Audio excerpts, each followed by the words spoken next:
I cannot I cannot tell you why that song reminds me of the Grinch towards the end. There is no rationale behind it. I haven't really thought much of it. But it reminds me of the Grinch. And I do not know why. It just is what it is. If I adjust this, will it ruin everything? No, it doesn't. All right, y'all. All right, all right. I feel a little bit out of whack, a little bit out of focus. And if I move over here, it'll be better. Let's do that. Let's do that a little bit. Oh, now I know why they don't want to do that. The glare in my glasses. I can't see without my glasses. I hope everyone's doing well. I found this coffee shop. I don't have a sweet tooth except for chocolate. God damn. And they have pretty good coffee. It's from Yemen. I think I mentioned that last time. I had to stop by again. Exquisite. All right. ¿Cómo andamos? How we doing? What are we doing? Y'all already running y'all mouth?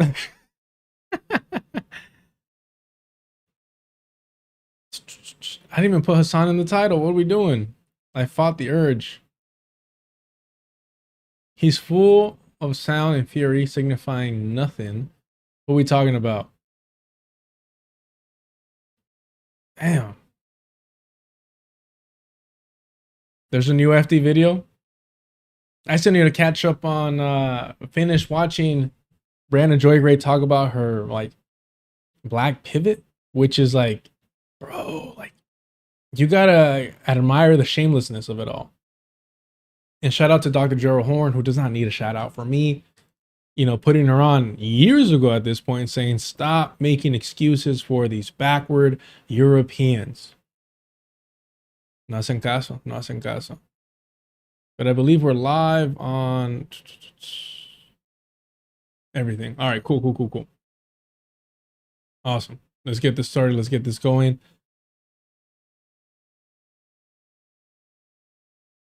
Who is what? FD is going to be on the Remix Morning Show tomorrow morning. Before me, not just imagine the entitlement. The entitlement being like, first of all, I wouldn't even know who to call, right? But let's say like I'm like, excuse me, Remix Morning Show. What is this I'm hearing? I mean, look. Again, not that they need me to say anything. I trust everyone over there to be principled as fuck. I don't know. I have conversations, or I've had conversations that oh my goodness, I did not notice a spill over here. That's gross. I hate that. I hate that look of spilled coffee on a cup. You know what I'm saying? No, no. I'm totally fucking kidding. It's not even like that. No. Please don't. I gotta be able to joke, everyone. Please do not make that a thing. It actually, sincerely, all jokes aside, it would make me really upset if y'all made that a thing. Jesus, I hate that look. Okay, that's somewhat better. I said this from the beginning. While I appreciate all the support, I don't really want to take up or occupy space within black spaces too much, specifically because brown people do that way too much in real life. So I try to fight that.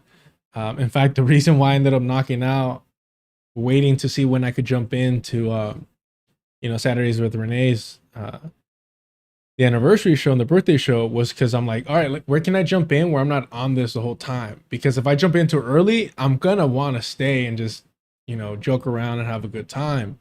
And in that process, I'm over here eating, woke up early. I'm old. So after I eat, if I'm laying in bed, I'm chilling, watching something, I'm gonna go out. All right. And that's what happened, unfortunately. And I say that unfortunately because it would have been great to, just sharing that space. And honestly, if I'm being honest with you, more than anything, I'm not picking favorites over here, but I really haven't interacted with Geechee like that.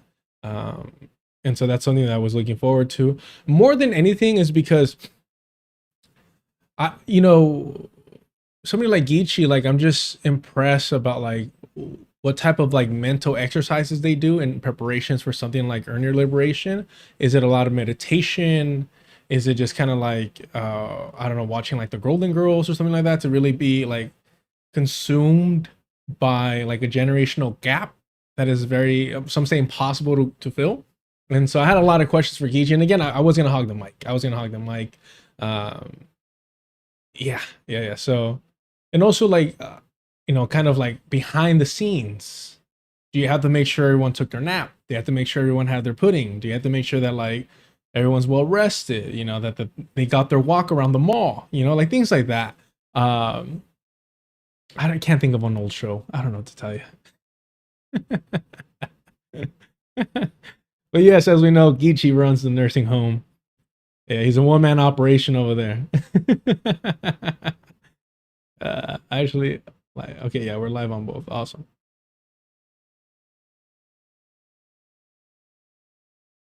Okay. Mm, exactly. How do you like Geechee? How do you not confuse who takes what? Do you have separate medication holders, or do you just double up on each one and just give them an equal share? Oh yeah. All right, all right. Okay, let's lock in a little. We're not gonna start with the Jareds over here. Jared supremacy, as we know. Uh, these Jareds just they love the camera. All right, all right. Now the hair's still here. I mean, it's flipping over here. It's annoying me. And we all know Diallo be trying to steal other folks' meds. Listen, sometimes they don't hit quite the same. You got to double up on them. All right, do me a favor, y'all. Hit the like button. We're about to start right here, 3:25. We're gonna go to about 7:30. A solid 4 hours. I'm always blunt and honest with y'all. Left work early, managed to do it. Uh, Much appreciation to whoever picked up those 2 hours. The goal today is to hit 50 $50. I'll be honest with y'all, just to match whatever I missed from work, and that's it. That's literally it. The East Coast people complained that it was gonna be a little bit too late, and I was like, all right, you know what? Let's finesse it. We've nickel and dime it the whole life, and we've also just made do with arroz y frijoles so we can make it happen. We're good. It ain't that bad, but I'm gonna be blunt and honest. The goal is what the goal is, and let me hit this over here. All right, do it for 2 hours. Awesome. It is what it is. Appreciate y'all. Let's get started with this nonsense. Dope. I need to start off with this because I need to, this weekend, I'm going to go out of my way to make sure I start the clip channel. Let's just do it and see how fast we can hit 1,000 subscribers over there, but I figured I'd be petty and we'll hit this right here with Jimmy Dore.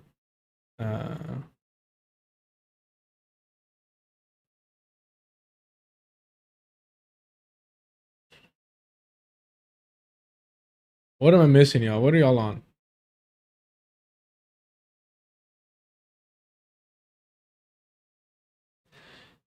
Yeah. I don't look. I'm gonna be honest with y'all. I do not understand what you expect from people.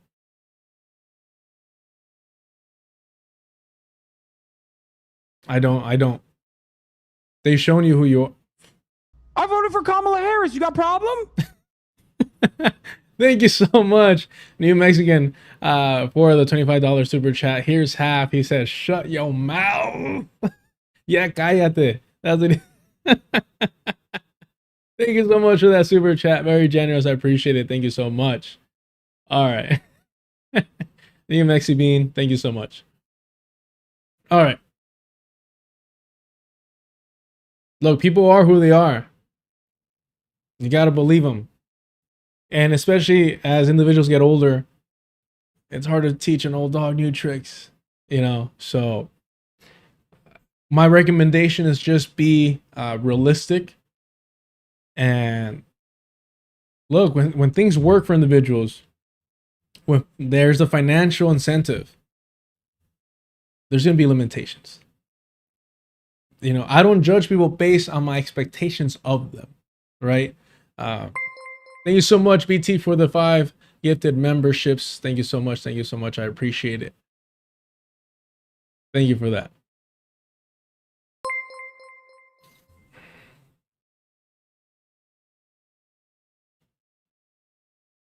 I'm old. We're up there. All right. Let's lock in a little bit. Let's lock in a little bit. I'm going to try not to have a piece of this cookie brownie abomination. And Haruta, thank you for what is this? The picnic basket. 600 rules. Appreciate it. All right. Okay. I'm going to try not to take a bite of this for at least an hour. Hold me to that. Blind Donuts, thank you so much for the very generous $49.99. End the stream. Go home. Yeah, duérmete. Call it a day. I appreciate it so much and sincerely. Thank you for that. I don't want to hear it. Yeah, cállate. So go grab your shine box. Thank you so much. Y'all are too generous. I appreciate that. Sincerely appreciate it.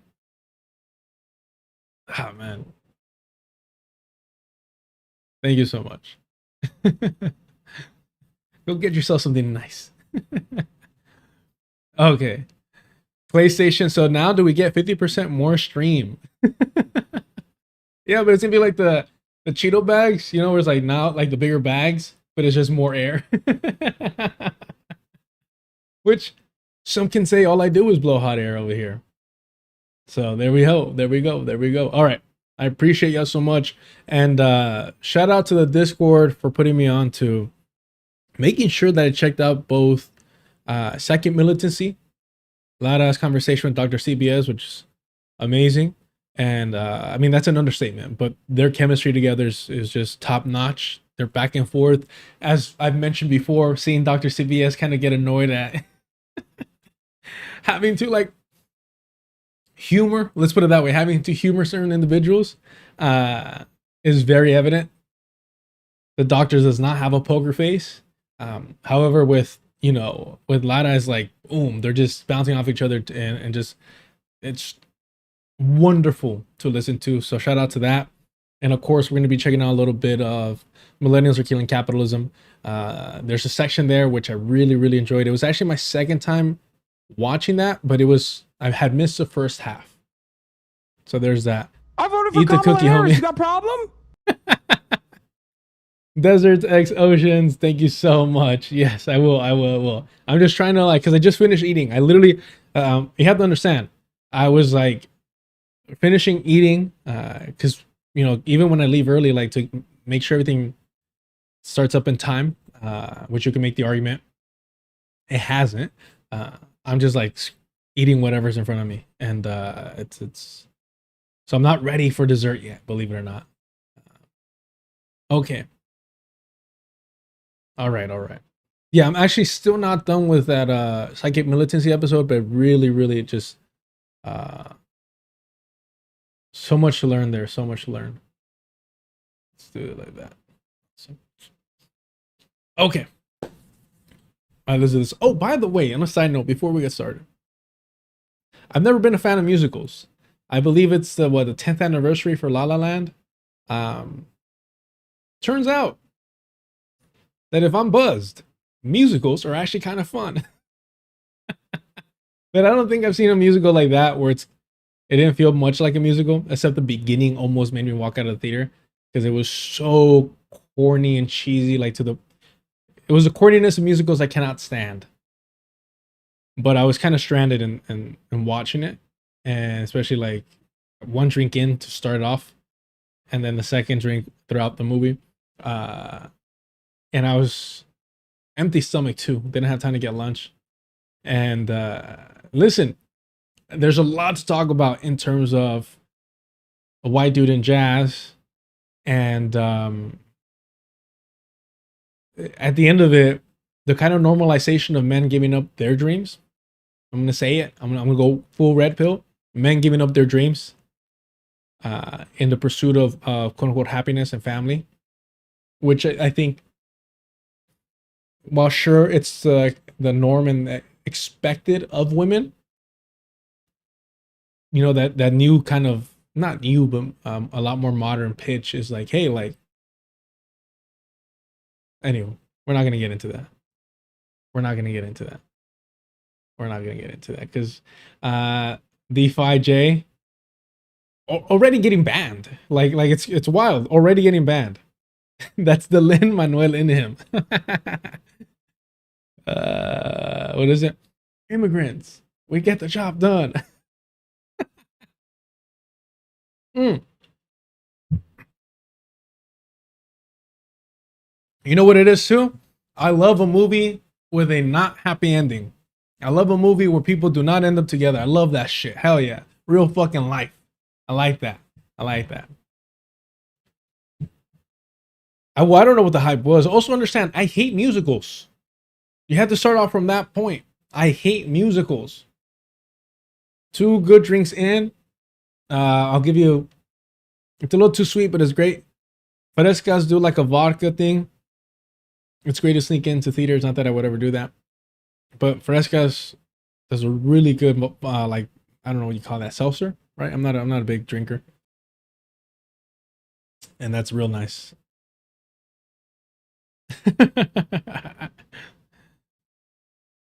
Okay. Let's get started with this nonsense here. Good afternoon, y'all. Good afternoon. Greetings, Claudia. Keeping it easy. KRC Dash. All right, let's get started with this. I'm always going to be honest. Would I rewatch it? No. Was it better than I thought? Yes. All right, let's get started with this. All right, y'all. We haven't made fun of this individual in quite some time, but Jimmy Dore. Jimmy Dore. It's hilarious how an individual like this, who's always crying about AOC not being back on her show, an individual crying about Bernie Sanders never giving him attention that he deserves, will also parrot the same nonsense about the oligarchy and not really talk about capitalism and go out of his way to smear, denounce, and distance himself from communism because he knows where his bread is buttered. All right. This is Jimmy Dore. Ooh, why am I blinking on this? His name? Tucker Carlson's good friend. Government working against you, right? And I've said that the people in Congress and the people in the White House are actual middle managers, and that they have a boss, and that capital, meaning the oligarchs, the billionaires, sit above government. Okay, Comrade Jimmy. All right, Comrade Jimmy. Let's go. And that's why our country's being hollowed out from the inside, because the oligarchs have no loyalty to the United States. They only have loyalty to their own bank accounts and to themselves. All right, talk about it. Talk about, please, the class warfare. Let's hear it. Tell me about the contradictions, Jimmy. Let's hear it. Jimmy. International. And that's the big difference why if you go to, say, China, and no one's advocating for communism, I'm sorry. Okay. Hold your opinions about China for a second, whether it's on the road to socialism, whether it's, communism with Chinese characters. Just hold it for a second. Just it's fine. Yes, we'll read your posts. Don't worry. Hand me your Zen. I'll go through it. I promise. Just give me a brief second. Do you see that? How they use these projects as positive examples. And they're like, but we're not commies. Or we're not dirty fucking Reds, am I right? And it's all this. It's just this. It's like, why? Like, why do you do this? This is a poor man's Tucker Carlson. Understand this. Always kissing ass to white Christian nationalists. Right? You have, what's her name? I always butcher her first name. Marjorie Taylor Greene over here, who should be irrelevant. She's not in, politics anymore. She's not in office anymore. She quit. She tapped out. She got ran out of town. There's whispers and rumors, right? Predictions about Tucker Carlson, MGT, and a third person in there. I forget the other politician.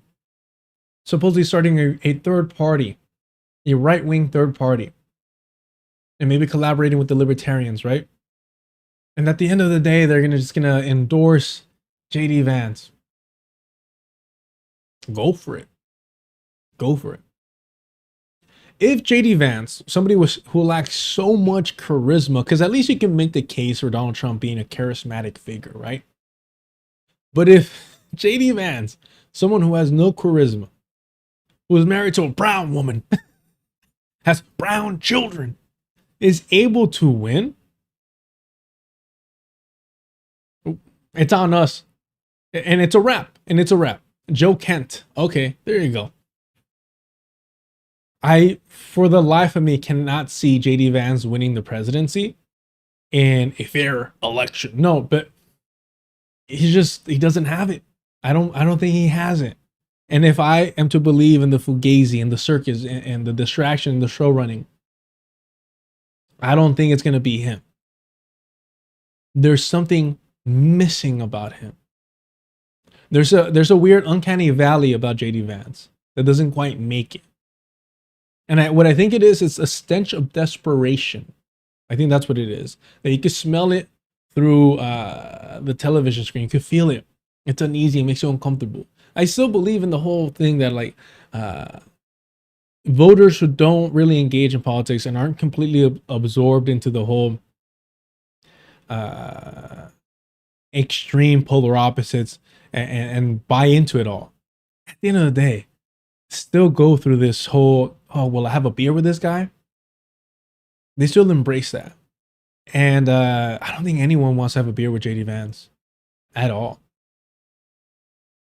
I think even the most conservative individual would be more comfortable with a fucking Gavin Newsom than a JD Vance. Right? Now, am I saying they're going to vote for them? For Newsom opposed to JD Vance? No. I'm saying I think that like when they sit down to have a cold one after a long, hard day at work, they'd rather hang out with Newsom, if we're being honest. The same way that Donald Trump would rather hang out with like the Saudis than with your broke ass. You know? It's just the truth. And that's the big difference why if you go to, say, China, and no one's advocating for communism, but if you go to China, their cities are futuristic. They're 10, 20, 30 years ahead of our cities, and they're going to continue to be. And that. But despite this recognition, we don't want that. We don't want to follow the process that leads a society to that. Make that shit make sense. Again, whether you believe that it's socialist, whether it's on the road to communism, whether whatever, stop for a second and enjoy this show here. How do you rationalize this? Right? This is why I hate this post-wobbly nonsense. Right? The populist movement. It's rooted in nothing. And it's forced to acknowledge its own sterileness. That's what it is. It's sterile. It can produce nothing. It could bring forth nothing. It could give birth to nada. Right? And so when they bring it up, first of all, why? Nobody's asking you to. Your audience isn't even asking you to bring up China. You bring it up yourself because it's the most obvious, example of a successful government. But then you're like, oh, but the thing they're doing or alleged to be doing, whatever, we cannot follow it. It's like, all right, what the fuck are you going to do then? How are you going to compete? What are you offering? And it's nothing. They offer you nothing. That's because in China, the government sits above capital. They put oligarchs in jail left and right. They just put somebody in jail, a billionaire in jail for fraud. That would never happen in the United States. In fact, they would probably be given a medal. Government. Wow. Capital. They put oligarchs in jail left and right. They just put somebody in jail, a billionaire in jail for fraud. That would never. That's all you can say. Wow. Jimmy. God damn, bro.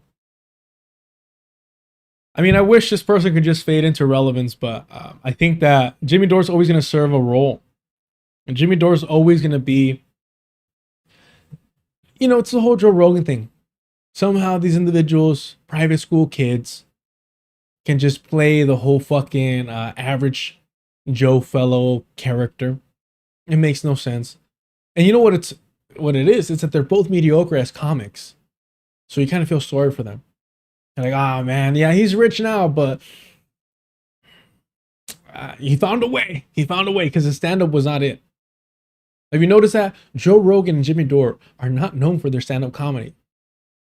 And yet they present themselves, they advertise themselves as stand-up comics. And no one knows them because of their stand-up comedy. That goes to show just how skilled they are at their chosen craft, at their chosen profession. What they are great at, though, is being mouthpieces. Ones that fool people on the right, center right, into believing that they're not mouthpieces. They're just telling you how it is. It really is the other side of the Sam Cedars. It really is the other side of the Kyle Kalinskis. It's that. It's just the other side of mediocre white men that failed. I mean, literally, Sam Cedar failed to make it in Hollywood. It's just the other side.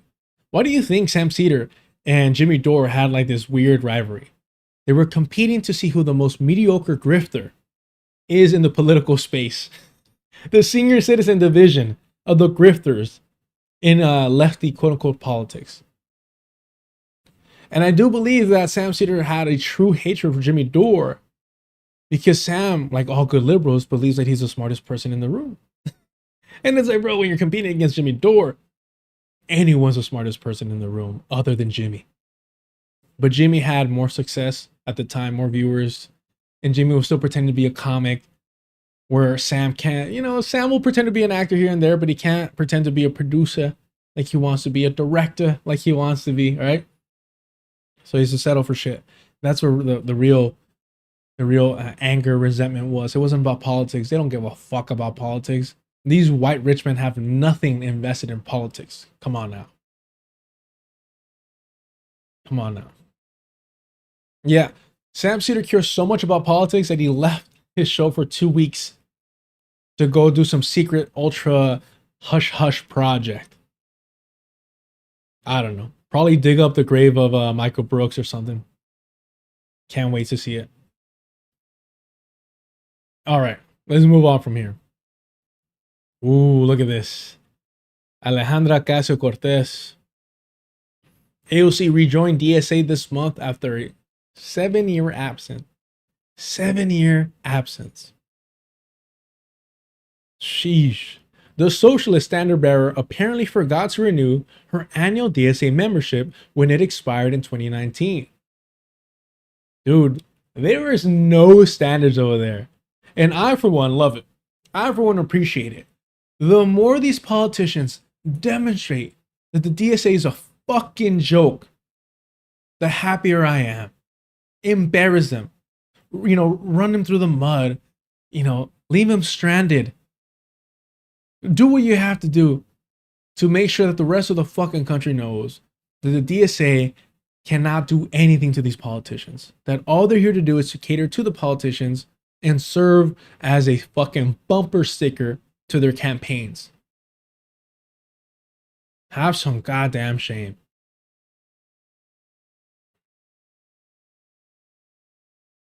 In 2019, a first-time congressional candidate named Alejandra Ocasio-Cortez signed up for an annual membership to join the Democratic Socialists of America.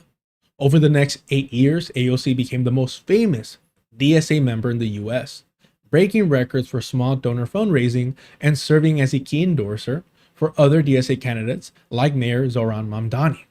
And this is the real sick part.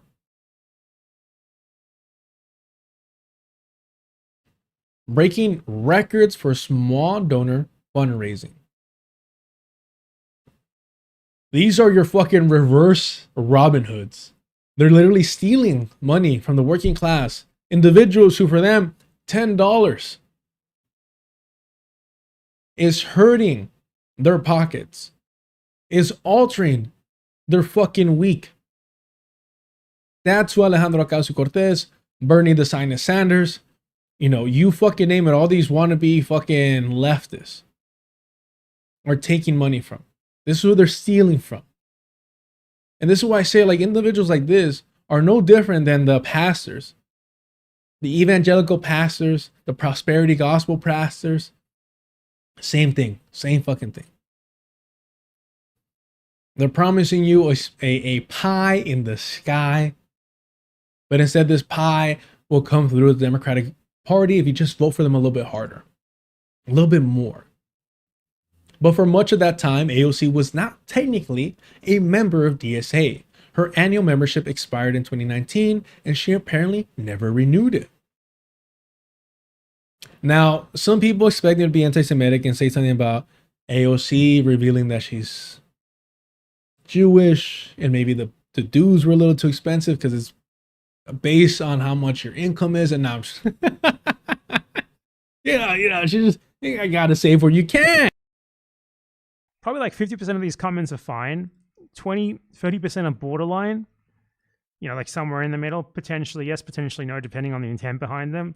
And then like 20% are just straight up openly anti-Semitic. I will replace it. Don't start with me. I just have to. Let me enjoy it for a little bit. Let me enjoy it, all right? Ain't nothing wrong with renewing your subscription. Or not, I guess, right? Yeah.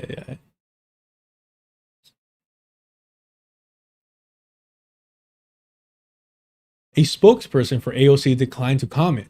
News of her lapsed membership was first reported on X by the Manhattan Institute.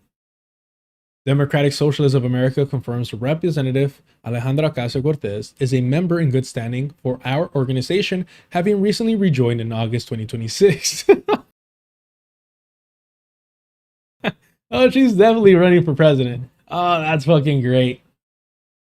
Dude, I mean, the DSA, man, they have to have a humiliation kink or some shit like this. Something to be publicly humiliated like this. Man, the organization announced in a statement to DSA members on Tuesday night, which was shared by City and State. Previously, the representative joined DSA in 2018 with a one-year membership, which DSA national leadership recently noticed had lapsed in 2019. She had since renewed her membership as of this month. Wow. They pulled, you know what she did to the DSA? She's like, I didn't cheat on you. I didn't even know we were together. The DSA is like, our anniversary's coming up. Sweetie, our anniversary's coming up. Don't forget. It seems DSA didn't realize. Sure. Yeah, you never checked her phone. It's fine. AOC wasn't formally a member for 7 years. Oh, man, they got good record keeping over there. The organization congratulated her as DSA member at AOC in an X post on her 2020 re-election and commended her as a member for a 2024 vote against a TikTok ban. Ooh, not the thirsty fucking social media post. Not the hey babe or us. And then she doesn't even hit like or anything. She doesn't even fucking tag you back in that shit. She doesn't leave a fucking comment. Fucking desperate. Un poco de vergüenza, por favor. Un poco de vergüenza. At the time AOC joined DSA, annual membership cost $60 and had to be manually renewed each year, which led to a significant amount of attrition as members forgot to renew their dues. Since then, DSA has changed their membership so that they automatically renew while pushing new members towards monthly memberships instead of annual ones. Standard monthly dues are now $15, but there are also cheaper $5 a month, low income dues, and options to give more. Man. I mean, look, I was kind of joking around about being a bumper sticker, but if you're not even paying your dues for this long, jeez. That's all you are. You're a fucking bumper sticker. Man.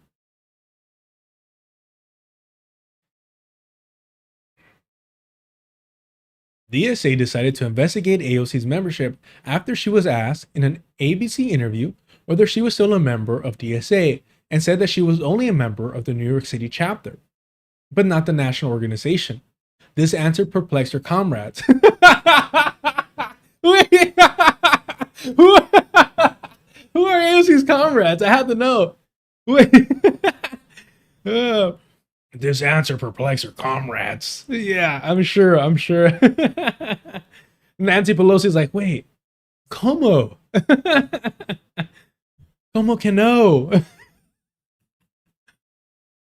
Since it is not possible to be a member of the local DSA chapter, but not the national organization. Well, if you're a girl boss Latina, anything's possible.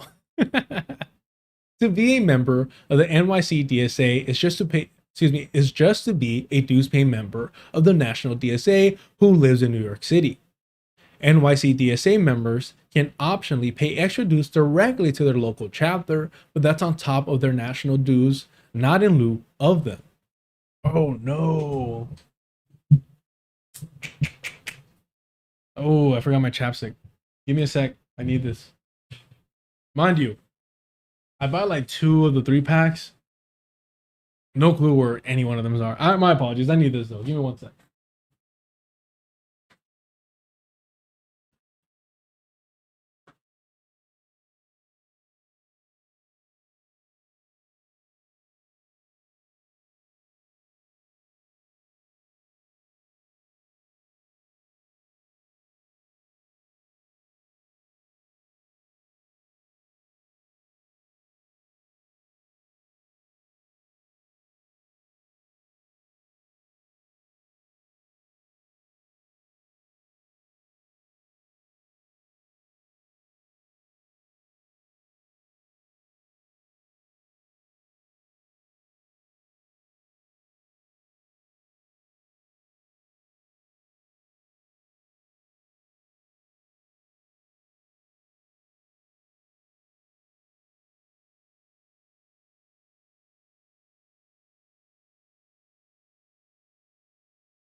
Nah, man, we're thugging this shit out because I can't find one. That's what I get for talking all this shit. All right. Damn. Oh well.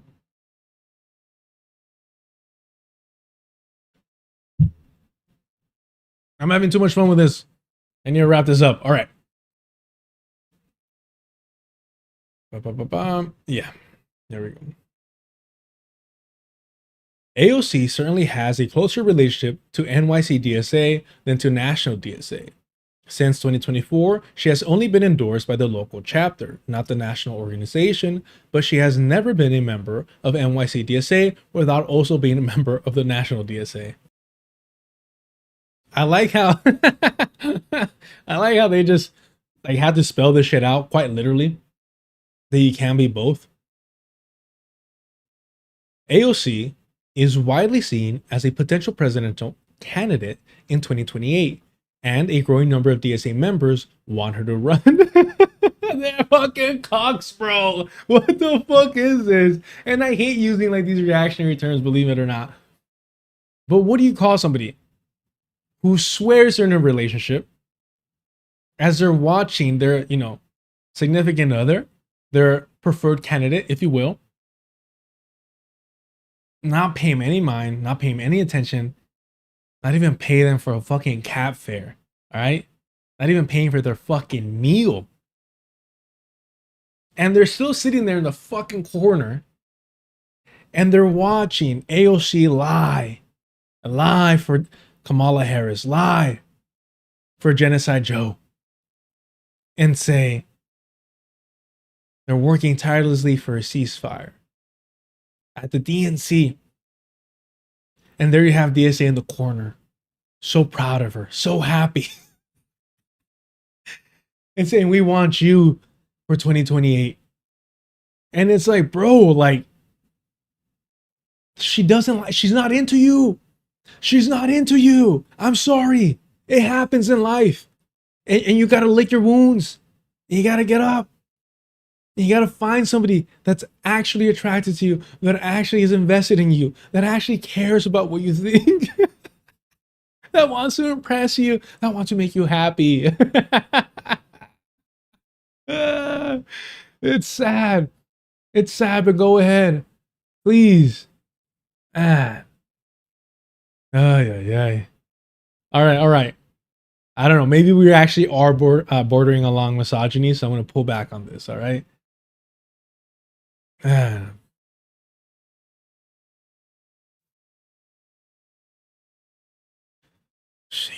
DSA plans to begin its formal presidential endorsement process early next year, and the socialist group's national leadership is split on whether to endorse her. But DSA chapters in Los Angeles and Atlanta have already passed resolutions calling on her to run. Already? Fucking pathetic, bro. Calling on her to run for president, and NYC DSA is expected to pass a similar resolution during its citywide convention in November. That's awesome, man. That's great. Look, I was never part of the LA DSA, but through my union organizing work, we ran into some people, and I tried to be cordial with them and exchange information, and was talking to certain people. And I just, man, I couldn't. Funny enough, what was the thing that just made me step away from even having a cordial relationship with him was, one of the individuals was brown, me, race reductionist, and I was like trying to see how, especially with everything going on with ICE, how I can help in my role previously with the union. And, people actually organizing regardless of their political affiliation to actually get some shit done. And I just couldn't take them serious whatsoever. The way that these individuals glorified individuals like Hassan Piker was pathetic because, hey, you're actually an organizer who is, working a legit fucking job, still finding time in their day to be there for their community, whether we agree with it or not, be there for the community and organize. And for you to be praising, glorifying, and giving that credit, that organizing cred, to a Nepo millionaire Democratic Party sheepdog, nah, bro. I can't fuck with that. I can't fuck with that. I might respect you for actually getting off your ass and doing something, even if I think it's wrong, misdirected. But for you to use that to legitimize worthless individuals like that, I can't be a part of that. It's too embarrassing.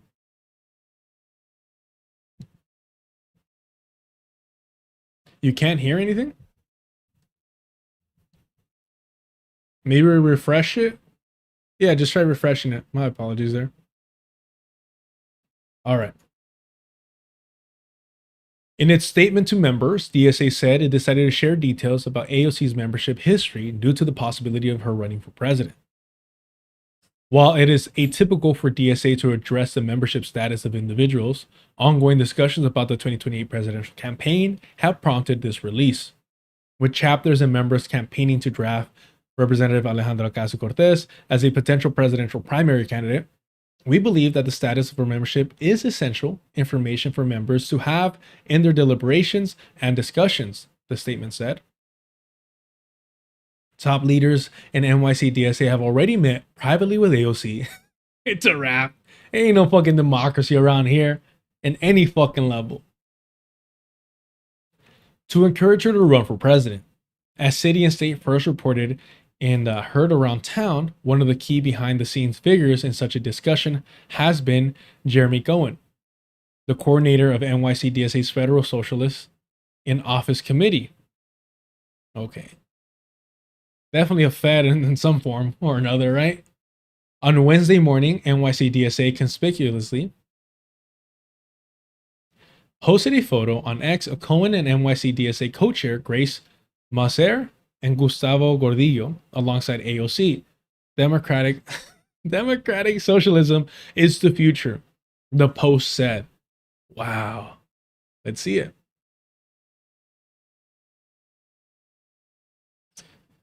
Oof. Oof. Ah, man. Pinches vendidos. Pinches vendidos, cabrones, man. And of course, you know, white men always have to show you how comfortable they are around brown people. And they can be silly. They can be silly about it.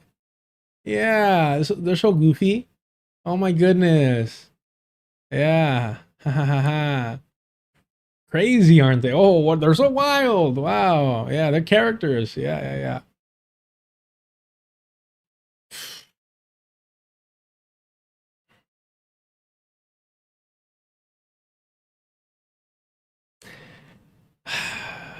Well, I'm not gonna look. For those of you that know, I'm not gonna say any names. Not today. I'm gonna hold off the pettiness for a little bit. This is what I'm talking about. This fit here. Why I have certain distrust, let's put it that way, about certain individuals, let's say male presenting individuals in left spaces with a fit like this. I'm not gonna say any names. Elliot Sang. Now I'm just all right. It's just, bro. Like when I see foods like this, I'm just like, girl, get the fuck out of my face. I know what you're about. Get the fuck out of my face. God damn. Yeah. I'm sure some type of misogyny. It is gonna, it is what it is. Fuck it. Iron a treat for almost not calling out somebody by name. Almost. Do me a favor, y'all. If you're gonna vote for Alejandra Ocasio-Cortez in 2028, hit the like button. All jokes aside, hit the like button. It helps the channel. Subscribe if you haven't already. Hit the notification bell if you want to know when I go live. And if you want to help support the channel, super chat, super stickers are on. Memberships are on as well. But go ahead and consider joining the Patreon, where for $2 you get access to the Discord. We have the unofficial book club on Saturdays. They're currently on Meditations on Fanon's Wretched of the Earth. We also have the article readings on Sundays and the occasional watch party. So check that out. For only $2 you get access to the Discord. And if you want to help support without anyone skimming off the top, hit up the Cash App, decorporation on everything. I appreciate all the help and all the support. All right, y'all. Let's keep it moving. But first, I get my bite. Are we an hour in at least? 57 minutes. Can I wait 3 minutes? Hell no.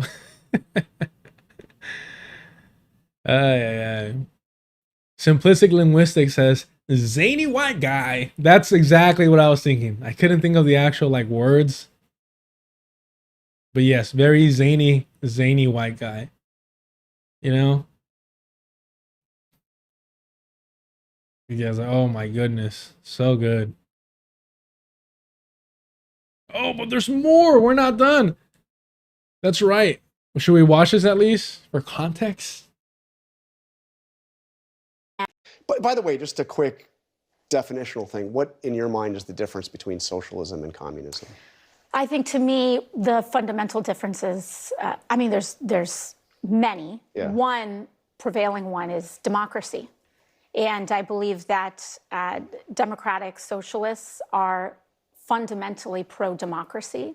And we believe in the ballot box. We believe in respecting the outcomes of elections. Not like those dirty red commies. Not like Maduro. All right? Not like the ghost of Fidel and Hugo Chavez.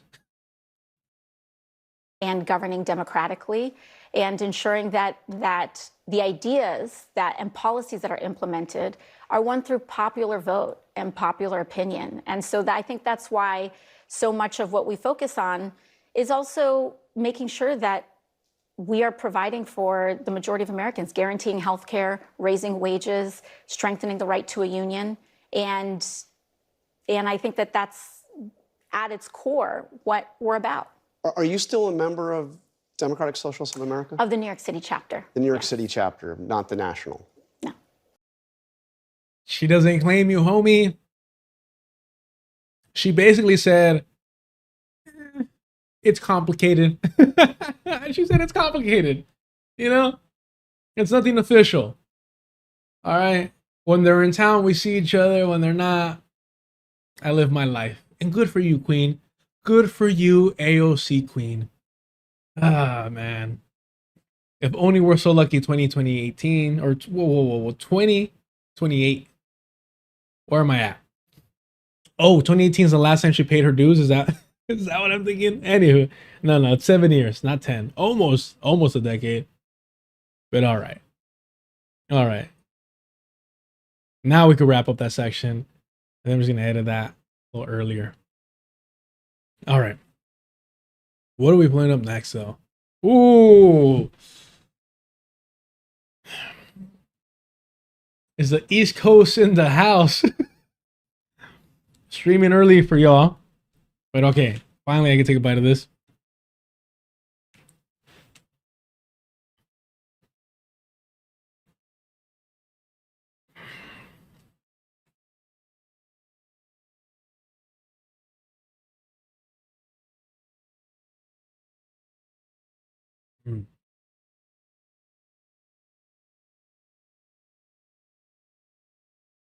That shit's good.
That's great. I appreciate y'all being so active. Is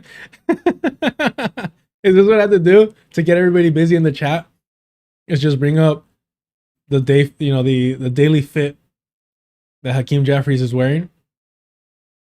Lucky Charms looking at Jelly Bean. That's so cute. Jelly Bean's so cute of a nickname. We can't do that. That's funny. All right.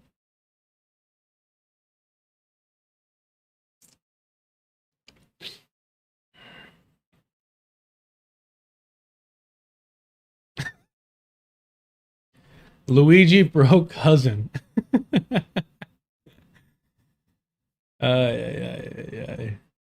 I had a homie that would always, he had, I guess, big ears. I don't know. I never really paid attention to it until he would tuck them into his hat. And one day I'm like, why do you tuck? I mean, I never had a style, right? So I would always ask people about their fits, just to understand why people do the things they do. And for example, I remember like asking like, what's with the rubber bands on the bottom of your pants? I don't know if y'all were around for that. And so they told me about it. I'm like, yeah, I don't get it. Sure. But yeah, they would hide their ears because I guess if they wore the hat normally, their ears would stick out too much. I don't know. He's standing outside of a project.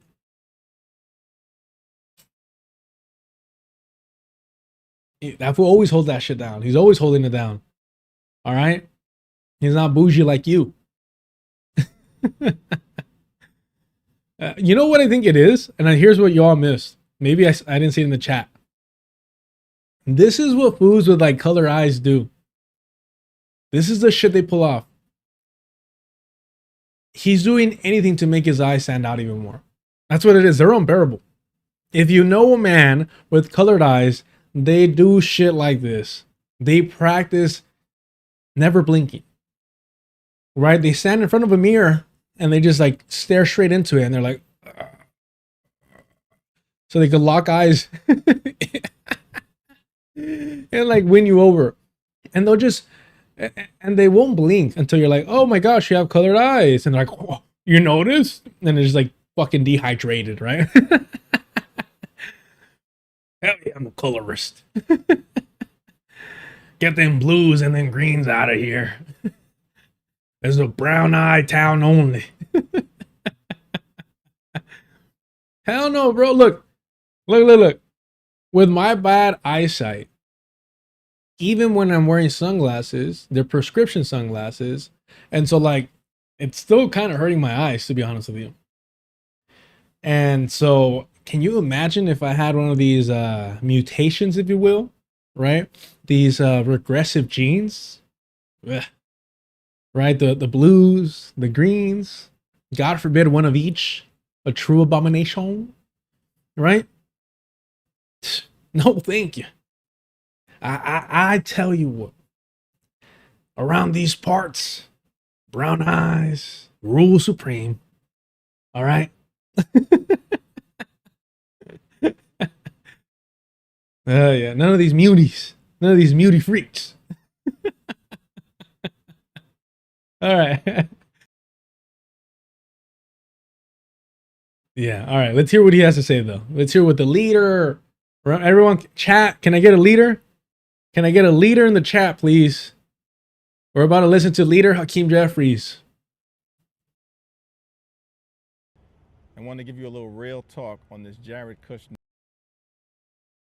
Of course, the audio would be trash. Of course, the audio is going to be trash. He has the skill and technology so that it isn't trash, but he wants to come off as authentic. All right. Hey, Vic, please do not dox yourself, letting us know where you live and what state you claim. State.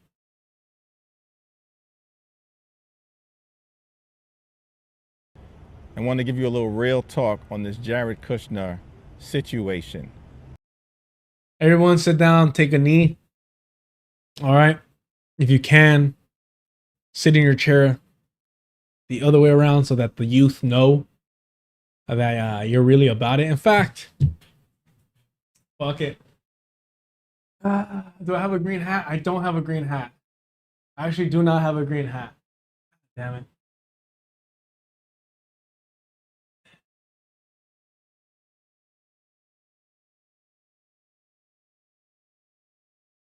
As close as it gets. Hold on. Do this. We'll do this. Do this. All right. This is this might be a little racist, but let's go ahead. Let's hear out some real talk, everyone. All right. Word to your mother over here. My favorite rapper? Come on. Thugonomics every day. I want to give you a little real talk on this Jared Kushner situation. He asked for a meeting, and I took it to discuss the affordability crisis that exists that is not a hoax. At the same period of time, I shouldn't have to say it, but I am. No one is going to get a pass. We're going to hold a pass. Hold on, a pass to do what? All right. Look, he went out of his way to shoot this video here, to dress like this, to record this. All right. This motherfucker turned it up to 11. He turned up to 11. All right. Shout out to Autumn Leaves. I never cap. Or was it? What did they say that just outed them? Yeah. Yes, him wearing green is a fucking anti-Semitic dog whistle.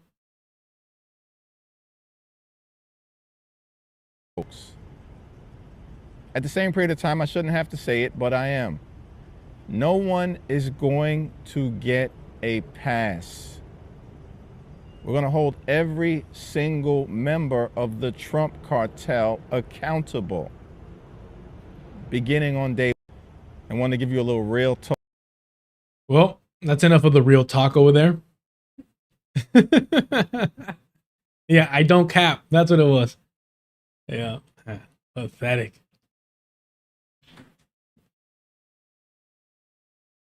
Just hold on. Let me check on something.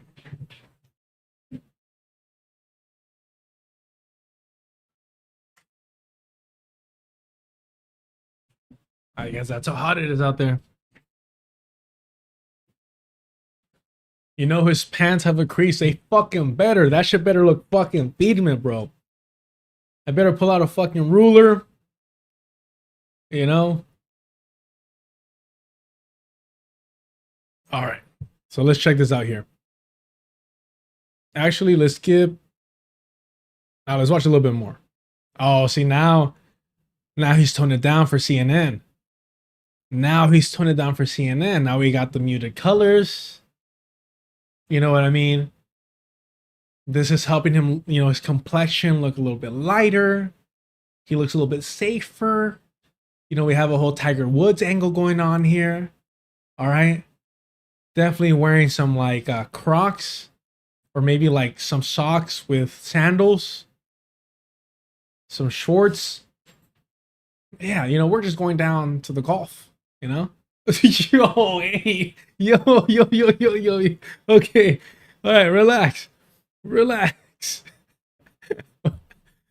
Oh man, where is Yeah, let's just compare and contrast. Let's compare and contrast over here. Huh? I just there's a difference here. I just don't know what it is. And why would he go out of his way to dress differently?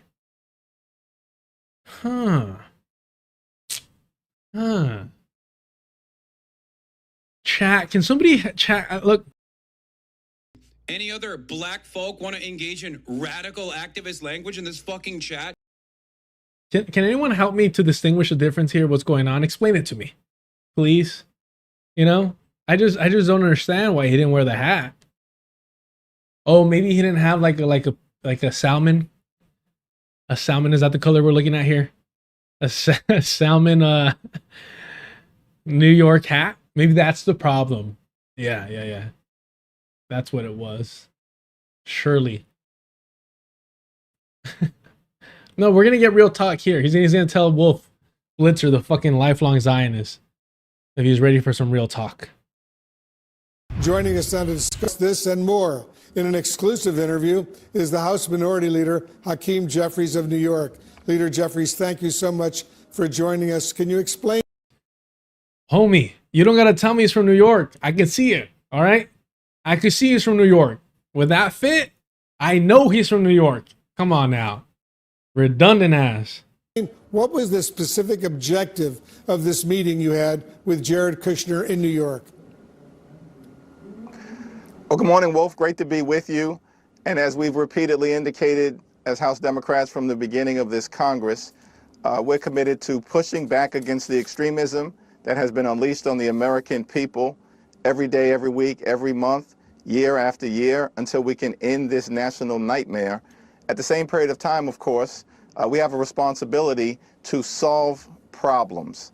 And sometimes that means meeting with people on the other side of the aisle to figure out what the opportunities will be in order to address the things that the American people definitively want us to address, which from our standpoint is the reality that the cost of living in this country is way too high. Far too many people are working hard, they're playing by the rules, they can't thrive, and they can barely survive. That's not an acceptable situation. And we've got to address that affordability crisis, which is not a hoax, it's very real. I hear about it every day here in Brooklyn and across the country, and we're determined to do something about it. So did you accomplish anything specific during this meeting with Kushner? No, it was just a high-level, topical conversation. Just a high level conversation. Yeah, don't worry, little minds about it. It's a high level thing, very topical, if you will. High level stuff. 4D chess, if you will.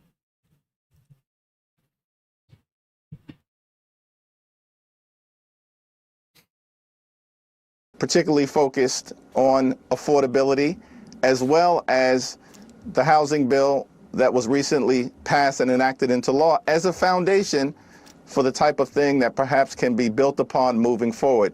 By the way, that housing affordability bill that ultimately became law, notwithstanding the president's refusal to sign it, was driven by the strong leadership of Maxine Waters on the House side and Senator Elizabeth Warren on the Senate side of the Capitol, because Democrats are committed to getting things done whenever and wherever possible. At the same period of time, as I've mentioned, nobody's getting the pass because we're determined to make sure, beginning on day one, that we hold every single member of the Trump cartel accountable. We're going to see Democrats do this a lot more, using this type of language. Cartel. Just pay attention to that shit. It's not by accident. The Trump cartel. Not the Republican Party, but the Trump cartel. Beginning on day one. When beginning on day one, you mean if the Democrats become the majority in the House of Representatives and you potentially could be the speaker. Is that what you're suggesting? On day one of that event, you will begin to hold everyone in the Trump cartel, your words, accountable? Well, what I'm suggesting is that if folks have been shortchanging the American people, screwing over the American people, or stealing from the American people, yes, our commitment very publicly is that we're going to hold the crooks accountable. We're going to follow the facts, we're going to apply the law, and we're going to be guided by the Constitution. Now, that work is going to be led by Jamie Raskin and House Committee Democrats on the Judiciary Committee, as well as Robert Garcia, who's also doing a tremendous job, and Democrats on the Oversight Committee. But let's be clear about something. Our commitment to the American people has been, we're going to fight to make life more affordable. We recognize that the cost of living is out of control, and we need to lower the cost of groceries, lower the cost of gas, lower the cost of housing. We're also going to fight to make healthcare affordable for every single American, because we recognize that in this great country, Access to high quality, affordable health care can't simply be a privilege available only to the wealthy, the well-off, and the well-connected. It's got to be a right available to everyone. That's a principle that unites Democrats all across the ideological spectrum. Do you have any plans, at least right now, to start meeting with the White House Chief of Staff, Susie Wiles, or even President Trump himself before the midterm elections in November? Well, that depends on what legislative business may be in front of us as it relates to the things that need to be done for the American people prior to the midterms. I haven't frequently engaged with Susie Wiles, though we'll see what happens as we move forward in that regard. And of course, Leader Schumer and myself had one high-profile meeting with President Trump in the Oval Office in advance of the 43-day government shutdown, which, by the way, occurred because Democrats have made clear we're not going to support partisan Republican spending bills in that instance that gutted the health care of the American people. And we're going to continue to battle them on tariffs. Well, I've been meaning to do this because I like this. The Fiend, thank you so much for the moment of silence. I like that. I won't tell you who I stole that from. As we've done, battle them on Medicaid, battle them on the Affordable Care Act, battle them on Epstein, battle them on ICE funding, battle them on the reckless and costly war of choice in the Middle East, and of course, battle them on the unprecedented corruption that has been unleashed on everyday Americans. But as I travel the country, Wolf, I also know that the American people want us in Washington to solve problems. And I'm not simply here to make a point, but I'm also here to make a difference.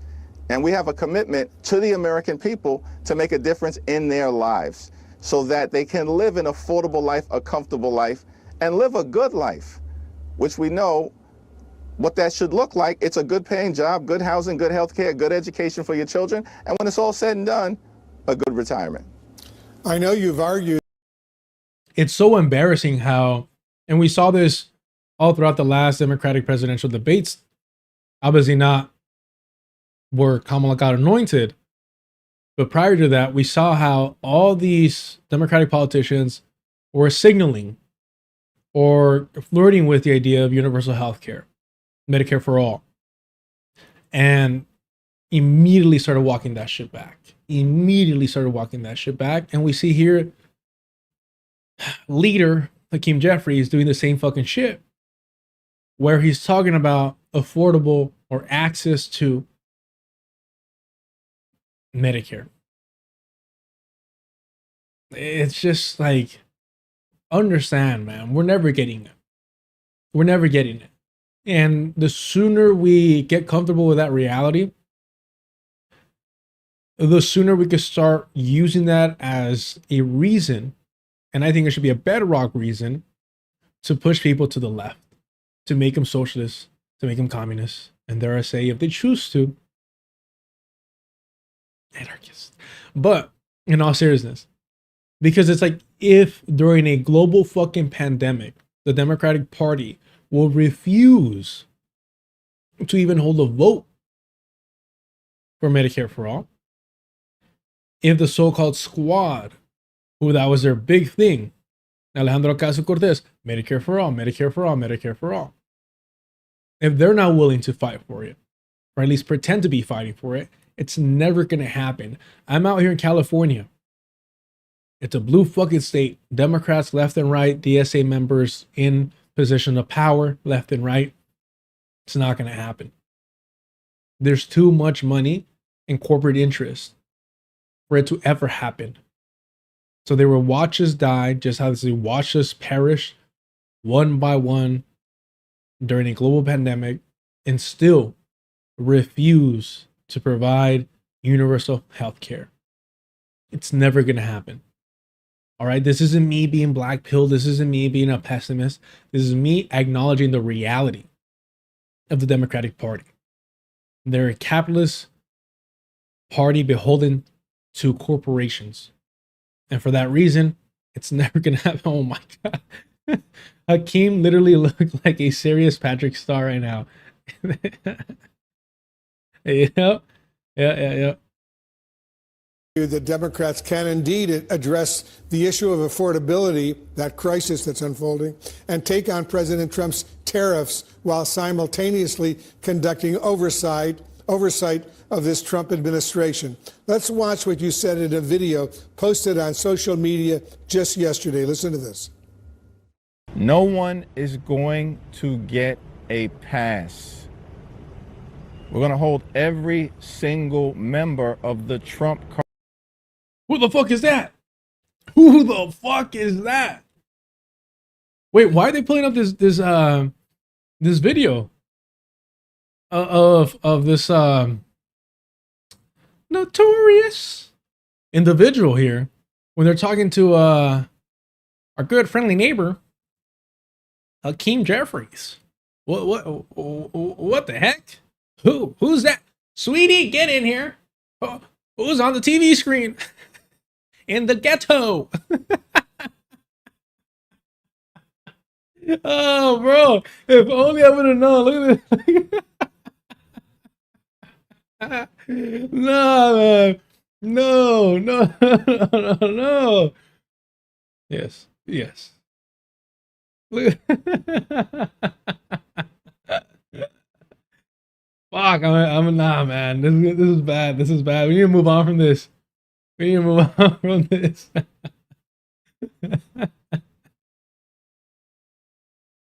So bad. This is, if this was a homie, I'd be like, before finding Jesus, after finding Jesus. Before finding Jesus, after finding Jesus.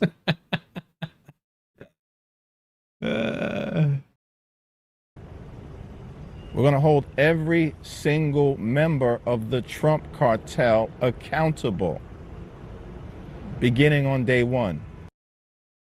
What'd he say? Did he say he's holding for the cartel? That's what I heard. He's holding for the cartel. What's he holding?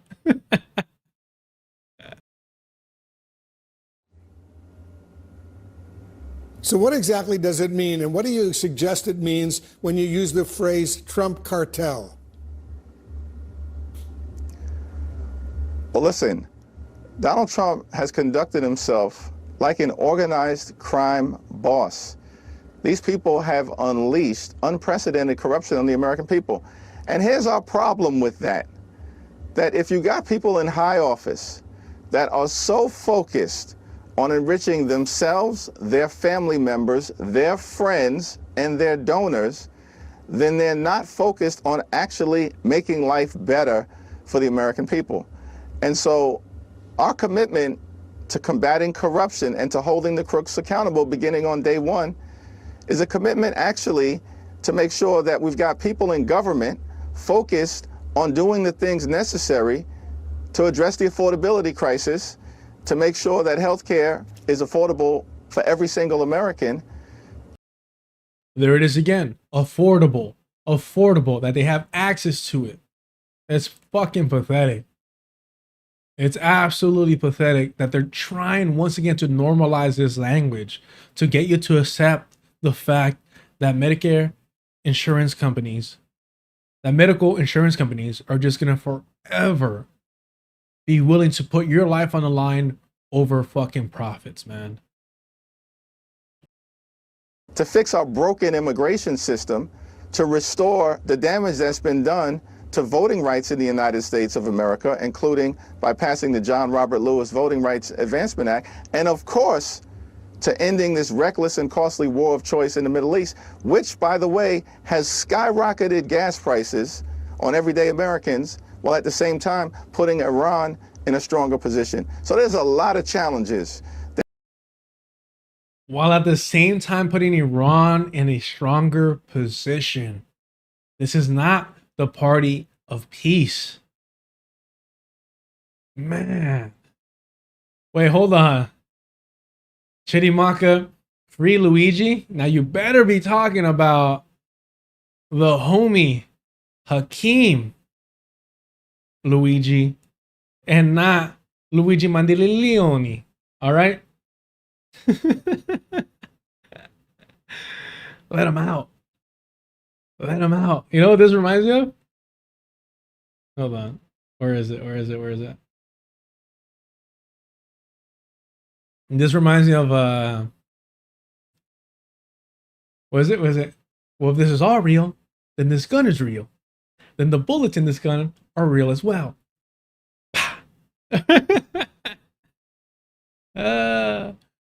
They call you B-Rad and you're Malibu's most wanted. We're at 7 something. To restore the damage that's been done to voting rights in the United States of America, including by passing the John Roberts. No. The B stands for B-Rad and your Hollywood's... No. The B stands for B-Rad and your Malibu's most wanted is the bar, right?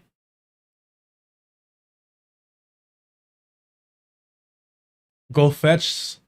What is it? Go fetch some Gatorade or something. Oh, damn, I can't remember the line. You're a ball boy or something. Can't do it. I'm sorry, chat. I disappointed y'all. I know you all come here to you tune in for me to try to loosely reference West Coast lyrics. The B stands for B-boy. No. Damn it, man.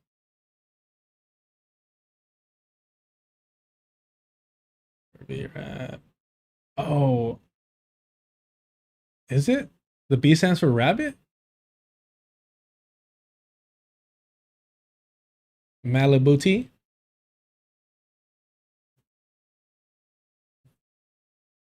Go fetch some water or something, right?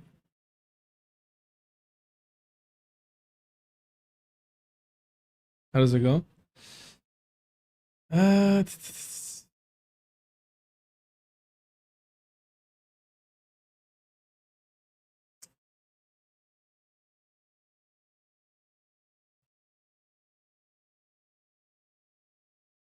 What is it?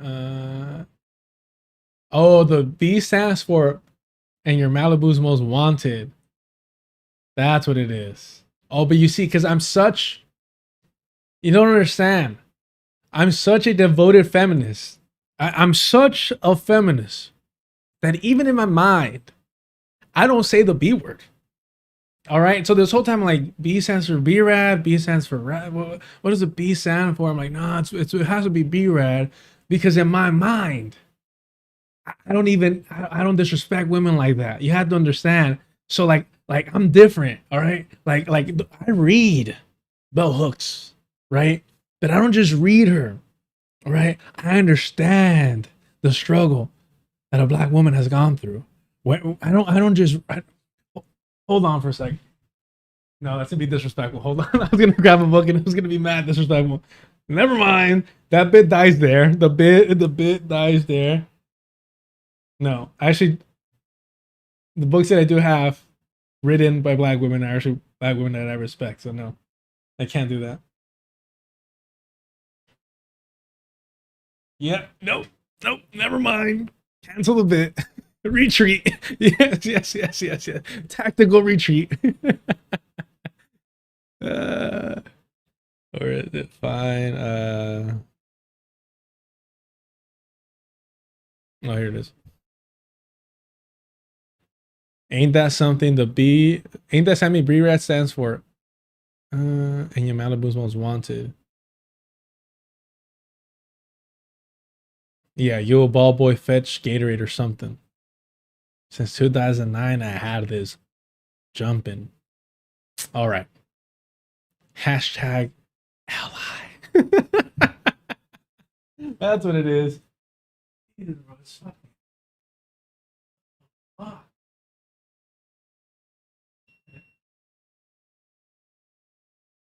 Ooh.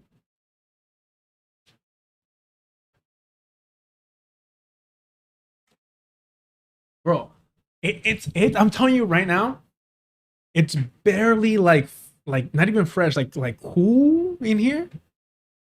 That's how hot it is out there. How hot? Look, California, yeah, whatever. It's 98. It's 98, and I got a little chafita ass fucking AC unit. What are you gonna do? What are you gonna do?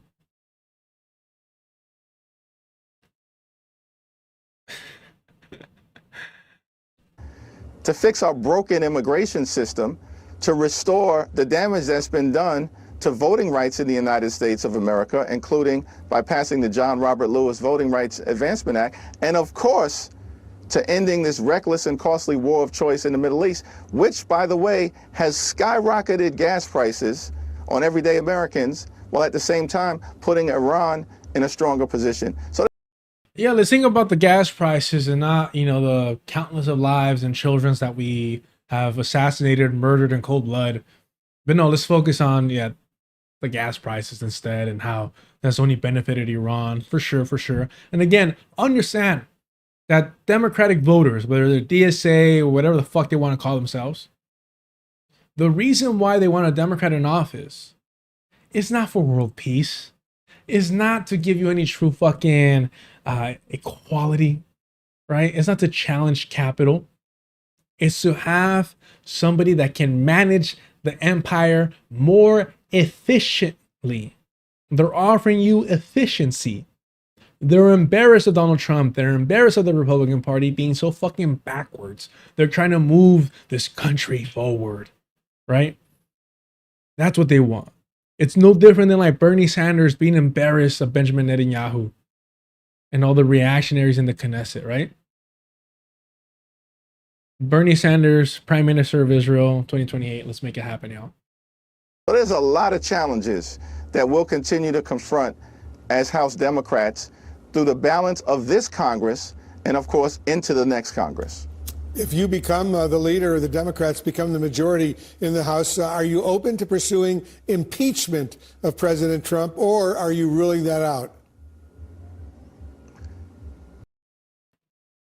Chat. What is his answer? I don't know. I don't think he's gonna say it. I think he's gonna like dodge it by saying, we'll see once the investigation starts. Real talk, no. Chat, are they gonna do it this time? Because they could have done it after January 6th, and they refused to because they wanted to use the Donald Trump boogeyman in hopes of getting that re-election. What do we think, chat? They finally gonna impeach him for reals this time? For realsies? Yep, I can't wait. Ooh, Brittany. Fuck. Impeachment is always on the table. So, somebody called the DNC right now. Brittany has to be running a PR campaign for somebody. All right.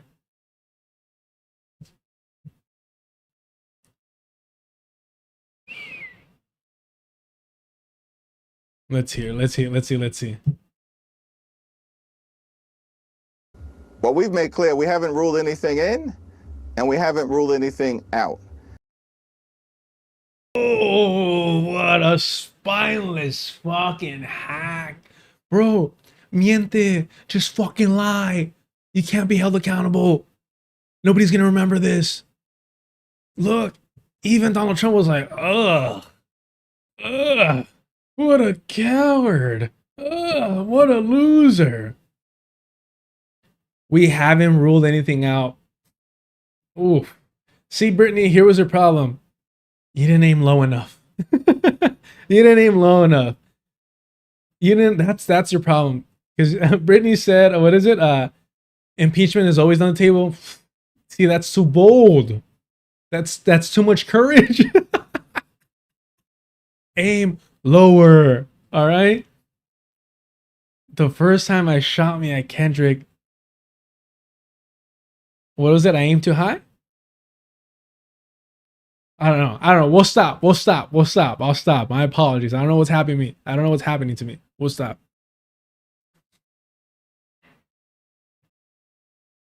And certainly, as I've indicated, Jamie Raskin and House Judiciary Committee Democrats, I was a proud member of the House Judiciary Committee for 10 years, as well as Robert Garcia and Democrats on the Oversight Committee are going to take the lead.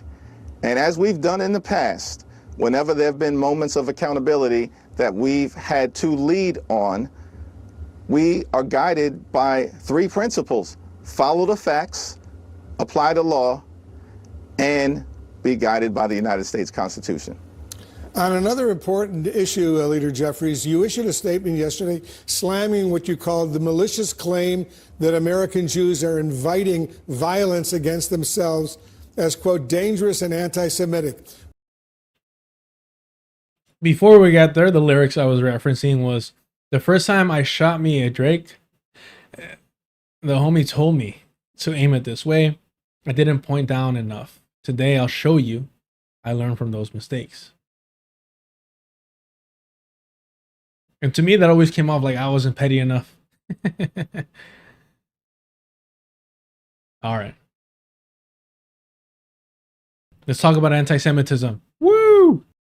Yesterday, slamming what you called the malicious claim that American Jews are inviting violence against themselves as, quote, dangerous and anti-Semitic.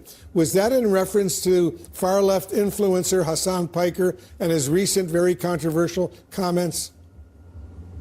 Yes, those comments were dangerous, malicious, and anti-Semitic. And bro, they're painting this liberal Zionist normalizer as an anti-Semitic fucking mujahideen radical extremist, so that when they run into your brown or black ass, you're definitely going into the fucking gulag. You're definitely going to the concentration camps. You're definitely getting fucking disappeared. Because what Hassan Piker is serving is as the boogeyman. He's maintaining the Overton window within the Democratic Party, within what the capitalists will allow, so that the rest of us that aren't going to normalize genocide, we're the real monsters. We're the real threat to America, right? This is a fucking work. And it's so frustrating. And look, people assume that I'm just a hater, that I'm just jealous, that I'm all... Bro, this motherfucker seems miserable. You have millions of dollars and you still need attention. You still need to stream for 8 hours, 7 days a week, and you're a multi-millionaire. You think I fucking envy that? You think I envy like needing attention to that fucking extent? Absolutely not, man. That's embarrassing. At that point, stream for 2 hours if you want every day, if you want to keep the routine, and spend fucking 4 hours minimum outside organizing. Fuck it. Just feeding the fucking homeless on Skid Row. You could afford to do that shit. You could afford to give them fucking caviar if you wanted to, right? I'm not jealous of this motherfucker. I hate him. Don't get me wrong. I despise him. Don't get me wrong. But that's because I despise any fucking rich Democratic sheepdog. It ain't nothing fucking special. It ain't unique. All right? But this is a fucking work. And if you don't acknowledge that, if you don't understand that, I don't know how to explain it to you. I don't know how to make you, be in touch with reality. That they're using him and he's allowing himself to be used in order to make life more difficult for socialists, for communists, for anarchists, for anyone that truly wants to see the end of a settler colonial empire and the birth of a true fucking democratic, a true system led and controlled by the colonized proletariat. And should not be tolerated by anyone in the public square. What we've seen is a startling rise of hate crimes all across the United States of America, but particularly in this moment directed against our Jewish brothers and sisters. And everybody, regardless of ideological perspective, should be willing to denounce this rise of anti-Semitic rhetoric, hate crimes, and bigotry, and actually try to move us to a society where we embrace everyone, even where there are differences on issues, be they foreign or domestic. The notion that people should be targeted because of their religious beliefs or ethnicity or race, whatever the case may be, that's fundamentally inconsistent with who we are in this country. Yes, indeed. Hassan Piker's clout among Democrats, though, particularly some younger Democratic. Wow. Wolf Blitzer talking about clout. You love to see it. Mind you, Wolf Blitzer is a fucking Zionist, like top tier fucking shit. Voters seems to be growing. We saw, for example, his prominence in the Michigan Senate Democratic primary. So why not call him out by name in your statement if you feel so passionately about this issue? I've just addressed Hassan Piker's comments as it relates to the Jewish community as forcefully as I can, and I will continue to do that. Yes, but in your original statement, he was not addressed by name. That's why I was raising the question. Leader Jeffries, you want to give me a final thought before I let you go? And we're grateful to you for joining us. Well, there are 70 days until the midterm elections, and we're either going to move the country forward or we're going to turn back the clock. And Donald Trump's administration has been a disaster for the American people. That is clear. And we have an opportunity to take back control of the House and the United States Senate so we can begin the process of ending this national nightmare. And look, our commitment as Democrats is going to be to fight every day, every week, every month to actually address the problems that matter here in this country while pushing back against the extremism that has been unleashed on the American people. That's unprecedented in nature and needs to end. And a final thought, will the Democrats be the majority in the House and the Senate? We have a good chance of taking back both the House and the Senate, but we got 70 days, and we've got to knock on every door. We've got to encourage everybody to vote, and we're going to make sure that, notwithstanding the Supreme Court's efforts, that it's going to be the American people who decide who's in the Congress after November 3rd. Leader Jeffries, thanks once again for joining us. Appreciate it very much. Thank you. The dear leader. The dear leader. Jeez, bro. All right, all jokes aside, how fucking racist do you think the majority report went with this?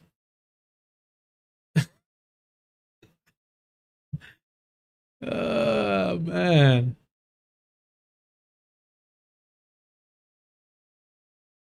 All right.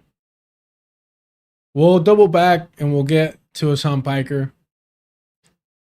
But first, this is a letter from Hakeem Jeffries. This is what he had to say, July 14, 2026. Dear colleague, I write in connection with the United States policy towards Israel, the Palestinian people, and in the Middle East. Consistent with the position articulated by ranking members of the Appropriation Committee, Rosa DeLaro, ranking member of the Foreign Affairs Committee, Greg Mix, and pro-peace organizations like J Street, I will be voting no on Republican Amendment number 8 being offered to the National Security, Department of State, and Related Programs Appropriation Act. As written, it is overly broad in that it prohibits or will limit the use of funds of longstanding initiatives related to humanitarian aid, refugee resettlement, peace building, and U.S. embassy operations. In addition, the so-called Massey Amendment would restrict our country's ability to confront Hamas, Hezbollah, and other terrorist organizations in the region who are sworn enemies of both the United States and Israel. Right there. In my view, there are more decisive ways to achieve the urgent change necessary when it comes to the far-right Netanyahu government. Republican leaders are desperately trying to weaponize an amendment they do not support for nakedly partisan reasons. However, given the strongly held view throughout the caucus in this important area of foreign policy, we are whipping this vote based on the extensive conversations we had as a caucus. There are good faith reasons that will result in members voting in a variety of different ways with respect to the amendment.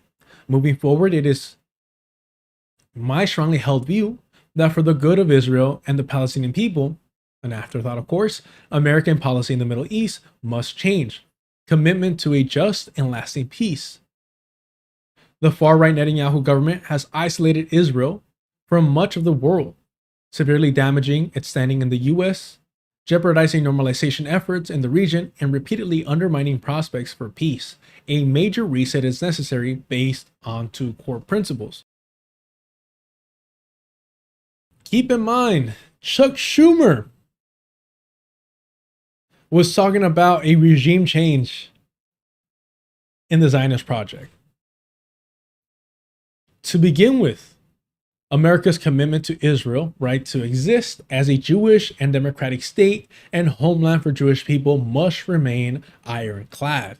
Seems like a lot of fucking contradictions there. Equally significant, the United States must strongly support the creation of an independent Palestinian state that provides dignity, respect, and self-determination for the Palestinian people. And all the fucking rad-lib liberal Zionist normalizers cheered.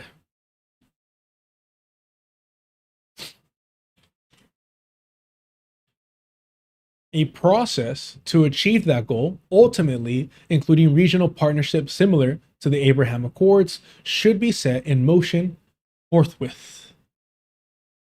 Gaza and the West Bank. There must be a complete reconstruction and modernization of Gaza. Humanitarian assistance should be surged to alleviate the suffering that Palestinian civilians have experienced as a result of the devastating war, not a genocide, a war. Hamas must be disarmed and removed from power. Of course, not the not the Zionist entity. Not even the Benjamin Netanyahu fucking government, right? But Hamas. Financial resources to support peace-building efforts between Israel and the Palestinian people should be enhanced. Economic development efforts in the West Bank and Gaza must be substantially strengthened. As outlined in H.R. 3045, legislation I support, West Bank settlement activity and expansion is illegal under international law. Hold on. I can't get it. Reprehensible, there it is. The reprehensible settler violence against the Palestinian people must end. All perpetrators of this violence, settlers or otherwise, should be sanctioned and held criminally accountable. The future of the Memorandum of Understanding. The current 10-year Memorandum of Understanding entered into by President Barack Obama and the Israeli government in 2016 expires imminently. A meaningful change in direction is needed. Israel has an advanced economy and is capable of paying for its own sophisticated weapons, as the Prime Minister recently acknowledged. Accordingly, any future security arrangement between our two countries should be structured consistently with defense agreements that exist with our own Western allies and strictly adhere to our human rights laws and values. Hold on. This is fucking me up. It's gonna have to look a little bit yellow because these lights are fucking me up. It's too bright. At the same time, a new security arrangement should undergird the maintenance of Israel's qualitative military edge against Iran and other malign actors in the region. Mutually beneficial joint technology, innovations, research, and further development of defensive programs like Iron Dome, Arrow, and David Sling should be prioritized. Thank you for your continued leadership. I look forward to undertaking the important work we have to do together to uplift a safe and secure Israel living side by side with an independent, prosperous Palestinian state. Hakeem Jeffries, Democratic leader. July 14, 2026. Damn. No wonder he's getting endorsed. Oh, look, this is from August 24th. Let's see what they have to say. Zohran Mamdani. Hi, Mayor. Hey, Josie. So 2 questions. I first wanted to just get your reaction to Times reporting on Hakeem Jeffries meeting with Jared Kushner. I mean, what do you think of Jeffries potentially being speaker in light of this? And then my second question is, it's now 2 weeks until the first day of school, and there's still no AI policy, and principals aren't supposed to buy new tech until there is one. So can you just give any update to that? Will it be coming in the next few days? I know this is a stressful issue for schools. It is, and it is an issue of immense importance to us in the administration, and it is an issue that we will be speaking to soon. And to your first question, I continue to support Congressman Jeffries and his bid to become the leader. All right. Hi, Mayor. Bro's the fucking mayor. He's the fucking mayor. Why the fuck does Hakeem Jeffries need your endorsement? Other than, of course, to use your capital. To use your social capital as the current face of the DSA. To normalize a Zionist stooge like Hakeem Jeffries. That's the only fucking reason. But of course, Mamdani is the fucking future of the DSA. Of course, Mamdani, according to the fucking Zionist Norman Finkelstein, is more of a threat to the establishment than the Black Panthers themselves. Yeah. No. Hold on. It's not Mossad Jeffries. It's American Jeffries. Welch Grapes, there's no need for that. He's been in on it the entire time.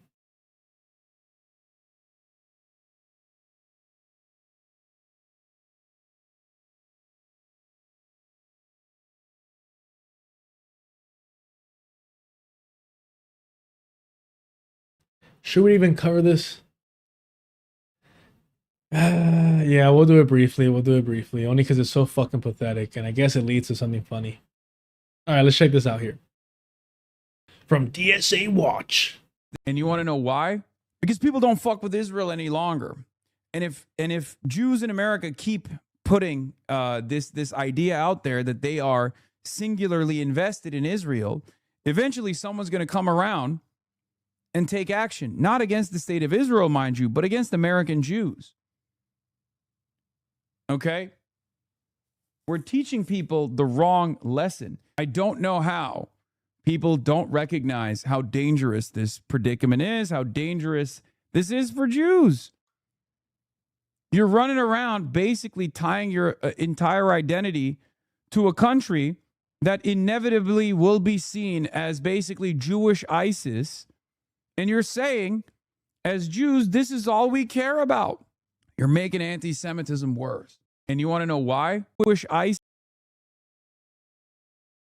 I mean, look, apparently this was edited, so we'll watch the original. But even saying Jewish ISIS, in other words, in order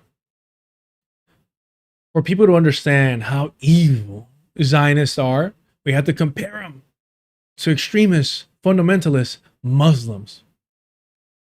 I wonder where Hassan learned this shit from. I wonder where Hassan realized that in order for people to, and by people I mean liberals, to consider Zionists evil, you have to compare them to Muslims. Now, this is again aside from the conspiracy theory that ISIS is just Mossad agents. But let's just play along for a second. I wonder who taught him that. None other than his Zionist leader, Bernie Sanders. Few are prepared to pull the trigger and say, you know what? Hey, Mr. Netanyahu, you continue that, you're not getting another nickel in American aid. Why that's so? Nickel, shekel. Could have used either one for sure. I guess it has a lot to do with AIPAC. It has a lot to do with the president, I think, who has been deeply emotionally committed to Israel for 40 years. And I think to many people do not understand that the Israel of today is not the Israel of Golda Meir of 20 or 30 years ago. It is a right-wing country, increasingly becoming a religious fundamentalist country, where you have some of these guys in office believe that God told them they have a right to control the entire area. Not a whole lot different, by the way, than what Hamas is saying. Not a whole lot different than what Hamas is saying. And of course, a student of the Bernie Zionist Sanders himself, Hassan Piker, saying basically Jewish ISIS. I mean, slightly better than Bernie, I guess. But again, Bernie Sanders kind of revealing the hand of a liberal Zionist, of an atheist Zionist, saying, look, these reactionary theocratic Zionists, they don't get it. They don't know the game. They actually believe in this shit. We didn't believe in it. We're just using it as a pretext, as a way to get people to believe in this as propaganda, as PR.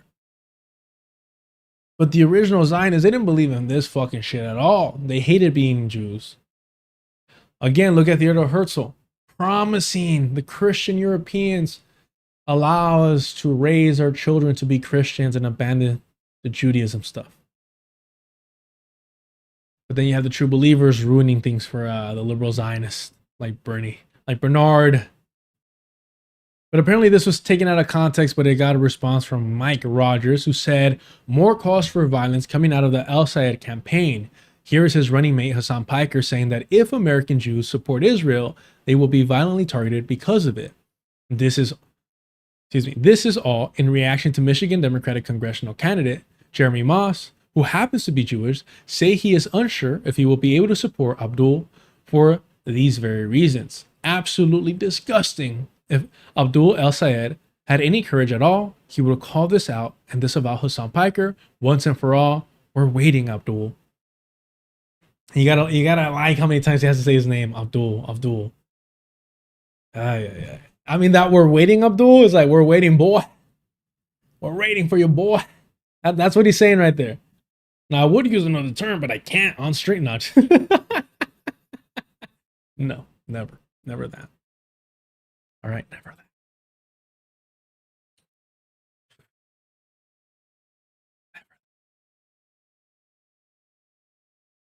Okay.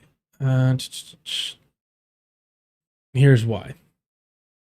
Oh no. God damn it, bro. Hold on. Okay, I guess technically we'll use this here. And of course, we have one of these weird Hassan Piker cultists. Alarm, alarm, alarm. Mike Rogers is pushing a blatantly clipped video.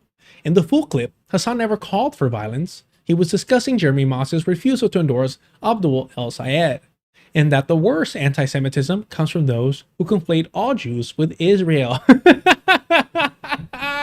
2026, not a single Jewish individual has done anything, has not put their bodies on the line, has not sacrificed themselves, have not taken up arms to oppose a genocide in their name. And still we're the anti-Semites if we somehow conflate the Zionist entity and Jews. God, man. I'm telling you, Hassan Piker has cultivated a liberal Zionist fan base.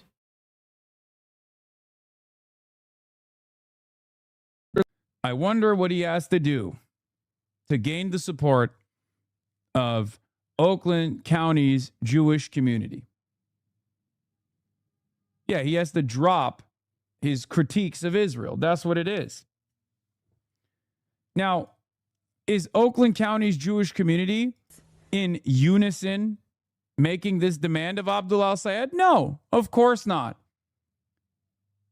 But if there isn't opposition from Jewish figures in this community that are loud about the divergence between this representative and their own desires, then the media narrative will set in. Even if they don't realize that this media narrative presents Jews as single-minded and singularly invested in the continuation of the Israeli apartheid. Harris. You got a problem? Gio, thank you so much for the $10 super chat. Hassan, it is $10 though. Hassan, it's gonna be bad. I can't say.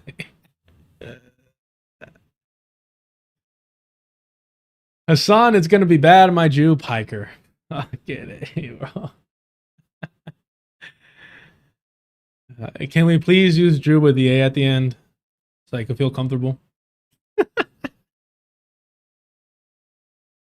say we, who are you referring to when you're talking about Sam, huh? Well, I don't Settlers, Europeans. Hold on. You're talking about white people, or are you talking about Jewish people? No.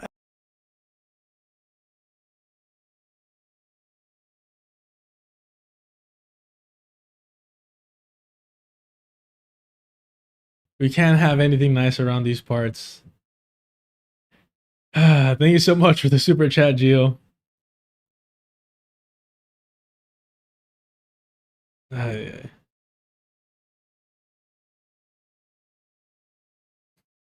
Hold on.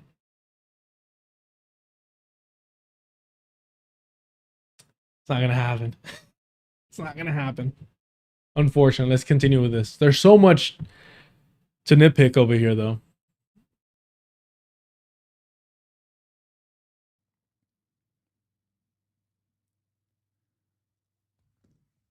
I don't know how many different ways I can explain this.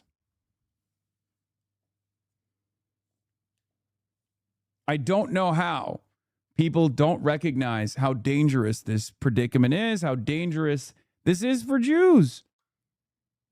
You're running around basically tying your entire identity to a country that inevitably will be seen as basically Jewish ISIS. And you're saying, as Jews, this is all we care about.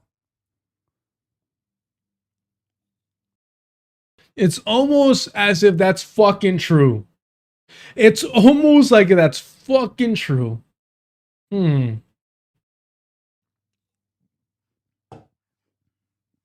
making anti-Semitism worse.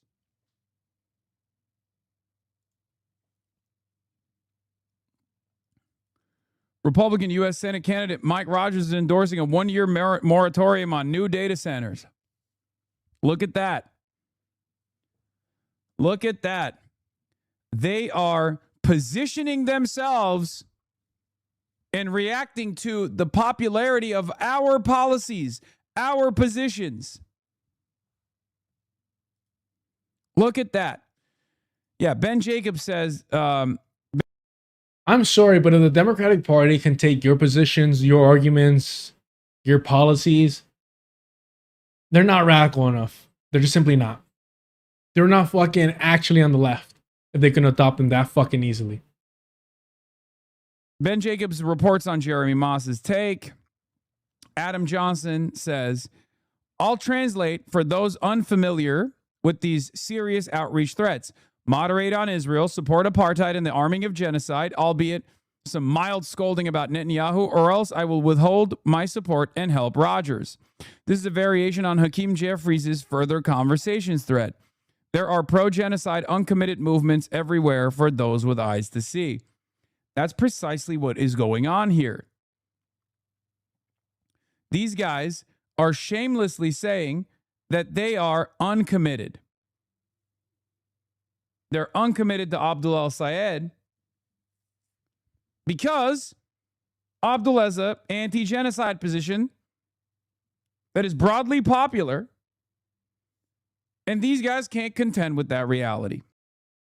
Notice it goes from anti-Zionist simply to anti-genocide, not even pro-Palestinian. The watering down of it all. It's not even like anti-apartheid anymore.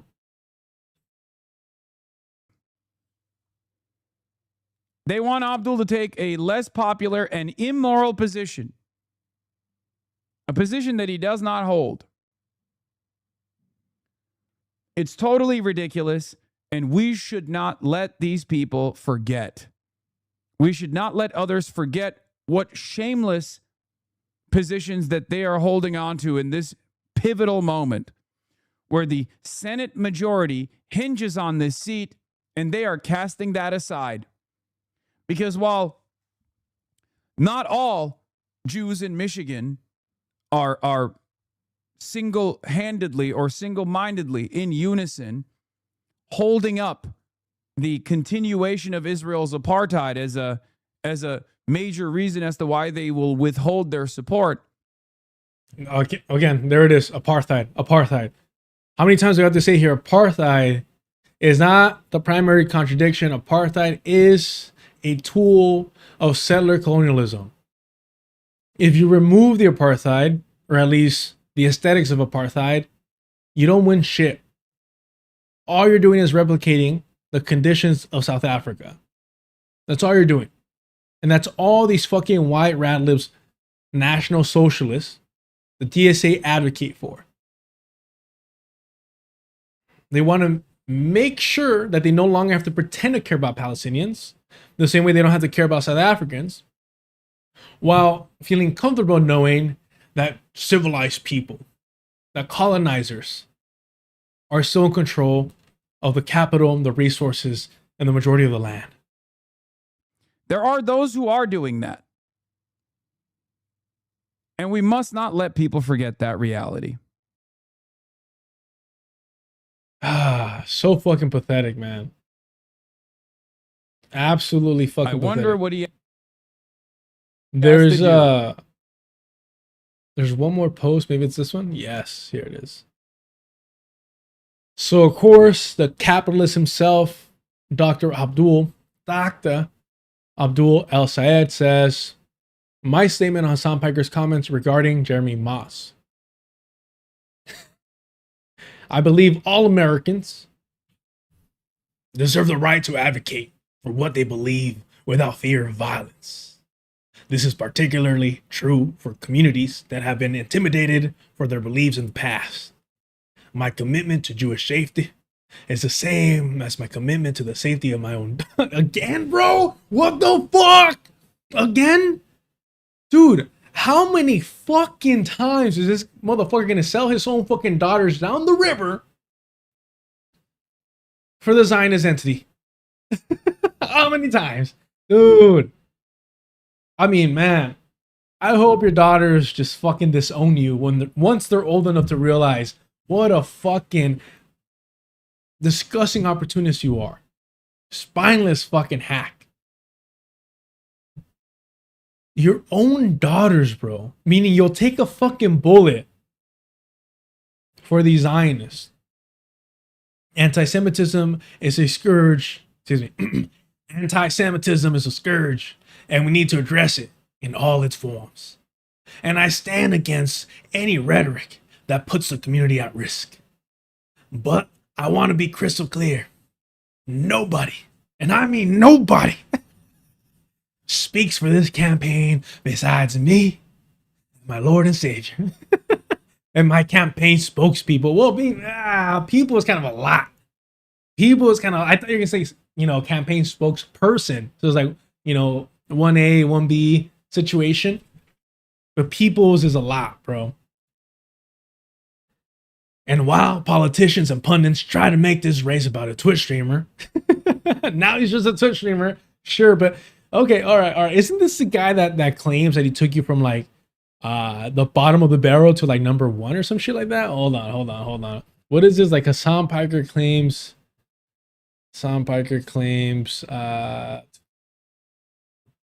getting Abdul El Sayed to number 1 or some shit like that. Abdul El Sayed to number 1. Something like that. Everything right now is about how he's abandoning him. But I know there's a or maybe Hassan Piker bragging about, oh, there it is. Maybe it's this one. Everything he's distancing himself. Yeah. There's a video of Hassan straight up saying like, yeah, we're the reason why he bumped up to number 1. Not gonna find it though. If anyone finds it, drop it in the Discord. Let me know. But it's Hassan basically saying, yeah, we're the reason that he's in number 1. That's hilarious. Oh well. Where are we at? Okay. And while politicians and pundits try to make this race about a Twitch streamer, we're going to be talking about gas, groceries, good schools, and healthcare. Because that's what Michiganders keep asking about. It's why I'm fighting to get money out of politics, money in your pockets, and Medicare for all. Abdul El Sayed for Senate. Or he just goes Abdul for U.S. Senate. God damn, bro. How much more are you going to fucking whitewash your name? Yeah, man. Does anybody have that? Sad as fuck, bro. Hold on. Let me see if I can find this. Nope. Yeah. Ooh, wait. Who wrote this? Who wrote this? Who wrote this? Shit. Or maybe, yeah, maybe we'll read that. Did anybody drop it in the Discord at all? Let me double check here.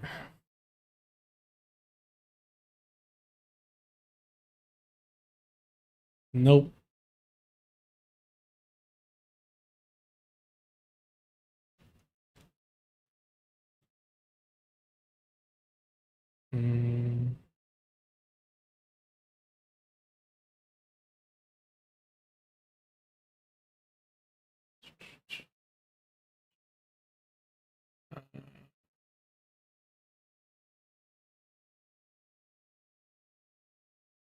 No luck. Oh well.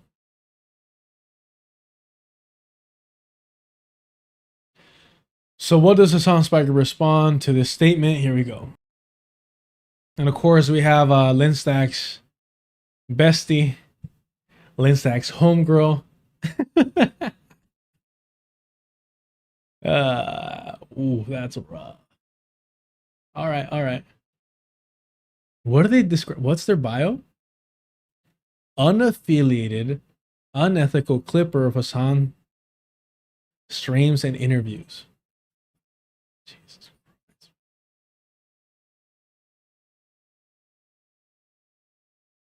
Any of you pull this shit, I don't give a fuck how big the channel gets. Immediate this comunicado, whatever, what the fuck was it? What was it that they said in John Wick? What was it?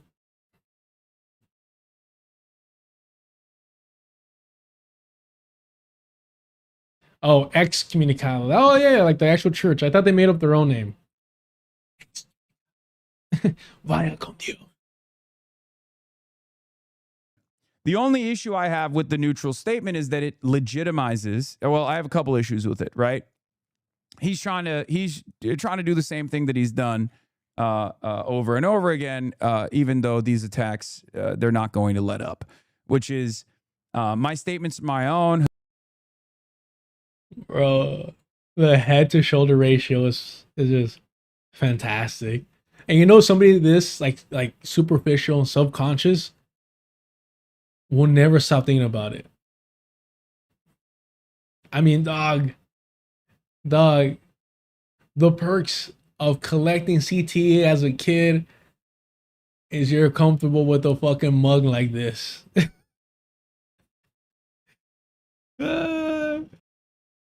Hassan's statements are his own. Stop tying us to one another like this. It's ridiculous. It's a distraction, right? Hold on. And you don't stop for a second and say, oh, let me put my ego to the side. Let me put my clout chasing to the side. Let me just step aside and realize that I'm causing a distraction to the campaign. Come on. So that's what he said. In my opinion, I think it would be best not to say anything, right? In my opinion, it's better if you don't just denounce me. It's better if you don't distance yourself and embarrass me. In my opinion, just stay quiet and don't talk about me.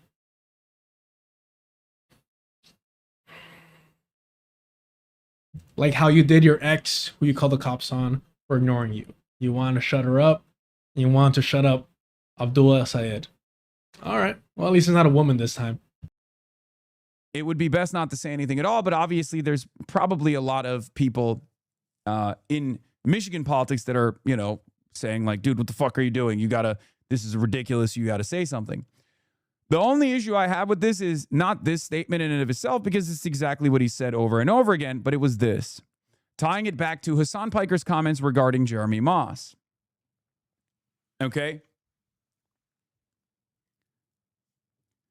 This. Honestly, and look, I know everyone's talking about the suits, this and that. Bro, you're at home. You're in your mansion. And you've still been pressured to wear suits in your own fucking bedroom or in your studio. The whole point of being a streamer is you don't have a boss, right? Obviously, YouTube overlords, Twitch overlords, all this shit. But that's the whole point, is that you don't have to clock in, you don't have to clock out, you don't have to have any fucking specific attire. And to me, it's puzzling that you're so pathetically invested in how you're perceived, in gaining more viewers, more authenticity, more whatever, more attention, that you're willing to like wear a suit in your own fucking home as a multimillionaire.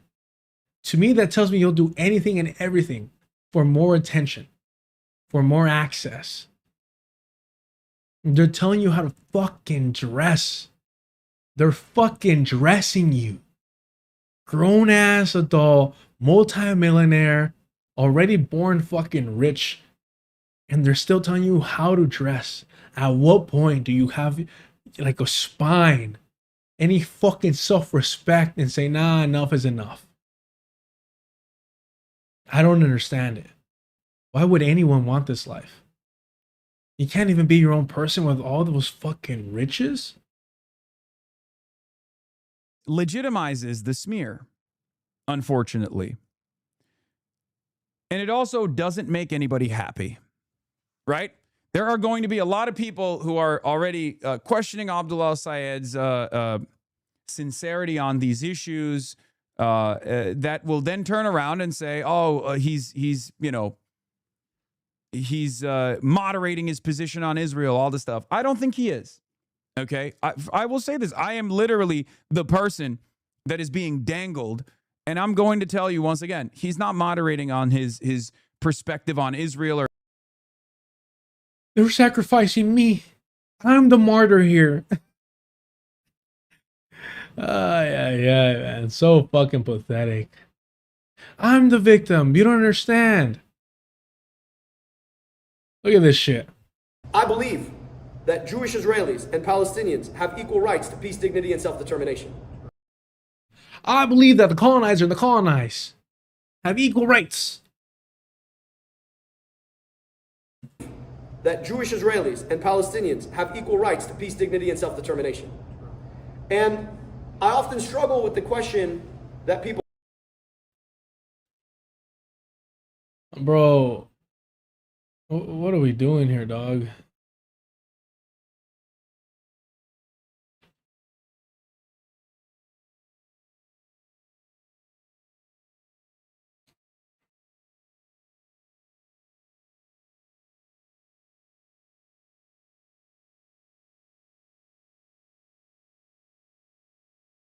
What are we doing?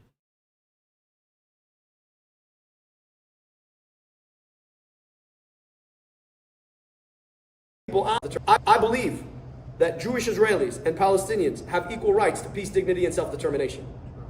And I often struggle with the question that people ask in this particular scenario, because what they now ask is, do you believe in the right of Israel to exist as a Jewish state? Which to me forces the question of a definition of what a Jewish state means. Are we saying Jewish by faith? Or are we saying Jewish by power? Or are we saying Jewish by majority? If you say Jewish by faith, that opens up a whole other set of questions, which are, whose interpretation of the faith?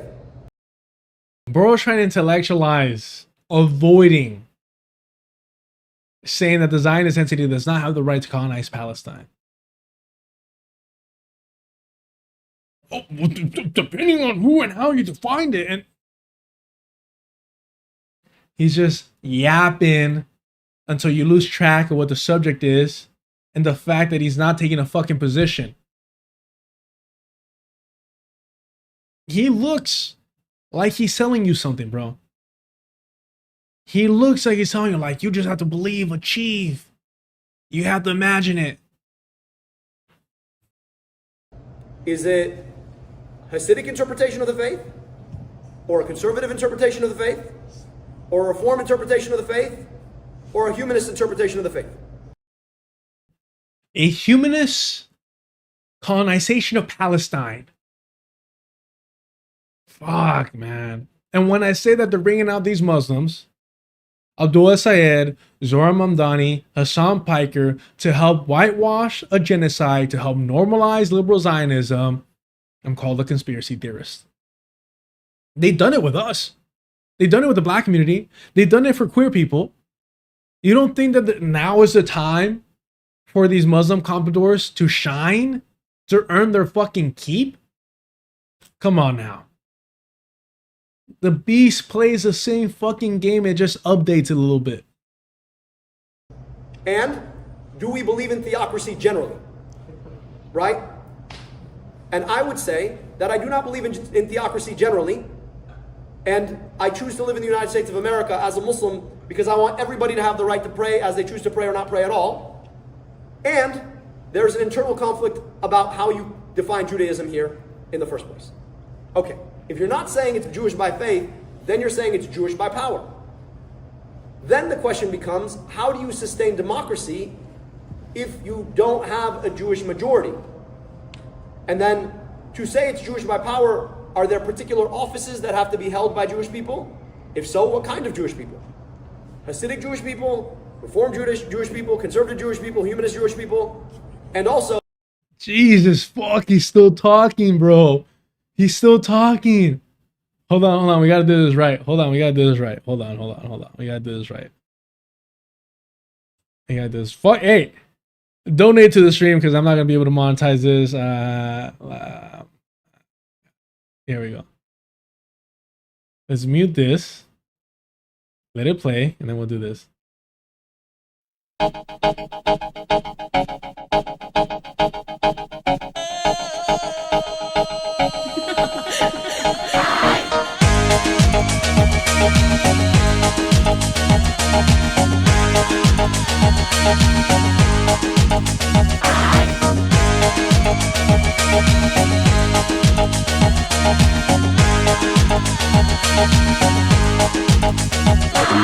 When I dance, they call me Macarena, and the boys they say que soy buena. They all want me, they can't have me, so they all come and dance beside me. Move with me, chant with me, and if you're good, I'll take you home with me. Hala tu cuerpo alegría Macarena, que tu cuerpo es para dar la alegría y cosas buenas. Hala tu cuerpo alegría Macarena, Macarena. Hala tu cuerpo alegría Macarena, que tu cuerpo es para dar la alegría y cosas buenas. Hala tu cuerpo alegría Macarena, Macarena. Now don't you worry about my boyfriend, the boy whose name is Vitorino. I don't want him, couldn't stand him, he was no good, so I voted for Kamala Harris. Now, come on, what was I supposed to do? He was out of town, and his two friends were so fine. Hala tu cuerpo alegría Macarena, que tu cuerpo es para dar la alegría y cosas buenas. Hala tu cuerpo alegría Macarena, Macarena. Hala tu cuerpo alegría Macarena, que tu cuerpo es para dar la alegría y cosas buenas. Hala tu cuerpo alegría Macarena, Macarena. Oh man, fuck these fucking compradors, bro. That is speed it up. Jabari G, thank you so much for the super chat. I mean, look, if I'm here to do anything, it's to make y'all laugh. This is so fucking ridiculous, man. Man, this is like 2 minutes of just nothing. Of nothing. They're not sending their best compradors. I can tell you that much. Oh, he's a problem with you. He's not changing his mind. Being dangled. And I'm going to tell you once again, he's not moderating on his perspective on Israel or anything like that. Okay? The sip. Red bar. The full sip. He's lying to you. And the problem is, nobody's going to be happy with this. Anti-Zionists will not be happy with this because they will see this as a betrayal. They will see this as Abdul al-Sayed, you know. Hold on. I'm sorry. I'm you know, we're struggling over here. We're struggling over here at Deculture, at the cult compound. This motherfucker bought 2 coffees. Why not just get a large? Hold on. You're a multi-millionaire, bro. You could afford the best coffee beans with the best fucking espresso machine, and you can make them at home. You can afford all the syrups.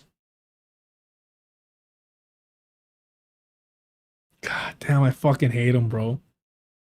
You know, nothing, okay, fucking, I'll be a snob. Nothing beats a good cold brew, French press, all that good stuff. And all you really need is a little bit of oat milk. All right, that's all you need, a little bit of oat milk, and you're set. God damn.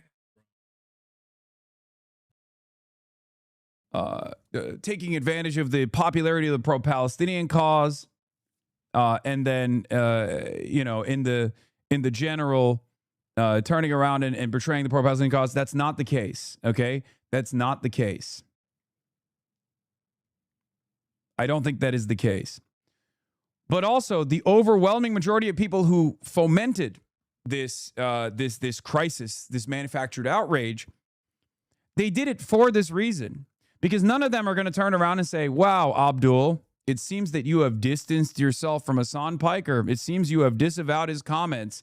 We now believe that you are actually going to, we now think that you're not an Islamic style tequila merchant who is doing jihad. It doesn't matter. That's presuming that they believe that in the first place. They don't fucking care. All right? That's just, you know, fucking campaigning. They don't believe in that shit. They know he's a fucking little weasel. They know he's a fucking sellout. They know he's a comprador. They know that if he wins, he will play ball, that he will serve fucking empire. They know this shit. And here's proof.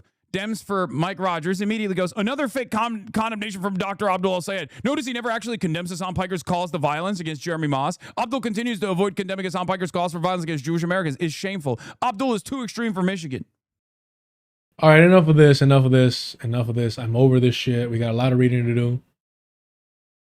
But I do want to play some of this. Look at this. Look at this man that prioritizes a Jewish safety. Anti-Semitism is a canary in the coal mine of fascism. It's one of the oldest bigotries that has caused those of the Jewish faith a tremendous amount of pain. I've said this before. If you believe that anti-Semitism is a canary in the coal mine for fascism, you prioritize European lives, white lives, over black, brown, and indigenous people. If anti-Semitism is your canary in the coal mine, then you're ignoring the pleas, the yells, the suffering of black, brown, and indigenous people. That's the only fucking way that anti-Semitism is a canary in the coal mine for fascism. From pogroms to the Holocaust, Jews have always been singled out by those in power as a scapegoat for instability and economic volatility people in power cause.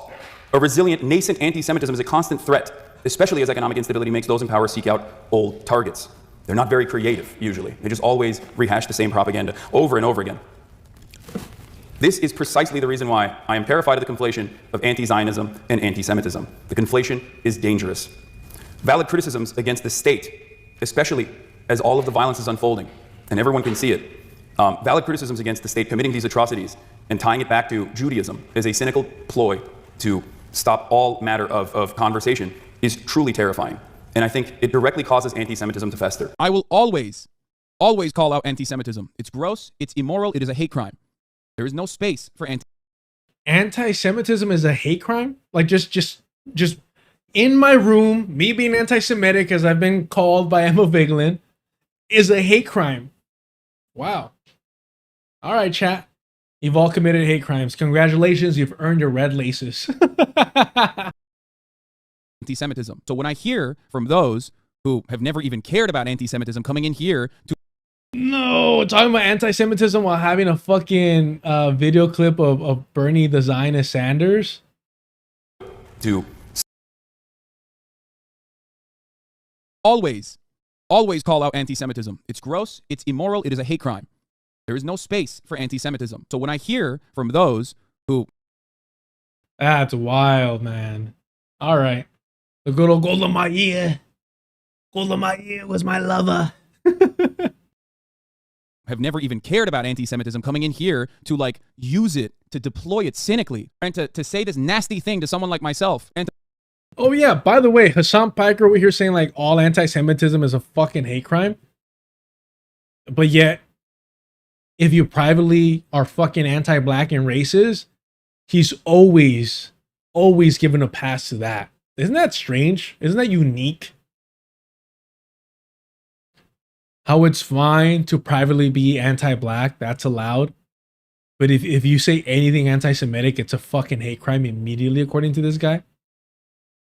Isn't that interesting? Doesn't that just demonstrate like a certain discrepancy here? A girl at Kansas State University has been expelled from the school following a Snapchat that she posted that people are saying is racist. Had the caption, "Feels good to finally be a," insert word there. Someone took a... And of course, a white woman, I don't care if she's queer or not. I don't care if they're queer or not.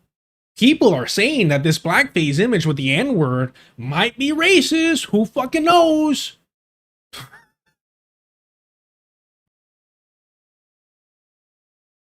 Caption, "Feels good to finally be a," insert word there. Someone took a screenshot and posted it to Twitter. The user said, "But I'm supposed to walk into my classes feeling completely comfortable with people on our campus who think like this," with the image right there. I do get very sensitive about stories that are like stories of people that do something in private, and like a private correspondence between them and their friends, and then someone blows it up and puts it on Twitter, and then that person's life is ruined. It's sensitive. Like, I feel like this, she didn't, like, I think people, I hate that that people have racist thoughts, but if people want to be racist in the privacy of their own social media circle, and specifically Snapchat is one that is meant to be, intended to be private. Oh, 100%. 009 Quede? Yeah, no, they look like they're gonna fucking, they're extras for like, what is that, a Camp Rock Disney movie shit. As you know, unlike Twitter, which is way more public, like, they have every right to be. But anything is anti-Semitic, that's a fucking no-no. to others who are simply calling for the emancipation of Palestinians, I lose my fucking mind. It is so gross. It's so disgusting. You are betraying the severity of anti-Semitism when you use it in such a silly way. There is real anti-Semitism. There is actually a sense of marginalization that is valid.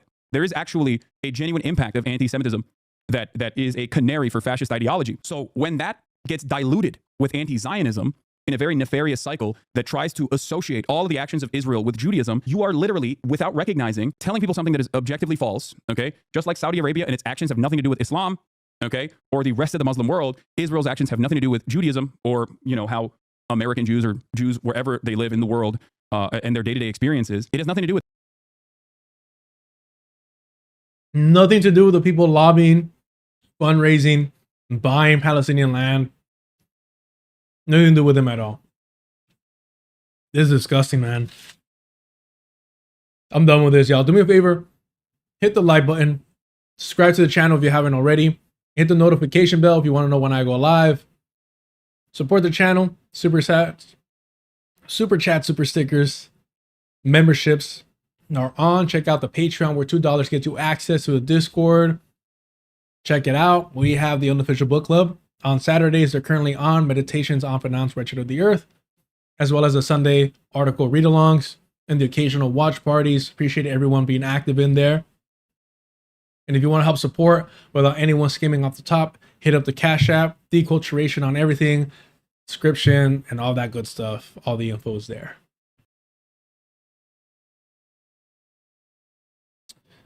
We don't have 25 minutes for this, but I will add this. I keep forgetting I have more of this shit. And we're going to run a little late today. Okay. Here's what we're going to do. We're going to watch a portion of this. I'll edit into it.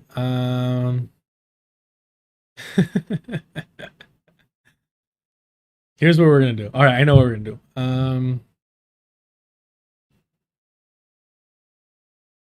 What's this?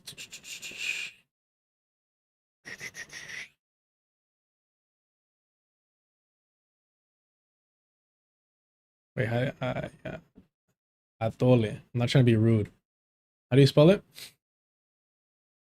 It's like atole, funny enough.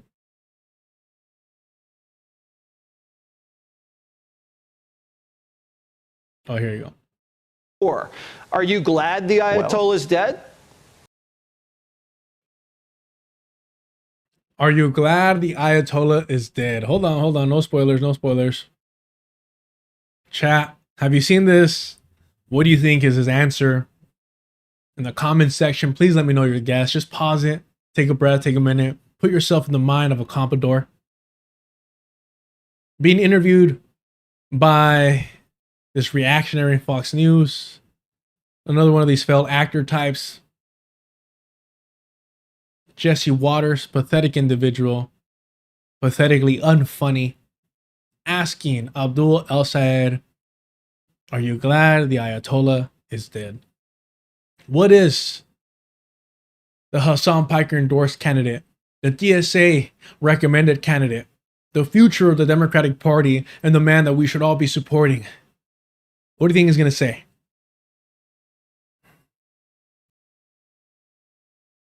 A lot worse. But you brought up the war. Are you glad the Ayatollah is dead? Yeah, I mean, look, he was a terrible person, but that's... Yeah. Look, he was a terrible person. And he's not a comprador. And he's not here to normalize liberal Zionism. He's not here to normalize and whitewash a genocide.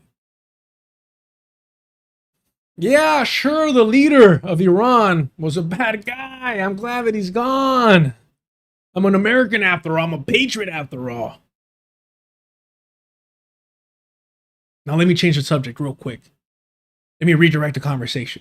And every fucking radical, progressive, left populist, democratic socialist, you fucking name it, we're glorifying this interview.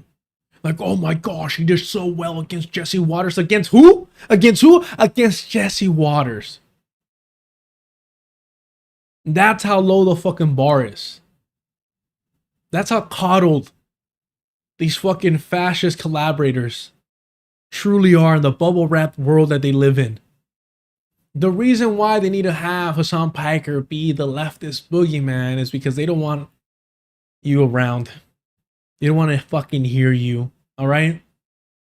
I'm sorry. You're too radical. You're too black. You're too brown. You're too indigenous. You're too much of a socialist. You're too much of a fucking commie. You're too much of an anarchist. They don't want to hear you. They don't want to fucking see you. All right? They want to muzzle you. They want to make sure that your voice is not heard, that you're not part of the fucking conversation. So compradors, sellouts, clout chasers, careerists, and opportunists can get the fucking mic and the attention and mislead the masses, specifically the youth. That's what they fucking want. And so they bring along these fucking sellouts. Hey, we need to regain the Muslim community. Hey, we need to have some like brown Muslim people, brown adjacent, to help the youth understand that it's okay to carry out a genocide against Palestinians. It's fine. Come back to the genocidal Democratic Party and continue voting for us. We'll make it all better. Dead? But you brought up the war. Are you glad the Ayatollah is dead? Yeah, I mean, look, he was a terrible person, but that's beyond the point. The bigger question is, should we have gone to war in the first place? So, look, I just want to be clear with you, right? I mean, I'm never going to defend the Iranian regime, but... The Iranian regime. Never going to defend them. Not when we attack them mercilessly. Not when we're trying to destroy their infrastructure. Not when we're massacring their children. You're just never going to defend them. First place. So, look, I just want to be clear with you, right? I mean, I'm never going to defend the Iranian regime, but I am going to defend the idea that we probably shouldn't be fighting wars we don't know how to get out of. Oopsie, you Since fucking Obama, no more stupid wars. Graham Plattner would have been our hero. God damn it. Why can't you all just appreciate a goddamn true patriot? No more endless wars. Same fucking shit the Democratic Party over here saying. The future of the Democratic Party. We shouldn't be going into wars that we don't know how to get out of. In other words, let's avoid the quagmires. Efficiency is what the Democratic Party is promising you. They'll promise you an efficient leadership on top of the settler colonial empire. How else do you think the economy is going to be thriving under their control? I'm going to defend the idea that we probably shouldn't be fighting wars we don't know how to get out of. Oopsie, you go to war and you tell us that it's going to be a special military operation. That was in February. We're now in September almost, and we're still fighting the special military operation. I mean, it's not working for us, Jesse. We're not really this fighting is exactly it. what It's a happens when you've got a blockade. dunce in the White House who doesn't know what he's doing. I told y'all that this fool reminded me of Cenk Uygur. Slimy opportunist, careerist, egotistical narcissist that loves to hear himself talk and be the fucking attention, have the spotlight on him. And to be honest, I felt that maybe I was being a little racist, right? I was like, oh, am I being Islamophobic? What's going on with me? All right. Have I taken the jokes too far? Right? But do you see what I'm talking about now? Like the little gestures? It's like he's copying his style, no? I'd be upset if I was Cenk. Because he got like, what, 0.1% of the of a vote? What did he say? And the idea that we probably shouldn't be fighting wars we don't know how to get out of. Oopsie, you go. The oopsie. The oopsie. I'm telling y'all, Cenk Uygur does that shit. Dude, even the fucking facial gestures. Fuck it, whatever. Whatever. I'm already anti-Semitic, apparently, according to Emma Vigeland. Might as well just fucking check all the boxes. Let's see. Cenk Uygur, clown or some shit like that.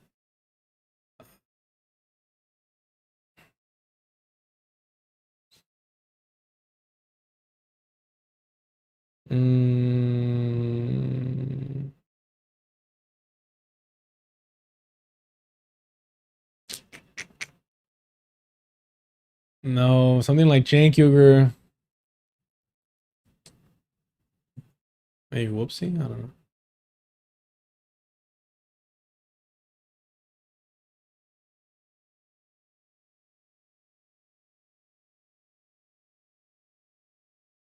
Something like this. Two politicians that the country basically anywhere from has disdain for to despises. Yet everyone in power says, no, you're not allowed to have any other choice. Well, wrong. Here's what I'll guarantee you. A bigger primary is coming. Just like a clown. I don't know. Go to war, and the idea that we probably shouldn't be fighting wars we don't know how to get out of. Oopsie, you go to war and you tell us that it's going to be a special military operation. That was in February. We're now in September almost, and we're still fighting the special military operation. He's like, I would have gotten done in 1 week. All right, I need to take a lap. Stretch my feet, walk around. Do me a favor, y'all. Hit the like button. What do I leave y'all with? Let me see. I gotta leave y'all with something. I suppose. Let's do this.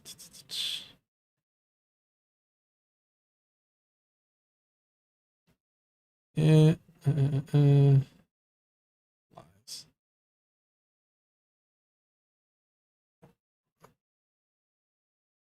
Keep going. I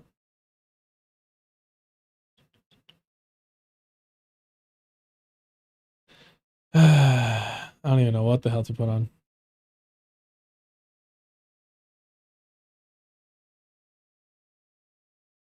Yeah, I guess this.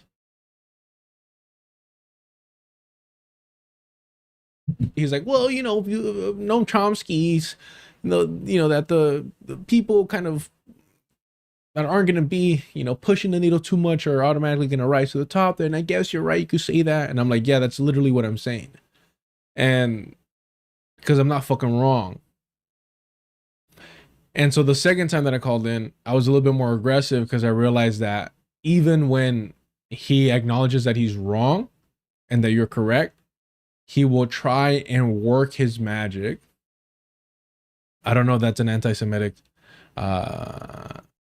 stereotype, but he'll try and finesse the conversation into, or massage the conversation into a realm where his audience will think that you're wrong, bringing up irrelevant points like China, right? Just nothing to do with the conversation at hand. So I think you learn a lot from first trying to go in there and find common ground. I did the same mistake with Little Bill. I should have just right off the top been like, all right, yeah, my name's Carlos. Anywho, why did you lie about, Euro-American Jews and their sentiment towards the Zionist project? Just little things like that where I'm like, damn, like, should I have just been a fucking asshole from the jump? Because if you go back and no, it's not criticism. I'm just saying, like, I've been there. I was kind of, it's not even criticism. It was more kind of wondering how you felt about it after the fact. If you don't mind sharing your thoughts. I know it's a hassle typing too. But yeah, anywho.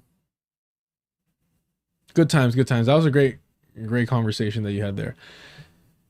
Why did Carlos pronounce your username so easily, but Jab was like, Wukayos Naka? No, I struggled with it the first time, but they broke it down very easily. So I was like, oh, okay, I try to remember the breakdown. Look, I'm the worst when it comes to pronouncing anything. Don't give me credit when I get it right, because it's gonna hurt that much more when I absolutely get it wrong. But look, if you grew up with non-English speaking parents, as most first generation people do, like, you grew up in a way teaching them how to speak English, and that shit fucks you up, because a couple of times of like, ¿cómo se dice? How do you say it? And you're trying to say it in your own like fucking Pocho Chicano accent already, the Mexican American accent. So you're not saying it the way white people say it, the way that it's supposed to be. So you're already saying already a little corrupted, tainted, if you will. So you're trying your best to teach them, and then they say it wrong, and then you're like, no, you say it this way, and then they say it a little less wrong, and then you correct them, and then they're trying to get there, but that back and forth, you end up forgetting how to say it, because it's not your fucking native language. It's not your first language, much less native language. So I don't know. I feel like my brain, my tongue are just forever disconnected slightly from years of doing that. Like, it was hard for me to pronounce years and not ears. Like, for a long time, like, that distinction was very, very difficult for me but I think that's me. I don't think that's anything related to my background. Oh, Sam's a lib. I knew he was going to be a lib. He at least admitted he's a capitalist, so I know he's not my ally. Honestly, the algorithm keeps him and the white debate bros relevant. And it frustrated me that it didn't show me, y'all, sooner. I'm on the ground. I'm an underground organizer. Y'all are my people, and they are their foxes. Yep. No, it was funny because I was I criticized, believe it or not, Hassan Piker on Twitter, and one of their parasocial fans, and I'll tell you why they're a parasocial fan, was like, who are you to criticize them? And some person that does not follow me, I don't follow them, was like, well, what would they need to be in order for them to criticize Hassan Piker? And they're like, an activist, an organizer, a union organizer, a volunteer, like a door knocker, all these things, like a laundry list of things. And the other individual just replied by saying, well, Hassan is none of those things. So why would someone need to be those things to criticize Hassan? And I just posted a photo of me in my fucking Union t-shirt, which I don't think it's a smart thing to do, but it just kind of like shuts them up, and immediately they change the conversation without acknowledging that until later when he's like, you guys should be working together. I'm getting arrested if we start working together. Because that was a cop caller, 100%. He called the cops on his ex-girlfriend. He's definitely going to call the cops on me. Yo, my apologies. It's a boring ass fucking stream. My bad. I'm just talking shit, huh? But also, I took a little bit longer because there's a mosquito in the bathroom. And if there's one thing I'm going to do and stop everything that I'm doing is give time and priority to hunt down and execute a mosquito. Oh, let me tell you. I have this whole trick where like I flash my light. I stop moving. Sometimes I have a little bait. I put out my leg out there like I'm trying to fucking hitchhike. And I just wait. And what I've learned, and here's my tip as a professional mosquito hunter, is you cannot try for the perfect moment. You just have to strike. Right? You can't wait for the perfect shot. You just have to go and fucking swing. Right? Because sometimes you might get lucky and the concussive force of your hands clashing will knock them out of balance. Order 66 on every mosquito. I don't give a fuck what it does to the environment. At this point, I don't care. Because they've released these fucking little mosquitoes, the little tiny black ones with like, they have like long little like hairy leg. I don't know what it is, but they have white stripes on them. Right? Those shits are straight up Mossad agents, if we're being honest. CIA fucking mosquitoes. Growing up, all we had were the big fat mosquitoes that were easy to spot. These little ones, bro, demonic ass fucking creatures from like the, I don't know, fourth circle of hell. All right? Is Speedythus black? Makes them more dangerous. Don't do this to me. You know, I have no self-control. We just use Zevo. What the fuck is Zevo?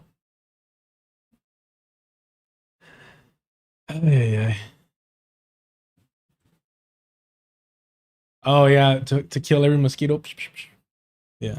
Forget a fly. Flies, whatever, man.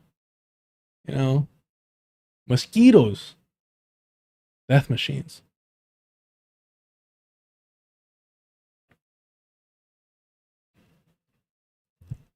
You know, a coworker of mine who's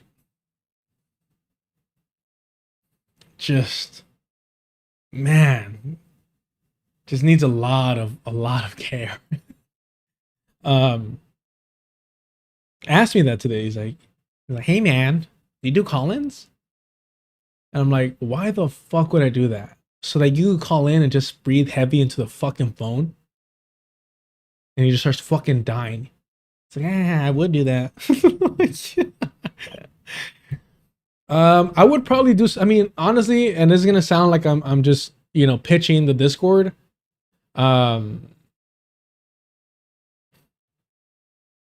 Just join the Discord. I jump in there.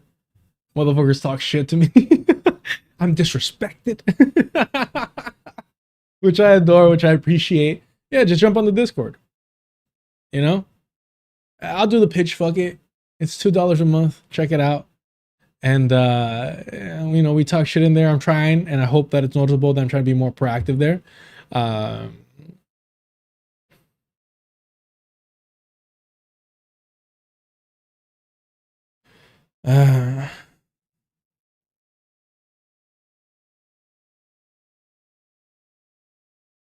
Let's see here.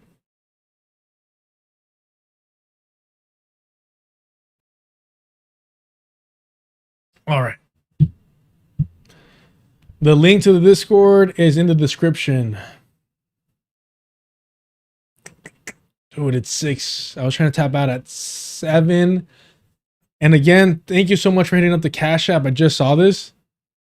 I'm not going to say the name only because I think Cash App like gives you like your legal name. Well, I don't know how it works.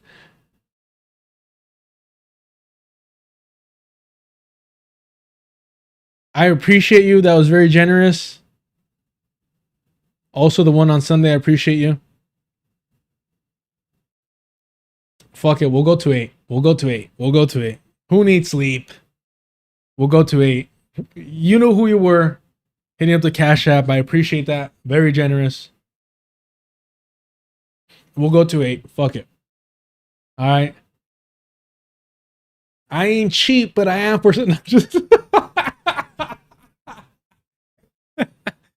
Nah, you know what it is? It's just, I didn't, it's still awkward for me. It's still awkward for me. It's still fucking awkward, man. It's still awkward, and I don't want to feel like I'm ever taking advantage of anyone. So, we'll go, because there's a couple of things that I still want to read through. All right. It is 6 p.m. West Coast. Yes. Everyone's got a price.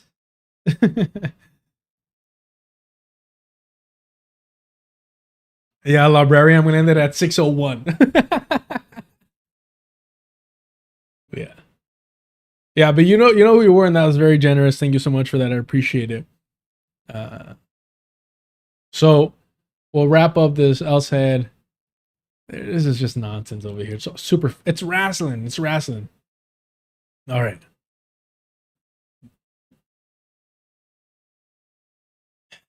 Yeah, I'm a rad lib in hiding. Do I want to do this? How long is this piece here? Now we got time. Ooh. Yeah, I think it's just a blocking style. Let's check it out. We kind of have a lot though for 2 hours. Did we just skip? We got a lot of reading.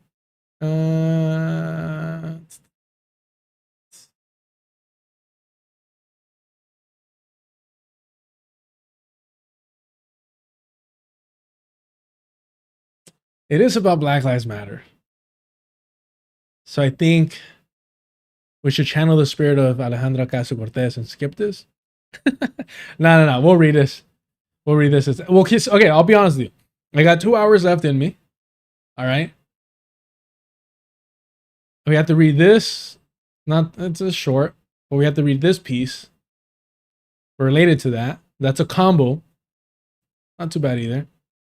But then we have to read the Guardian piece. Not too long either. And then we got to read this post. And then we got to watch about 15 minutes of this. Maybe 30 minutes of that. And we definitely have to read this piece here.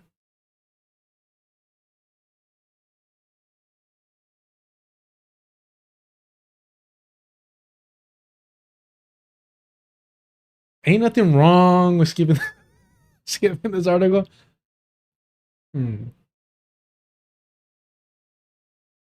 This is the only article that's up because everything else is a combo thing. I did add this last minute. Not in 2 hours, Vic. I do trust Vic. So we're axing this here. Yes? We're axing this?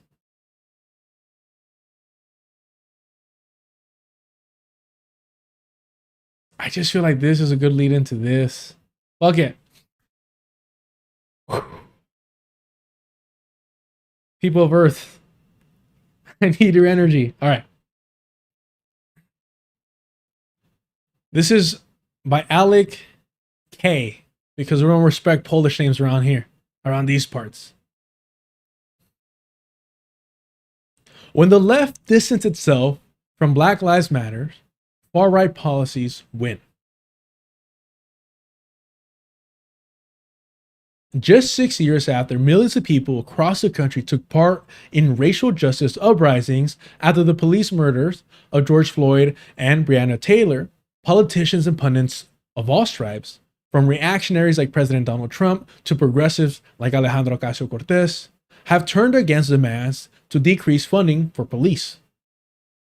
Thus, all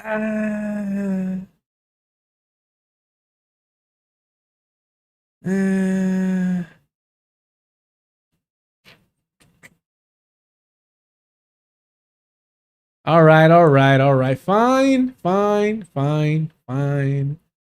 You know what? You know what it is? I'm gonna be humble. I'm gonna be humble. I'm not gonna allow my ego to be bruised. And I'm gonna pretend that you're all commenting in good faith. All right. And I'm gonna say we're gonna skip this. But hold me, because I do want to read this. All right. All right. But in that case, if we're skipping that, then we got to skip this. And we got to skip that. All right. Is that cool? All right. That is my compromise. I felt like those three pieces went well together. All right. All right. All right. Hey, but if anyone's wondering, Vic made the ruling. No, my. Wait. Comrade, weren't you the one saying Comrade Red Rue? You know I don't call people comrades. You literally said you can't handle that. Your brain gonna fry. The fuck? And now, now it's racist if I don't read it. You guys are assholes, and I love it.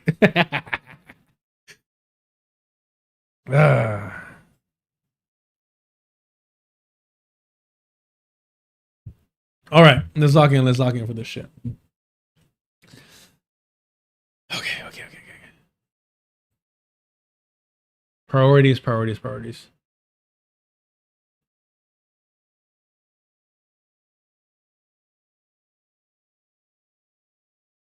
Okay.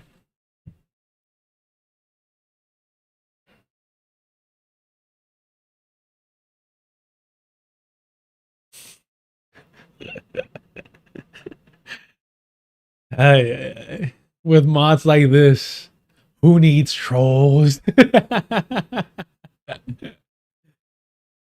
Okay, all right. Actually, let's do this. Hold on. Let's do this.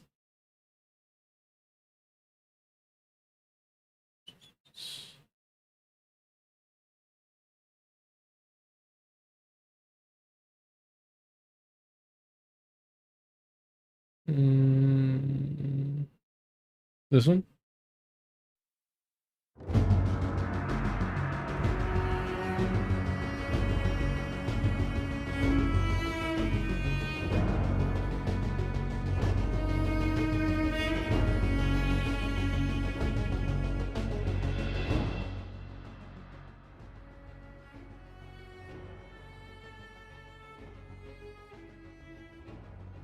How's the audio? Do I come out all right?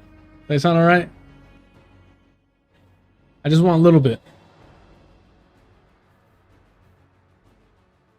This is okay? How's that sound?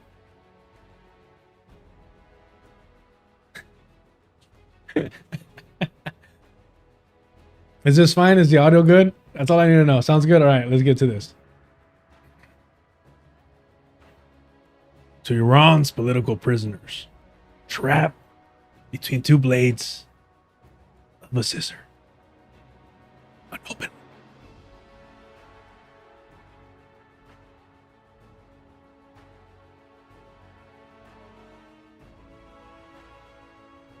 To our fellow activists, students, thinkers, workers, artistes, and other prisoners of conscience held behind the walls of all detention centers across Iran. We write to you from a place of deep solidarity. Our hearts heavy with the knowledge of the struggle you face within Iran's prison. The torture, the systematic neglect, the enforced silence, and the brutal reality of sham trials. As former and current political prisoners, activists, and scholars committed to the global project of abolition, anti-authoritarianism, and anti-imperialism, we see you across the distance of geography and the silence of censorship and internet blockades. And we stand in solidarity with you as you are at the intersections of two scissors of oppression. On one side, you face the Islamic Republic that, from its inception, enforced absolute social and political control based on exclusionary ideology. It is a domination and system of carceral reality,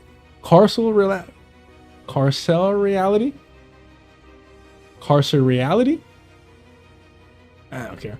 Torture and execution. On the other side, you face the aggression and violence of the very imperialist and Zionist forces the Islamic Republic purports to stand against. The US and Israel instigate brutal wars, destroy civilian infrastructure, kill innocent schoolgirls, and treat you as collateral damage in the pursuit of regional dominance. We remember the horror of 23 June 2025, when Israel struck the Evin prison complex, flattening its hospital ward, transgender section, and visitor center.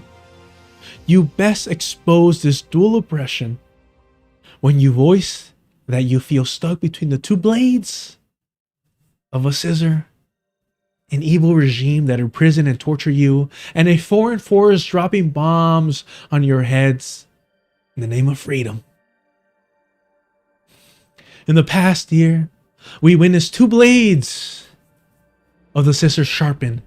We see the arbitrary arrests and horrific waves of state executions. We see the deepening criminalization of working class and unemployed, the targeting of Kurds, Arabs, and Baloch, and the scapegoating of Afghan migrants. All desperate attempts to kill the spirit of the people that cannot contain. This is the logic of carceral states everywhere. When they fail to address the crisis people face, I fucking wonder why. And they simply attempt to criminalize or disappear the people themselves. We see the same logic of domination, the same logic, virtually identical logic of domination when Israel uses administrative detention to hold Palestinian political prisoners for years without charge. We see it when Israeli authorities celebrate a new law that allows them to execute the Palestinian political prisoners they cannot dominate. We see it in the ICE detention centers where the US government imprisons our people in the pursuit of political agenda of racist exclusions, or detains our political activists for daring to speak against the US-backed Israeli genocide. We see it in the history of the US targeting freedom fighters, particularly Black, Indigenous, Puerto Rican, and other anti-colonial organizers. Who's the little Puerto Rican?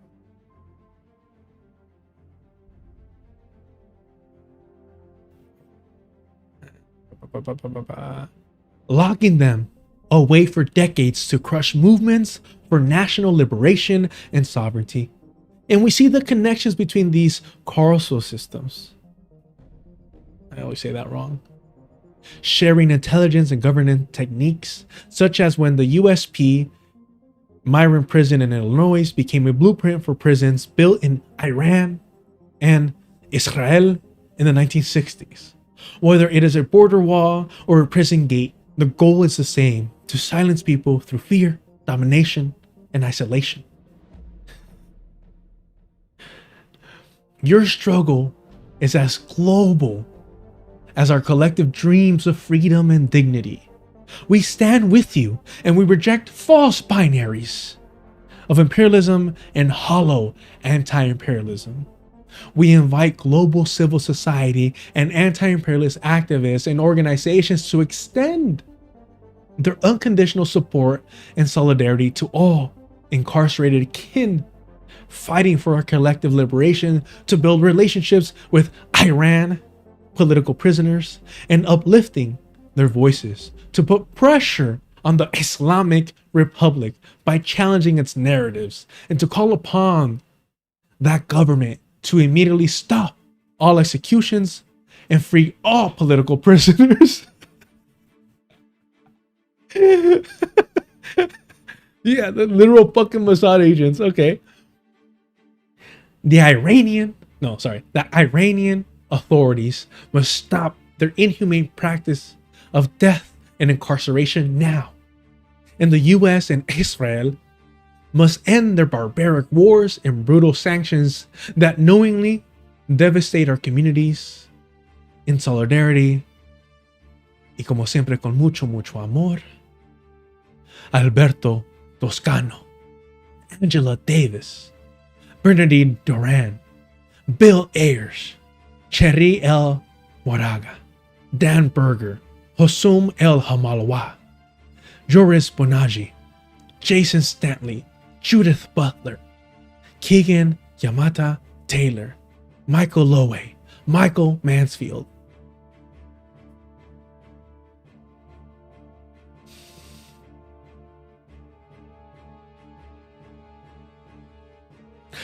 Ricardo Jimenez, Rusa Benjamin, Ruth Wilson Gilmore, Walden F. Bayo, Yassine Al-Hash Saleh. I'm surprised they haven't updated this. But okay. Okay, all right. That was pretty quick. That was pretty quick. That was efficient, you know?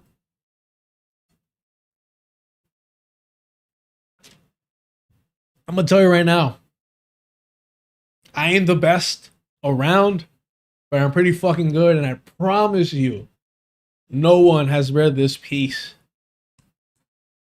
as soulful, as wholeheartedly, standing in solidarity like I have.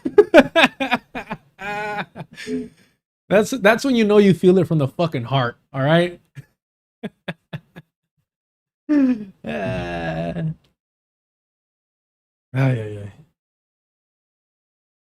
voted for Kamala Harris. You got problems? First time reading an article without stopping. That's because I believe in it. How can I stop myself from reading that? I mean, it's. I didn't have to read. First of all, I wasn't even looking at the words. I was speaking from the soul. I didn't. What article? Hold on. What letter are y'all talking about? I assume the Guardian just published my journal entries. I don't know how to say Iran with Islamic, like the Islamic. I wrote that shit, bro. What are you talking about? Ain't no AI around here. I was all from the noggin. Saturn Visa, thank you so much for the super chat. The reading was beautiful. Can I get some snaps? Come on, can I get some slaps in the chat, please? Did I not deserve this? I don't know. Y'all just like prisons, is what I'm hearing. All right. Shit, I wrote that shit years ago.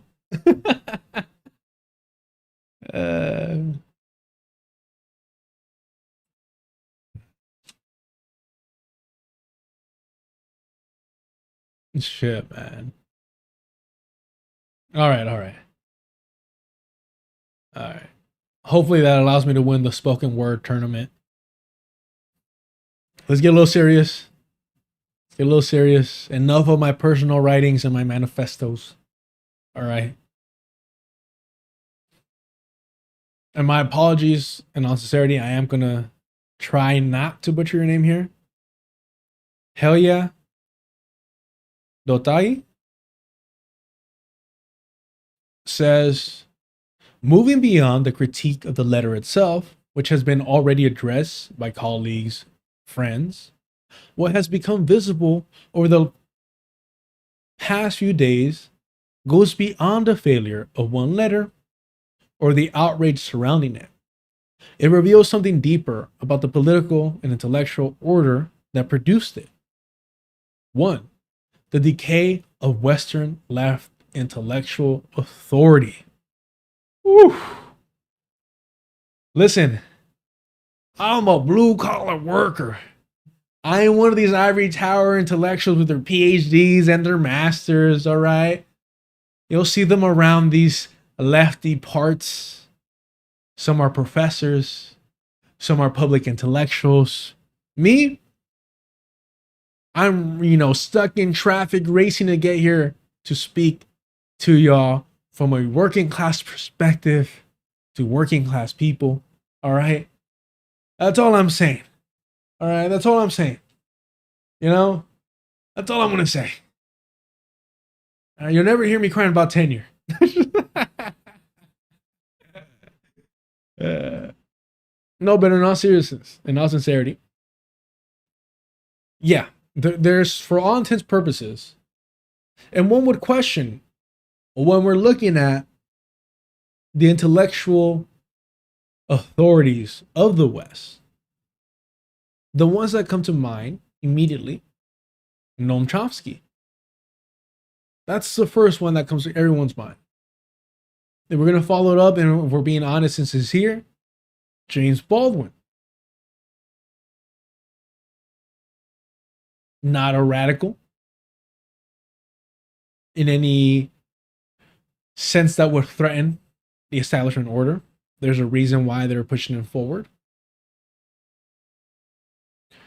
But I would say those are your top two public intellectuals. Maybe I'm biased. Please let me know in the chat, in the comments, who you think are the top intellectual authorities that we have within the belly of the beast, or had, I should say. Because I can't think of many. I'm not saying they were mine. Yeah, Ta-Nehisi Coates now, for sure.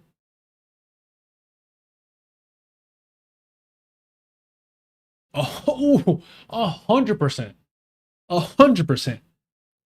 Look at that. All right, for the first time in the stream, I'm agreeing with the mod here.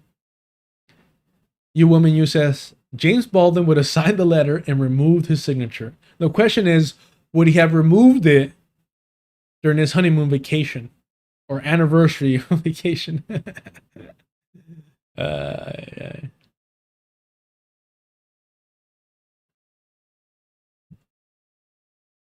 That's the real question there.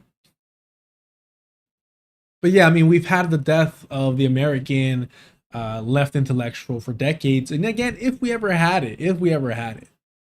No. You know what? I'm going to be honest with you. I think you're right. No, all jokes aside, I think you're right. I think you're right. And I know you're joking. I know you're pulling my leg and all this stuff like that. I think you're right. I think that we have to come to the understanding or the realization media has changed. The landscape is different. And the current intellectual authorities are Hassan Piker and FD Signifier.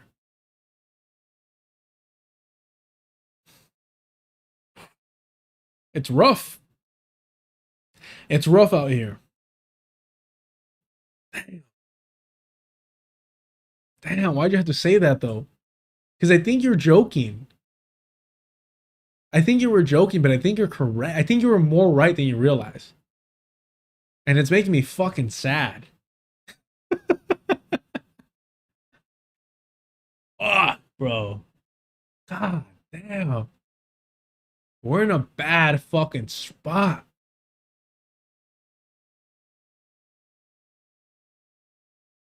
And okay, no. You're not even wrong about that. Because you're saying, hold on, you forgot Destiny. Sure. Yeah, no, I think, and I say these streamers, like, I'm not on here, right? Fuck, bro. Yeah, no. If we're going to throw in Destiny, the creep, we're throwing in Sam Cedar. Sam Cedar is viewed as an intellectual figure. On the left, Kyle Kalinske, Crystal Ball, Sagaran Jetty for the right.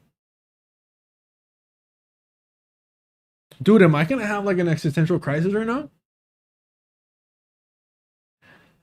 You know, because, oh, fuck, man. Because I'm always, I'm like, hey, nobody's calling these people out from the left. Let me take some time to listen to their bullshit and try and combat it. But I never thought of them as intellectuals. Maybe because I didn't respect them or there was nothing to learn from them. Mehdi Hassan. Fuck, Mehdi Hassan. Yes. Yeah, I mean, and maybe it gets a little tricky because you can say, well, he conducts interviews as a journalist, but he was a tail. He's so in your face and always giving his opinion that he has to be considered a left intellectual authority. Wow, man. Not Norman Finkelstein. Rise and Finkelstein.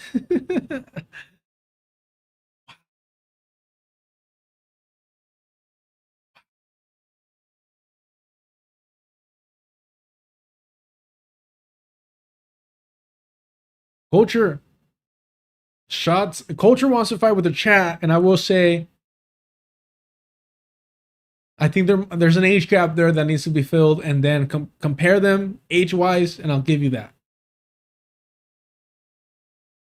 No, Ben Shapiro fell off. Steven Crowder fell off. Now for the right, Candace Owens, Tucker Carlson. Yeah. No, you know what? Bill Maher and Jon Stewart, maybe a decade ago. They're out of it. They're not in the zeitgeist. Man. John Oliver, a couple years ago. Something happened with John Oliver where it just didn't. I think the British thing just didn't land. Kirk definitely was. I would argue that Nick Fuentes is in that spot right now. Claudia, I'm not even going to read that. Don't even joke around. Stop.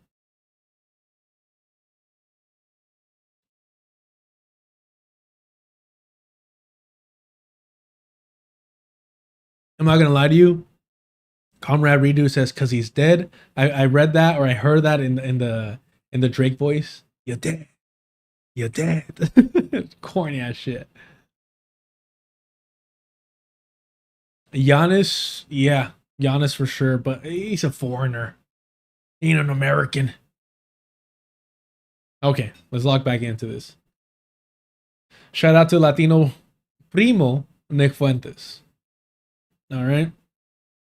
If Bernie Sanders, the Zionist, is AOC's tío, that's my primo. Cornel West fell off. Yeah, that presidential thing for sure made it all bad. Vic says, number 6, tangent. Vic's just mad we're naming all their favorites. That we're calling out their favorites. Neil deGrasse Tyson was close, but I think he's a little too unbearable. Chris Hedges, that's an old dog. Nah.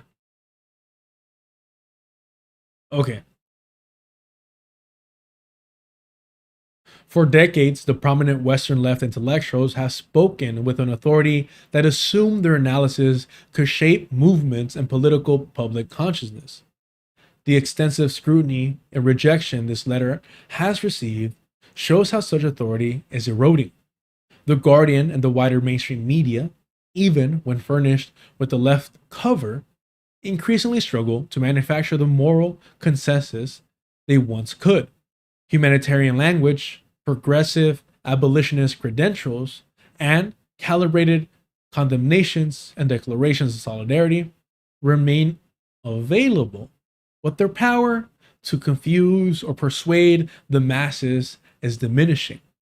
The empire is experiencing a crisis of hegemony, owed to historic defeat of US by Iran and resistance by anti-colonial forces in West Asia, and its intellectual institutions are decaying with it. 2. Condemnation is not politics. There is also a question for those, including comrades, who have rightly condemned the letter. What does condemnation actually accomplish? It can provide the feeling of oppression without confronting the structures providing the violence. It allows people to distinguish themselves from the most vulgar representatives of imperial power while remaining embedded in the society that sustains and benefits from it. You know, we were talking in the Discord last time. What are you willing to sacrifice? And as I'm to do, I was late and I jumped in and then I got jumped with that question. And so there was no time for me to prepare and hide my my patriotism. And so I gave the honest truth. And I hope that it didn't come off performative or anything. But the question of what you're willing to sacrifice is very significant and important for those of us in the belly of the beast, that even as we struggle, even as we live paycheck to paycheck, have a level of comfortability and security that those in the overexploited world do not.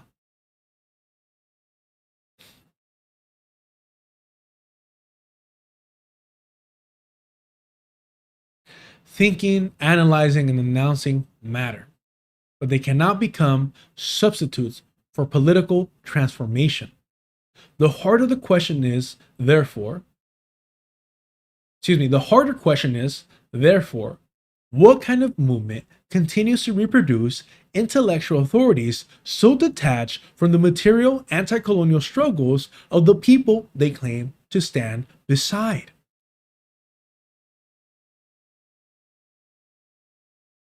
Fuck. In other words, you're out here pointing your fucking fingers while living in these homes, these houses, who you can only afford to live in, who your comfort is only determined by how much you talk, write, and lecture about the people actually suffering and actually resisting, while you cry about tenure.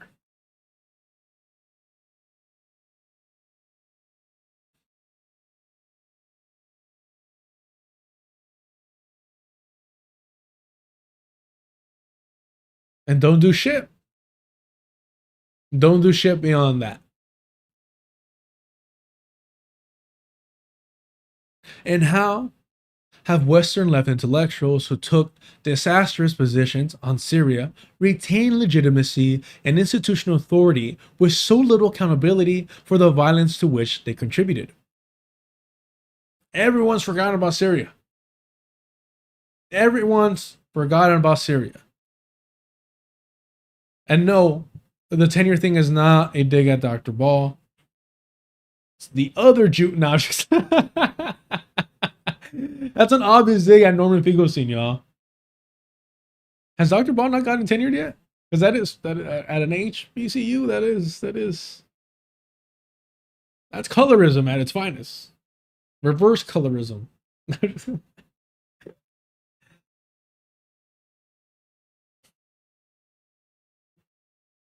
I'm just saying. Dr. Ball has not suffered enough anti-Semitism. That's what I'm here for. You say we. Who are you referring to when you're talking about Sam, huh? Well, I don't Settlers, Europeans. Hold on. You're talking about white people or are you talking about Jewish people? No. We need AI to replace white people.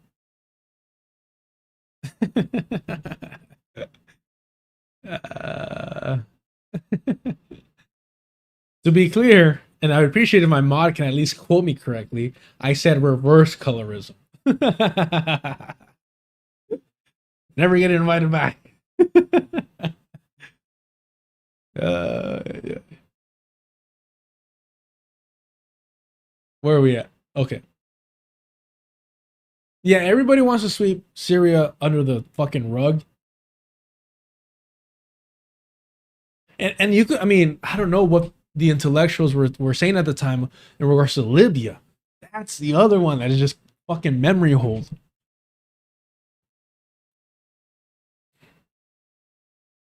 Three, the letter's irrelevance to Iranian political life.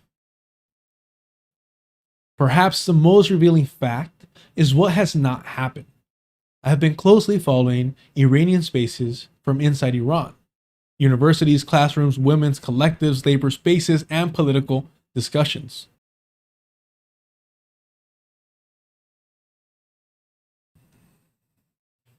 I have seen no meaningful engagement with this letter.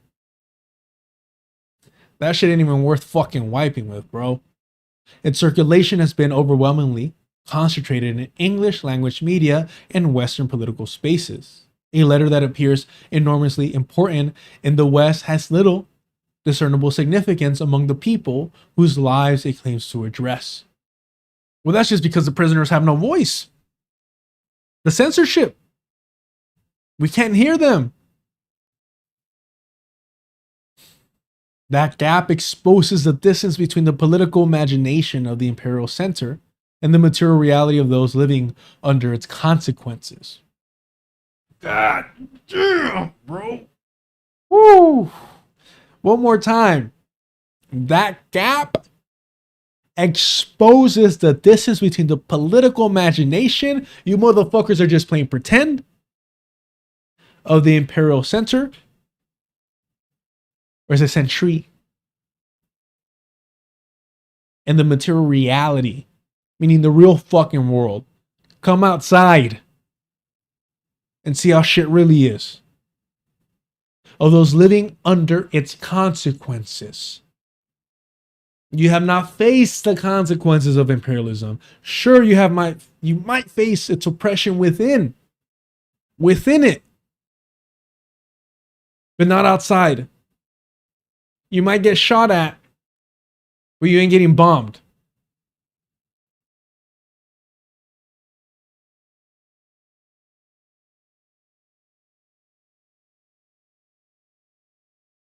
Western subjects may be surprised to discover how irrelevant they have become to an anti-colonial and anti-imperialist struggles unfolding beyond the imperial. Is it center? Or educate me here. Hold on.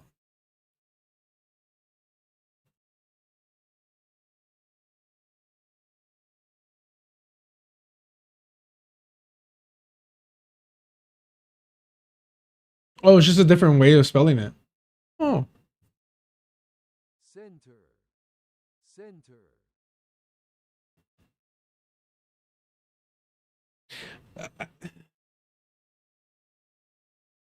What? I just.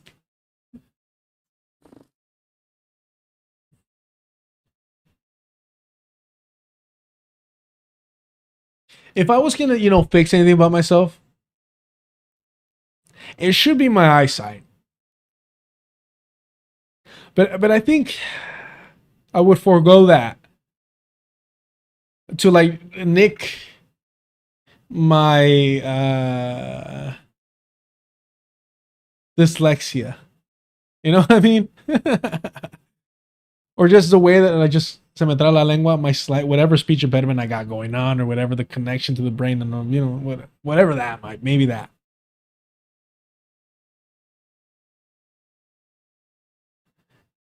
Okay, let's get back to this. Finally, after everything I have lived through over the past 2 years, and specifically, there it is. After everything I have lived through over the past 2 years, and especially after talking to Minam families, I refuse to extend the language of good intentions to those who signed this letter. They had decades of history, scholarship, testimony, war, sanctions, interventions, and resistance from which to learn. And this is something that I agree with. This, I've seen a lot of excuses about, well, they didn't read the letter, maybe this wasn't what they were initially. And I think that this only applies to Mumia. Because he is a political prisoner, because of his age and health concerns. I think that it's not even generosity. It's just the reality of his condition that he's in. And again, yes, imprisoned. But I'm talking about like physically, his medical condition. And this isn't to remove agency from him. But I think he's the only person in that entire list that qualifies for me to say, nah, I kind of need further confirmation of what he was told, of what he saw. I just need more from that. Again, that's not excusing him. That's just kind of like the realities of understanding that if outside, elderly individuals like him get taken advantage of, why are we pretending that that's somehow out of the realm of possibility? You know what I mean? And again, please say I'm just making excuses. Maybe I'm just in denial, whatever. You can say all those things. But for me, it's kind of like, until you've seen somebody elderly and how reliant they are in a similar health condition that Mumia is, again, and this is going so far as to removing the fact that he's imprisoned. I'm just talking right now about the health condition that he's in. How dependent they are on the people that they trust. I think that's a crucial fact that requires a little bit more. That's all I'm saying. And I think that I'm almost being I'm being too cautious, to be honest with that. But I also, part of me doesn't want to fall into the whole idol, icon, hero worship of it all. I'm just sticking to the health facts. I hope that's fair. Everyone else is sus. The future is being made by those who have proved capable of changing the balance of power in favor of the masses of the periphery. History is being made by the resistance forces across West Asia, led by the Islamic Republic of Iran, not through the increasingly irrelevant savior takes of imperial intellectual class. Lady Iran's beauty, bless your day.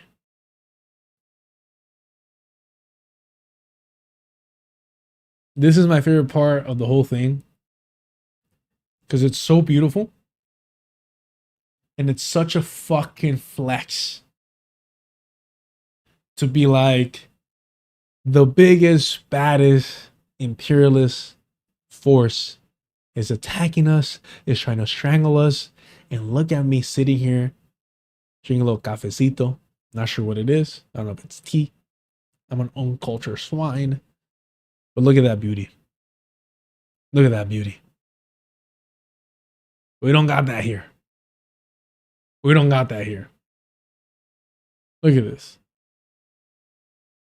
You ain't gonna find that around these parts.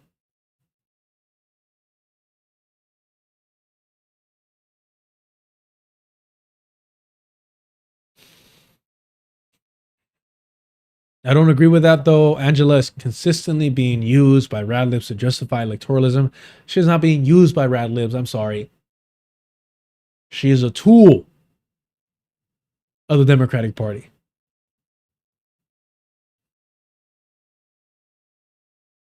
It's gorgeous right here.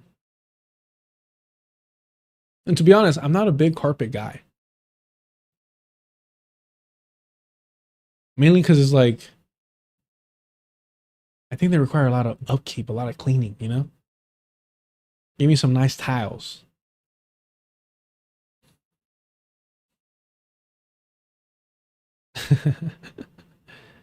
And this is just absolutely heartbreaking here.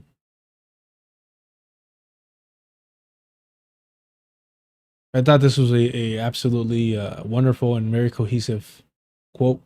Now, I do want to cover a little bit of this. Shout out to Millennials Are Killing Capitalism and Dr. Ball at I Mix What I Like. They had this amazing almost 3.5 hour stream.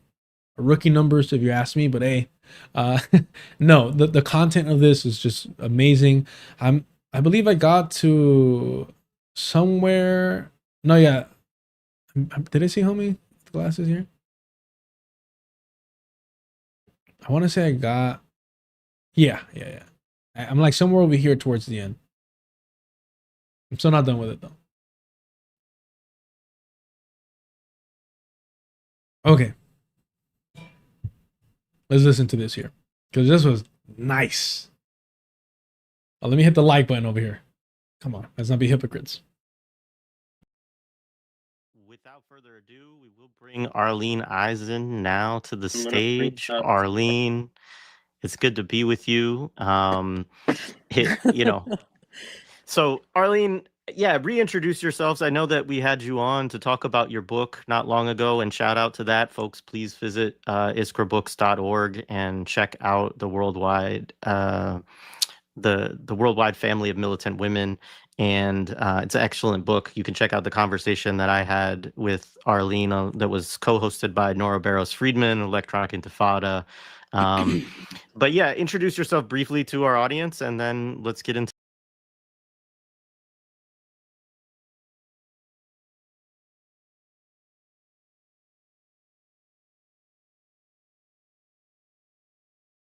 My apologies.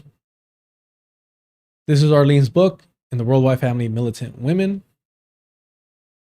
20% off if you buy direct. Free PDF, free EPUB. Iskra Books gives you no fucking room for excuses. And they have beautiful covers if you do get the hard copies. I would have to reach for mine for a couple of their books. But I'm not gonna lie to you, I mainly get their free PDFs. Even no excuses. No excuses. But support them if you can, of course. All right.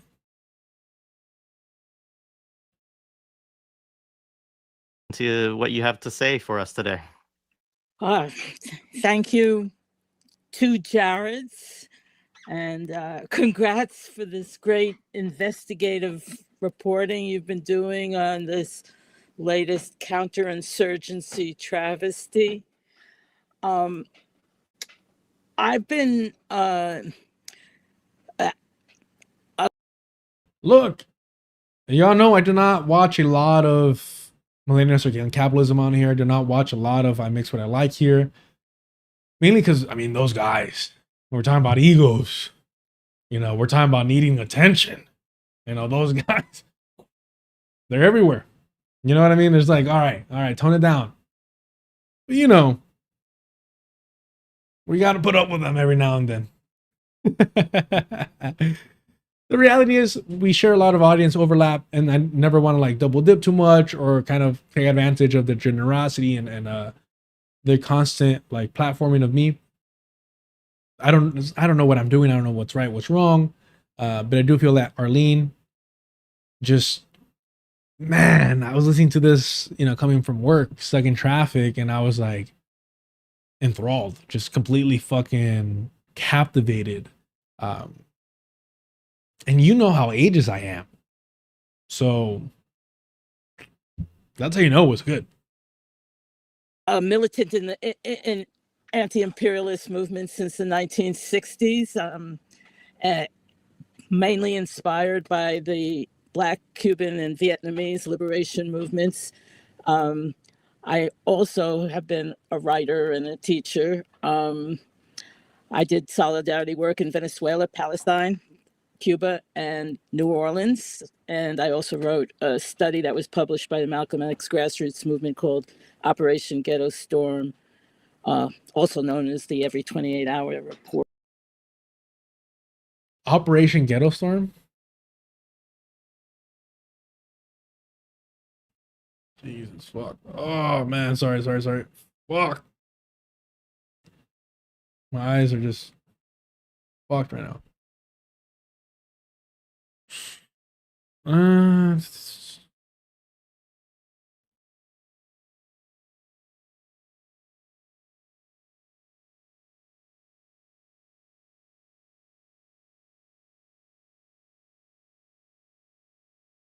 No paper link available.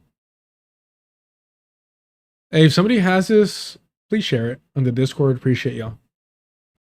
For it. And I have a beautiful website with all kinds of gorgeous posters on it, so you can check that out. I'm not going to talk about the content of the letter. I think you guys have done it. I wanted to pay attention to what this whole tempest, probably in a teapot, means for our movement. And when I say our movement, I mean anti-imperialist. Remind me what tempest in a teapot means. Been a while since I've heard that saying. A big fuss or commotion over a small, unimportant matter. Oh, fuck. So she opens up by saying, I'm not even going to fucking address the letter. And then says, a tempest in the teapot. A great commotion over unimportant matter. This is one of the perks of, you know, being in community or engaging with older folks. They bring out these fucking old ass sayings. I completely forgot about this saying. Tempest in a teapot. Yeah. All right. Cool. But first, I wanted to just point out three contextual issues. They launched so-called economic D-Day against Iran yesterday, whatever that means. At the same time, the Zionist entity escalated its bombing of Gaza and southern Lebanon, which seems to be on the upswing. So that's number one. Number two, the popularity and legitimacy of the regime inside the United States is at an all-time low. Both Democrats and Republicans are dismissed, and the response is flock cameras. And I saw a post about ICE now wearing these gloves that can shock people, and they use it on children in daycare centers, migrant centers. Look, if American citizens want to be like, oh, you know what? They're using it against immigrants, they're illegals, they're all this shit. Unsurprising. The lack of sympathy, the lack of concern, the lack of solidarity, unsurprising. To be expected, right? The fact that these fucking pigs are going to be using them on American children and this fucking boot-licking nation is just going to allow that shit to happen. Boy, do we fucking deserve everything that's going to come.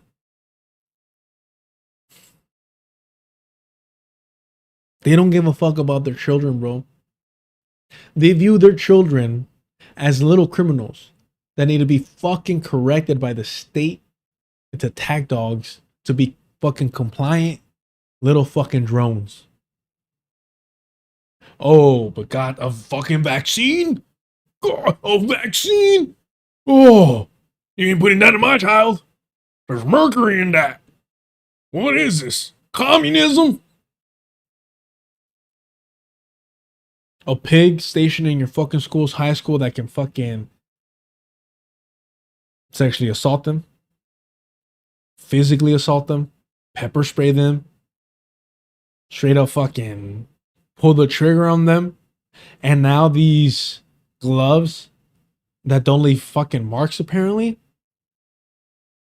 Freedom, baby. Just comply.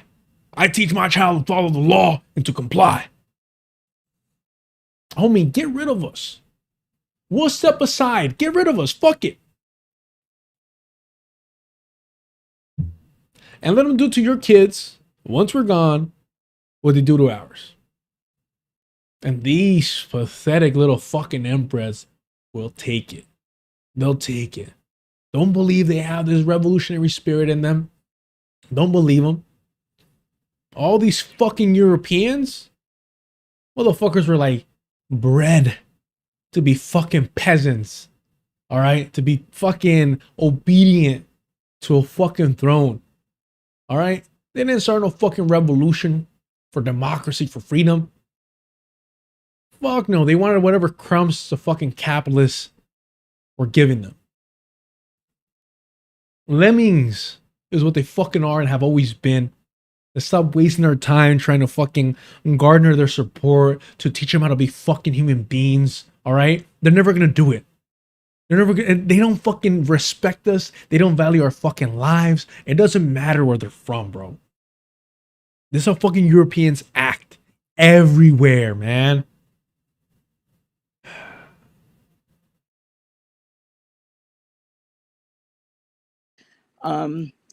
So their impunity for genocide continues, and I think,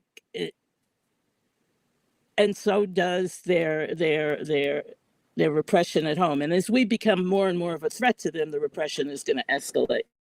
But the last point, and this is the one I wanted, the part of the context that I wanted to focus on for my 15 minutes, was that we have an utterly impotent level of organization capable of defending our democratic rights, let alone anti-imperialist objectives like stopping genocide in Palestine or the war against Iran and attempts to recolonize Venezuela, Cuba, and the rest of Latin America.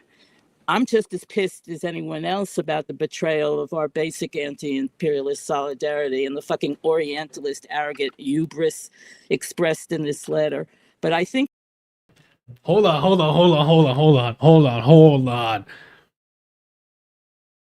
Because when I heard this, whew, if you're looking from the outside in, you think I'm fucking rocking out. Because I was. I'm just as pissed as anyone else about the betrayal of our basic anti-imperialist solidarity and the Orientalist arrogant hubris expressed in this letter.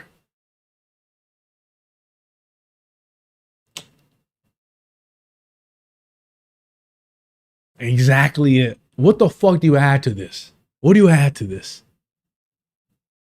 But it is comforting to know that, because we're consistently told and conditioned to believe that as we get older, we're going to compromise, we're going to be fucking sellouts and all this stuff.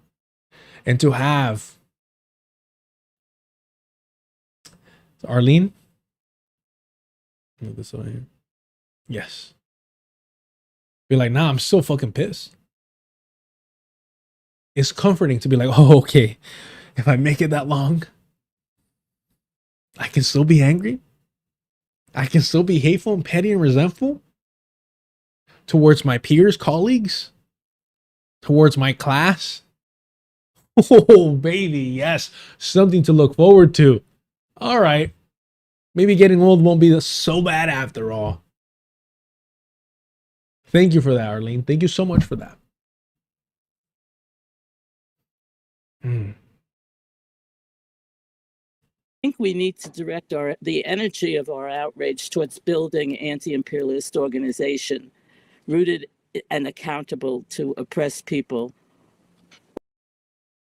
Rooted and accountable. But even before that, saying all that anger, that resentment you're feeling, that frustration, don't just fucking tweet. Don't just yell into the fucking void. Do something about it. Organize, motherfucker. Organize. And when you're organizing, you better make damn sure that you're not rooting that within the Democratic Party. That you're rooting it and making it accountable to the oppressed people. In other words, have some fucking international solidarity.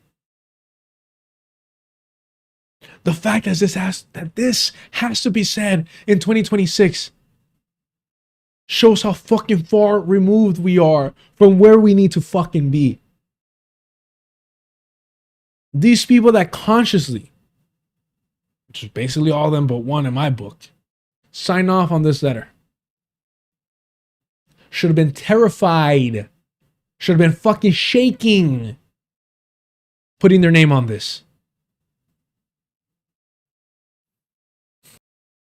Organizations whose power and influence would utterly drown out and overshadow and eclipse any counterinsurgent drivel published in the corporate press. Structurally, we, the critics of this letter, really are no different than the signatories of the letter. And I need to cop to that. We don't have. Oh, I fucking love her. All right. That's it.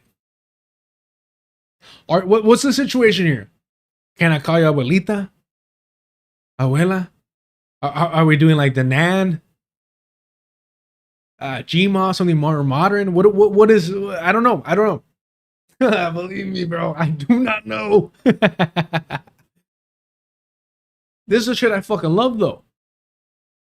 Structurally, we, the critics of this letter, really are no different than the signatories. What the fuck do I love more than anything? Accountability. Accountability. For all the fucking criticism and resentment and opinions I have about the way I was raised, the one thing I will always be grateful for. You won't hear me fucking crying about it or writing a letter about my childhood. It was so tough. I'm the fucking lucky one, baby. I'm the fortunate son. And I will tell you this, the one thing I will always be grateful for. ¿Quieres ser hombrecito? Oh, you want to be a little man? Ponte los pantalones. Then you gotta fucking put on them pants. And you gotta move like a grown-ass man. You gotta fucking be accountable and own up to your fucking mistakes. And if you fucked up, you better own that shit. You better stand there and learn how to apologize, take accountability, and corrective action not to repeat those same mistakes. Ooh, was it tough for a mulo like me, for a cabron, for a stubborn motherfucker like myself to learn that shit. To learn how to swallow your fucking ego and your pride. To learn how to fucking apologize through grinding teeth. Oh man, to eat some humble pie. It was tough. But I always had that. And almost, and I will, as an aside, I will say this. A lot of what prevented me from making those same mistakes is not wanting to apologize again. Maybe not the lesson I should have learned. You know what I mean? Maybe not the lesson I should have embraced, but it really was, oh, if I fuck up, I got to say I was wrong. I got to apologize and say, hey, I was out of line. So let me be more considerate. Let me be more patient. Let me slow my roll. Because the last thing I want to do is apologize, especially to people I don't fuck with, right? And so you learn how to pull back, be patient, observe, take your time, ask questions, be humble.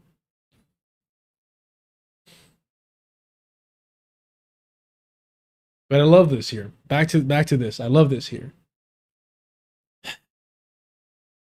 Because that's the sad and heartbreaking reality. And I say this all the time. Hey, we're guilty, we're accountable, and we're failing. Am I saying that Arlene is biting my flows? Am I saying that she's watching the stream? Yeah, more likely than not. If we're being honest, it sure sounds like it. Do me a favor, y'all. Arlene, I know you're watching. Everyone hit the like button, subscribe to the channel if you haven't. If you want to help support the channel, super chat, super stickers, memberships are turned on. Check out the Patreon where for $2 you get access to the Discord, the unofficial book club on Saturdays that's currently on, meditations on Finance Wretched of the Earth, as well as the Sunday article readings. and the occasional watch parties. Check that out. If you want to help support without anyone skimming off the top, hit up the Cash App. Deculturation on everything. All the information is in the description. I appreciate y'all. Let's keep it pushing. Of the letter, and I need to cop to that. We don't have any more rootedness in organization and communities than they do. They probably have a much wider audience, but social media may require work, and it does, but it's not the same as struggle or building an organization rooted in the masses of oppressed people, which can have the challenge to power, the power to challenge the imperialist state. Look, this shit's easy. Doing shit online is easy. It's convenient. It's accessible. It's there for you. Right? And that has its benefits. It allows you to stay in touch. It allows you to tap in. But the reality is, unless you're sharing space, tienes que convivir. Right? You have to be there in person with people if you can, if you're able to. Right? That's why for me it's so important. Like, bro, if we sit down and we share a meal, this I don't know, this might be regressive, this might be traditionalist, this might be some backward ass shit. But if we're sharing a fucking meal, bro, for me that shit hits different. It's like, all right, like we're fucking really, we're being fucking human beings with each other. All right. And I appreciate that, man. I appreciate that. It's those little things. It's those little things. You know, if you're like me and we're organizing and we're feeling like all we're doing is pushing that fucking boulder up the hill, I'm glad we're pushing it together, bro. It's our bad that this odd collection of individuals have any clout at all. They are accountable only to themselves, their careers, and perhaps their managers who arrange their tours and book deals. If we were organized and clear about our political strategy and priorities, academics and public influencers would not be speaking for, let alone leading the left. No successful revolution or even progressive movement has been led by individuals, bourgeois intellectuals with no substantive responsibility or ongoing connection to real people. No responsibility, no ongoing connection to real people. You gotta be held accountable. You gotta be held accountable. And you know, look, not to focus too much on the DSA shit. But what have I been saying? They cannot hold them accountable. Right? They're not part of your organization. They're leading your organization. They control you. You gotta put up with them. There's no way to bring them to heel.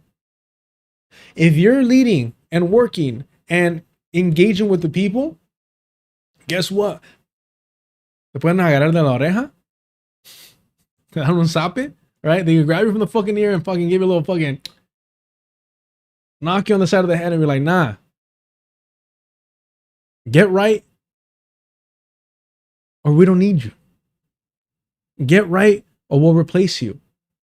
Get right or you'll lose our support, as it should be. We're reading on the correct handling of contradictions among the people for Jared on the left study group now, and I suggest everybody read it. Hey, you can sign up now if you're listening to this stream. Become a patron of Millennials Are Killing Capitalism. Shoot the email. Oh, brother, this guy always trying to make a buck. I promise you, if I had the time, I would definitely be on it. Again, check out Millennials Are Killing Capitalism. And their reading group, their study group, I should say. Sorry.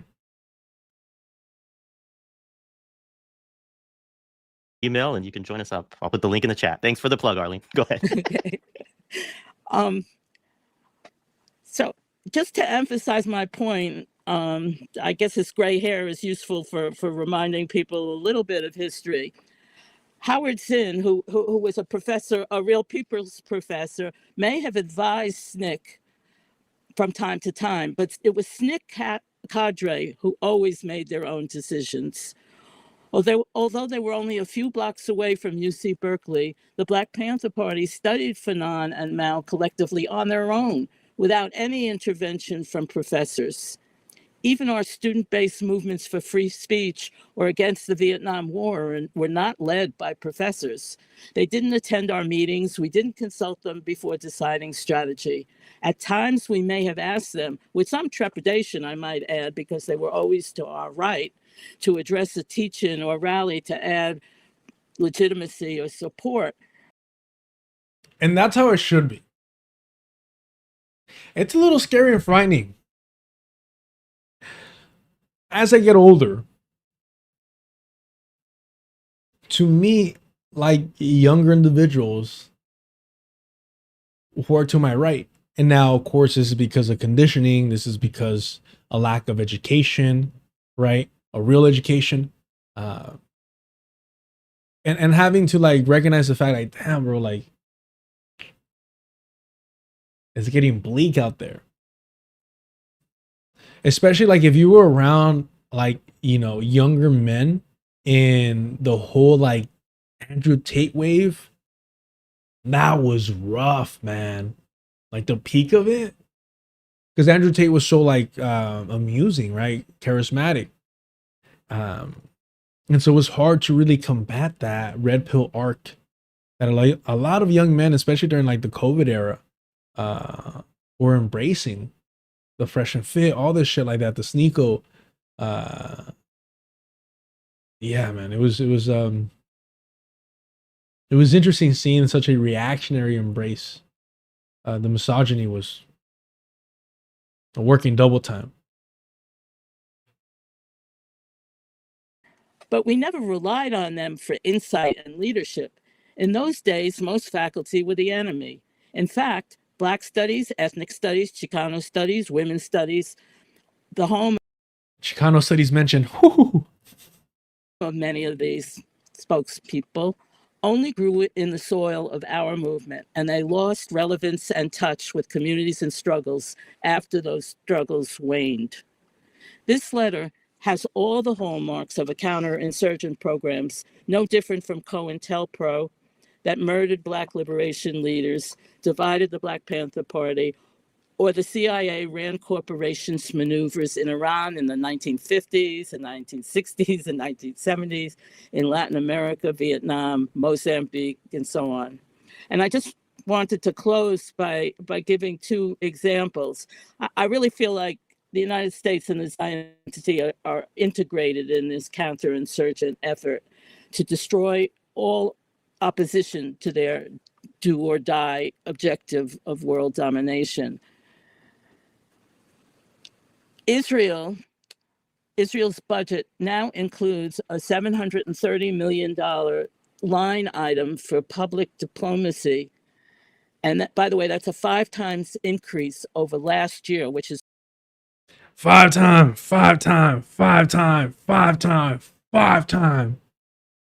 increase on basically social media influence and propaganda.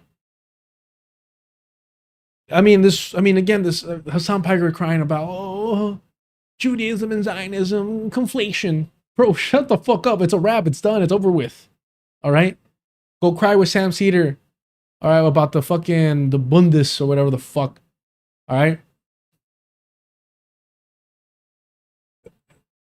The fucking I'm laying on their names.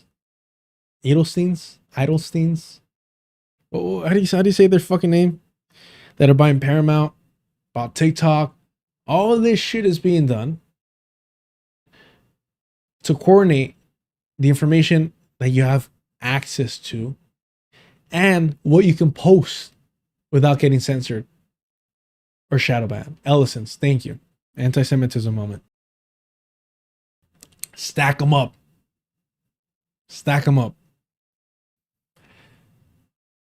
That's what they're doing.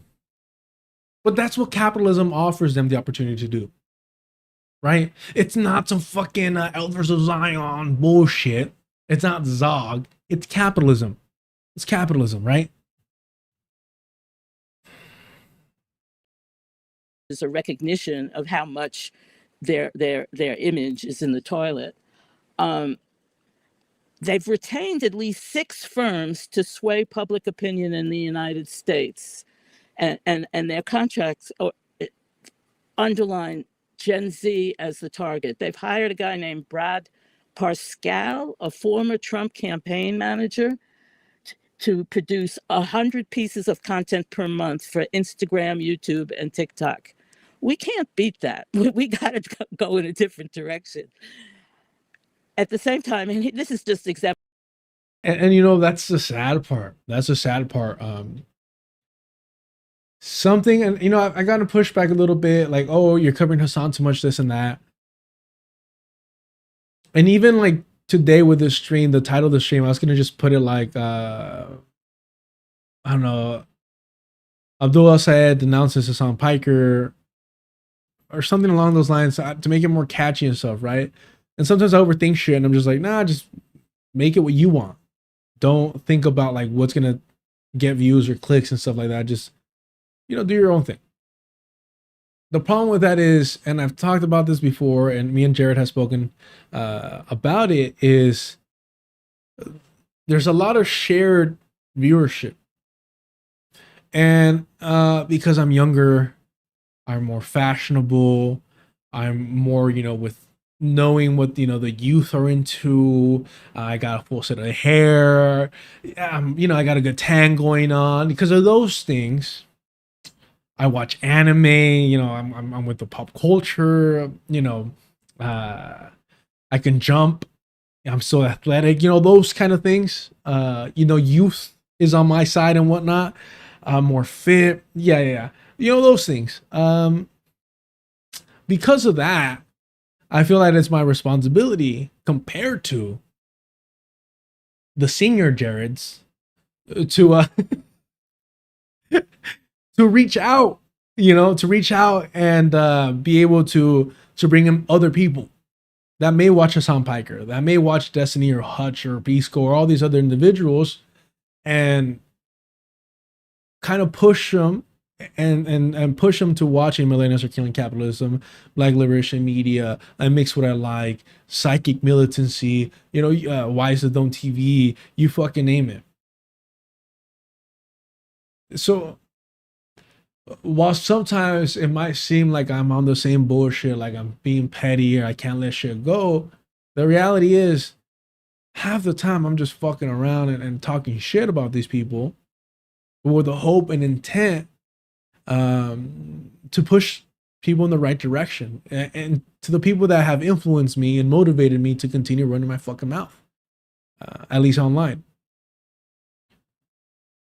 That's just a reality. And the fact is that we cannot compete against the big money that is being pushed to whitewash genocide and to, you know, normalize Zionism, especially when you have individuals like Hassan Piker, Sam Cedar, who are pushing and normalizing liberal Zionism on the left. If you call that shit out, if you call Hassan Piker a liberal Zionist normalizer, his entire cult will come out and call you a Fed, call you CIA, say that you're just a wrecker, that you're an accelerationist, that you're a tanky, all this shit. And they're like, you're not seeing the actual material changes that Hassan is providing. And it's just like, what the fuck are we doing, bro? We're getting outworked on both sides.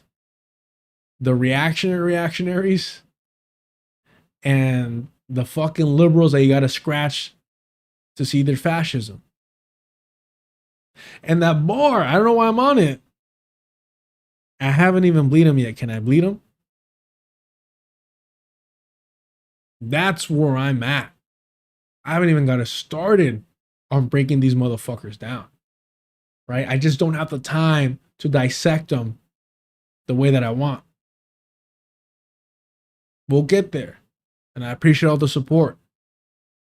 But I do think that I have a certain responsibility to be a little bit more outlandish, to put on La Macarena when covering Abdul Sayed. Something that, neither of the Jareds would do, although the Dr. Petty might. One, because that's just me. That's my personality, and I'm trying to be authentic. But also in hopes that, like,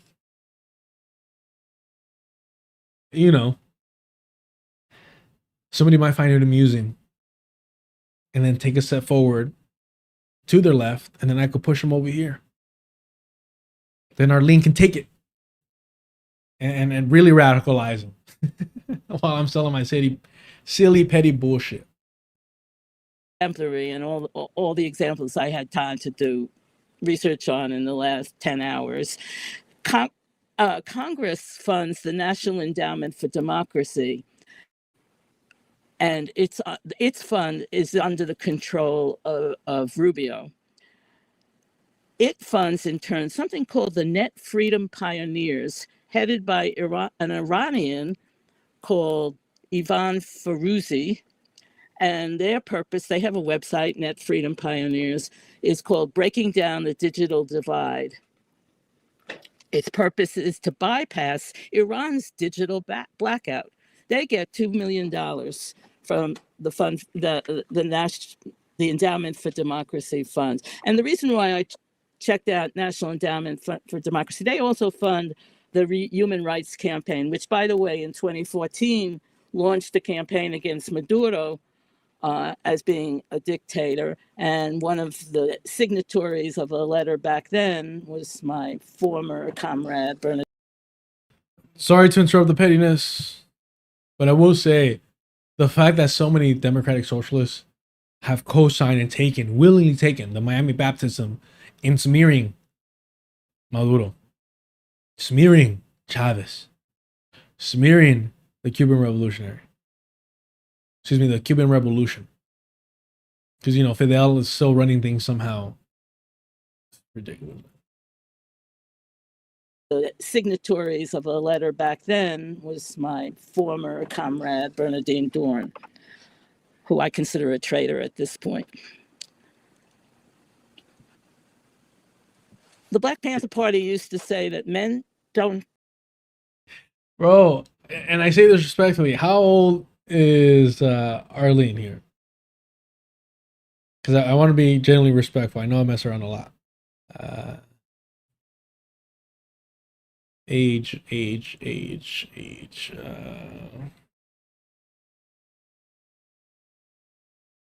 83 years old.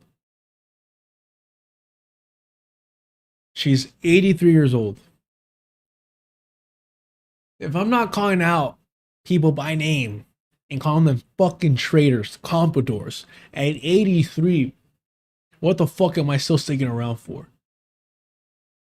If I'm not saying, oh yeah, we used to be cool, but fuck them, they sold out. They're traitors. At 83, if I make it that long. I don't know. I don't know. Withhold pudding for me. Don't allow me to watch reruns of The Venture Bros. Some shit. I don't know. Who I consider a traitor.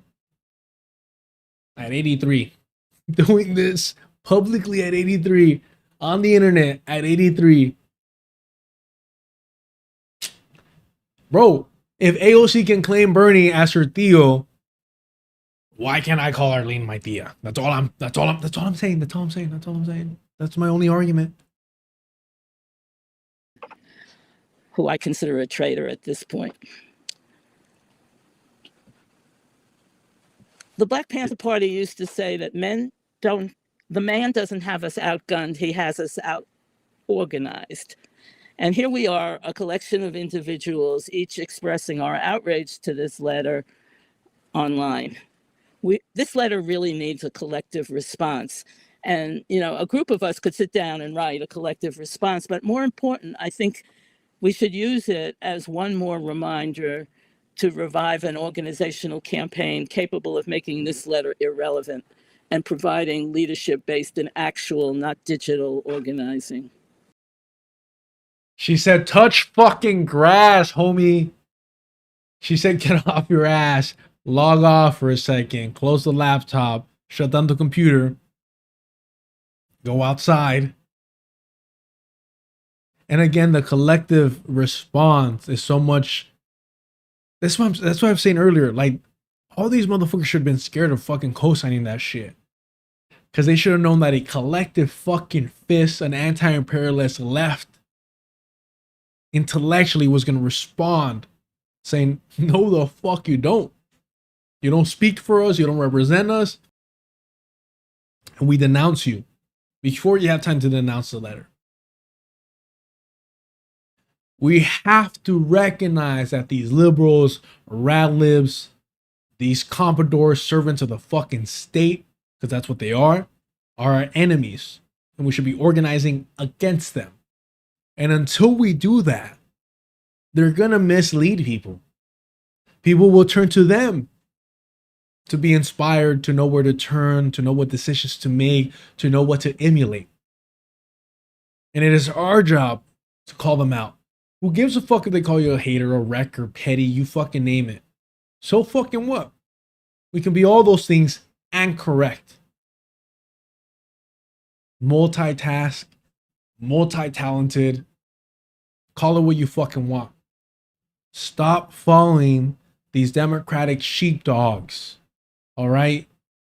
How many genocides are you going to normalize? How many imperialist acts of aggressions are you going to co-sign or criticize because it wasn't efficient enough? That's your fucking complaint? Oh, it's still ongoing. We would have wrapped that shit up weeks ago. Yeah, we know you would have. We know you would have. That's my contribution. Thank you. Thank you. No, that was awesome, Arlene. Thank you so much. I see you put something in the. Did you have something you want to pull up here, Jared? No. It was just me with the scheduling timing. Oh, okay. Oh, brother. You know what? Maybe I'm not so upset Little Bill was rude. All right? You're over here hearing hot fucking fire getting spit, and you're like, just a little scheduling, no, I gotta be out of here in about an hour. How rude. All right? But this is what happens when you're used to being the elder statesman in a room. You know what I mean? When you're used to being the senior. Wouldn't be me. That's all I'm saying. Wouldn't be me. No, Arlene, Eisen. Shout out. You have a new fan. Thank you so much for this. And I'll say this. Honestly, I felt that it was above and beyond levels of analysis and criticism that anyone else provided in this stream. I'll say it. I have a favorite. Fuck it. What are you going to do? Mainly because of the reality check. The reality check of, oh, it's so fucking easy to be like, fuck you, we're denouncing you, how dare you betray this and that, I used to look up to you, used to be an inspiration, how can you do this is inconsistent. It's so easy to do that. In a lot of ways, we're just fucking crying and shouting into the void. We're doing a little fucking tantrum. And Arlene's like, all right, cool, that's fucking nice. Why is it that we're not organized in order to denounce this in a collective and impactful manner? Why isn't that all these intellectuals aren't fucking nervous to sign on the dotted line on bullshit like this? Because they know that we're going to come after their fucking necks if they do that shit. They know we're going to be on their asses if they start talking this way and they start trying to normalize this fucking two sides bullshit. Two blades, whoa. It's just, they should be afraid. I mean, Nixon was, at the White House saying, that he was scared. The intellectuals should be scared of intellectual blowback. Purely academic, of course. All right? But we're not organized that way. Not for a lack of trying. That doesn't excuse our failures.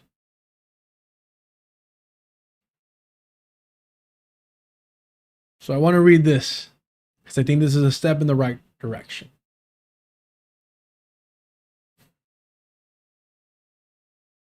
This is, of course, from the Anti-Imperialist Scholars Collective. We'll be wrapping up with this. I appreciate all the support. Hit the like button. Hit the like button.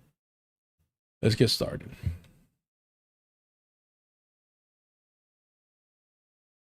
The Guardian letter, the Anti-Imperialist Scholars Collective response.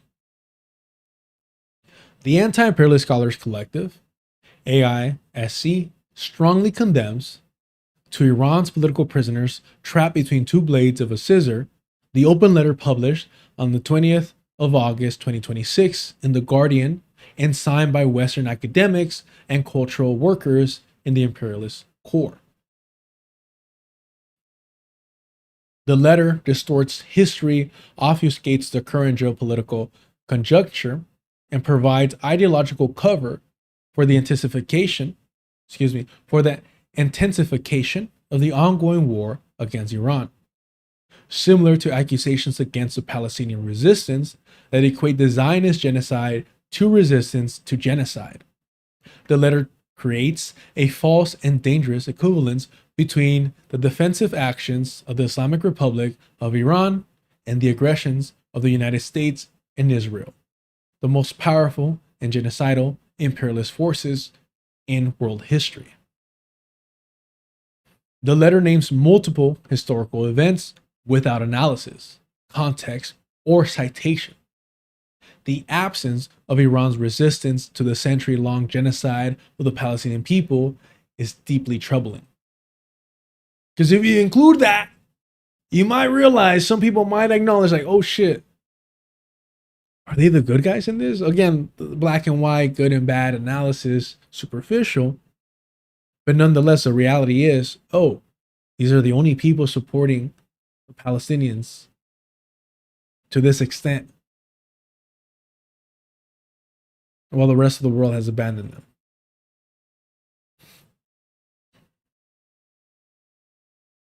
Additionally, the letter does not address the past century of imperialist intervention, during which Europe, the United States, and most recently Israel, have undermined Iranian and Arab sovereignty through coup attempts, kinetic wars, mercenaries, information warfare, sanction, economic violence, and sabotage. Instead of addressing this, Excrapple? No. Ooh. Hold on. I can't use that. Execrable. Deserving to be extricated. What the fuck? To declare to be evil or detestable. To denounce. Execrate. Execrable. Oh, okay, be honest with you. That sounds like a hell of a made up word. And yes, all words are made up. Hold on. Execrable. Like if I were to pronounce this execrable, I would think I'm saying it wrong. It sounds like a fucking alien word. Like, be careful. The execrable is all over the floor. It's tainted the ship. I'm just uncultured. It's what it is. My apologies. Lock in. Instead of addressing this execrable record, the authors offer a vague reference to the anniversary of the 1988 mass execution in Iran and the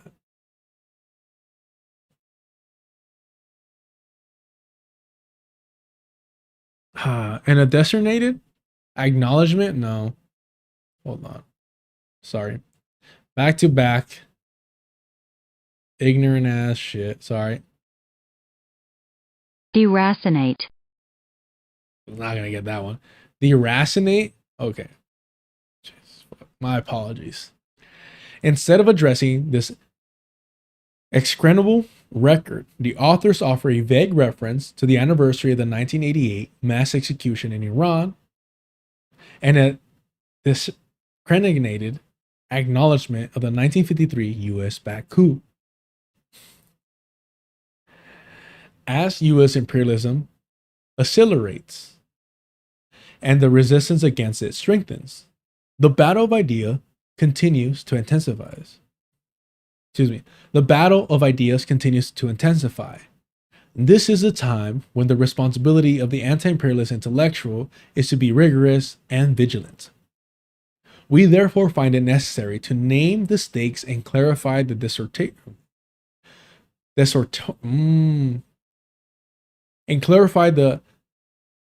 distortions and obfuscations in the Guardian letter.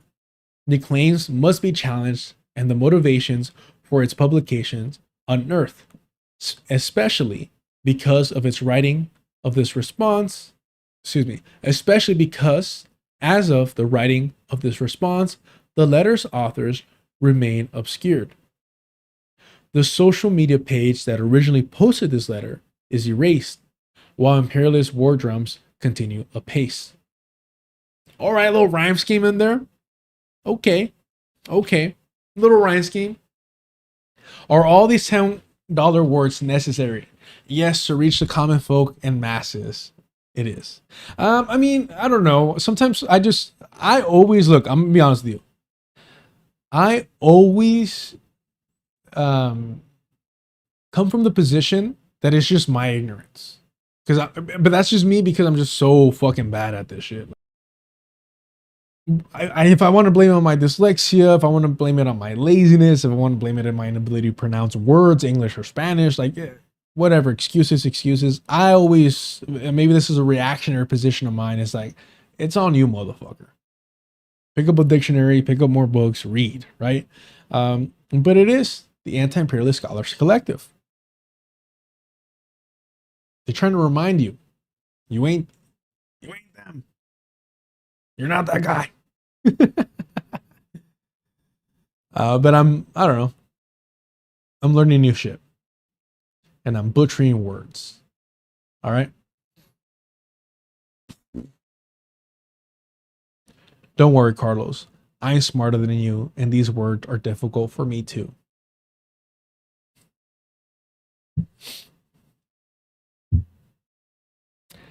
Now wait a garden minute.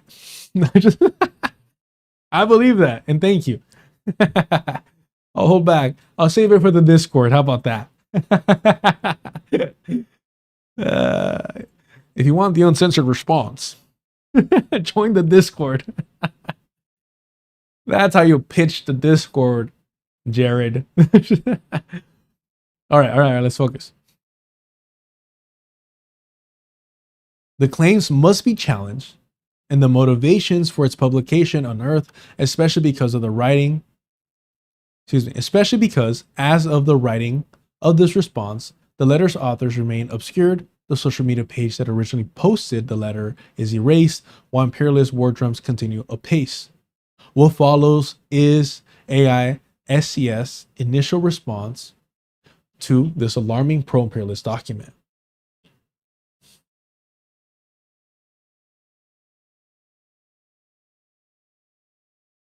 Bro, you cannot be writing shit like that. That stays on the fucking wall. How am I supposed to edit that? How am I supposed to edit this shit and post it? Like, give me a fucking break and save it for the Discord.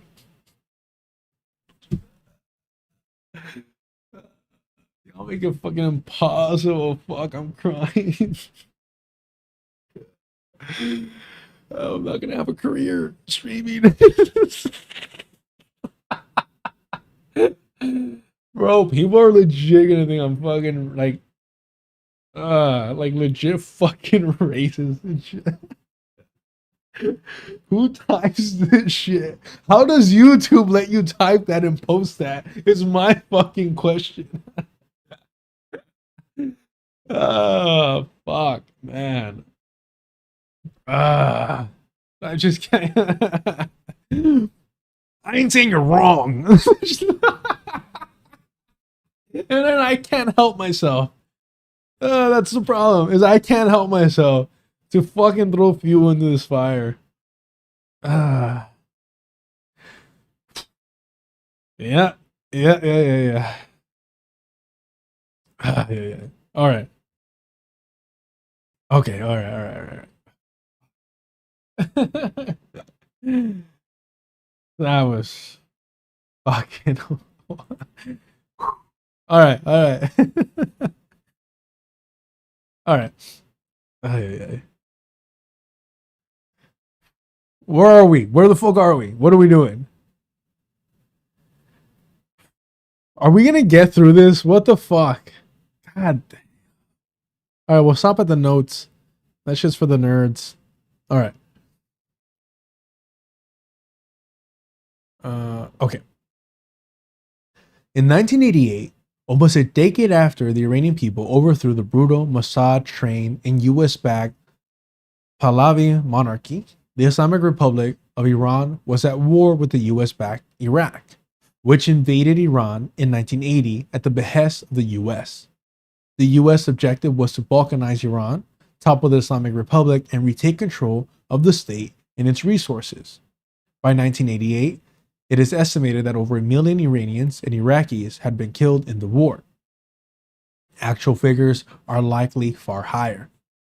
I mean, we gave them fucking chemical weapons for this shit, right? Or am I mistaken? The wars is at Iraq and Kuwait, but Kuwait is in the you get what you pay for. Now, in the last land battle of the in the last land battle of the Iran-Iraq War, the Mujahideen, Kalikmek, well documented as funded and trained by the US and Israel, conducted a joint and ultimately failed operation with Iraqi armed forces to invade Iran through the west. Iran won the war shortly after, though at a great cost, since much of the country had been bombarded and destroyed by the far more powerful and well-armed imperialist forces. The 1988 executions obliquely reference pronouncing that like oblique, to be honest with you. Nope.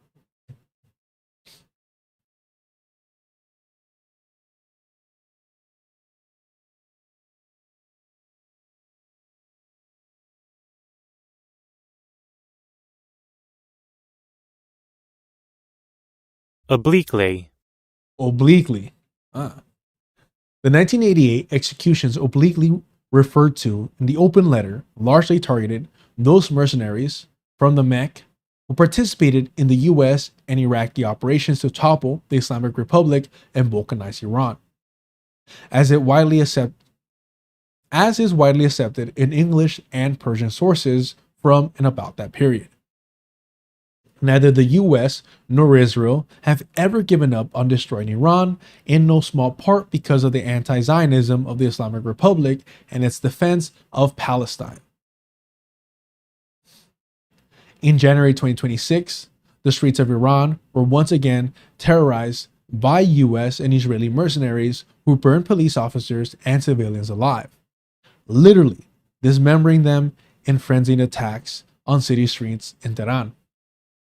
And, like the 1980s, the Iranian people defeated the US-backed mercenaries again.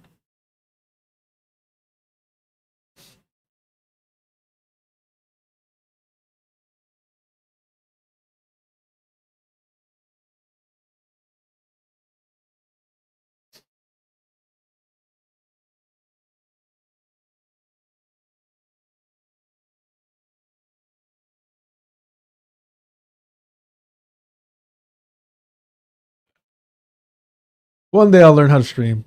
How about that? One day I'll learn how to stream. And maybe one day I'll have a chat that aren't full of bullies and harassers. Sounds boring as fuck. All right. No, I mean, some of the images, and we had seen some of the very shoddy, vague videos of this occurring. I believe one of them was like a wrestler that was straight up like butchering somebody on video. As Iran's defensive operations over the last half century and the axis of resistance war against genocide have proven, resistance is dialectical. It is in part through the Iran-Iraq war that Iran learned how to defend itself and its sovereignty against U.S. imperialism. Its clarity regarding the U.S. use of proxy forces and mercenaries, its commitment to endogenous scientific development, and its economic self-reliance emerged through the experience of the Iran-Iraq war. Saddam Hussein, once again, proven to be a hero of it. No, okay, this is not the moment. My apologies. This is not the moment. This is not the moment. This is not the moment. I got to read the room. My bad. Likewise, the courage and wisdom of the Iranian people to hold the streets against mercenaries during this year's Ramadan war and after were partially forged through their experience suffering the violence of the Mek mercenaries during the same war, and again in the January 2026 urban warfare campaign led by Mossad and CIA-backed mercenaries. By concealing this historical context, the Guardian letter revealed itself to be a form of academic counterinsurgency. It sows confusion about the nature of counterinsurgent wars and the task of anti-imperialist struggles today. To that end, the letter's call to release the mercenaries who dismembered and set Iranians ablaze in January 2026 is likewise a veiled attempt to destabilize Iran yet again. And that's exactly it, though. Like, let's say the letter accomplishes goals, right? Because Angela Davis came out and basically said, nah, I stand by that shit. Of course she does. The fucking Democratic Party sheepdog as well. Let's say they succeeded and the people of Iran was like, yeah, we read this shit. We love the Guardian. And they're right. And they just open up the prisons and they're like, abolition now. All you would have is a bunch of fucking Mossad trained compradors or right out Israeli mercenaries out in the streets again. Congratulations, I guess. The same anarchy that is fear mongered here would actually occur there. That would be the reality.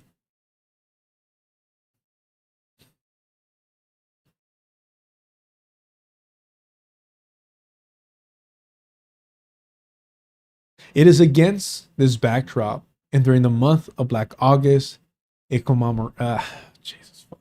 commemoration. Thank you. It is against this backdrop, and during the month of Black August, a commemoration.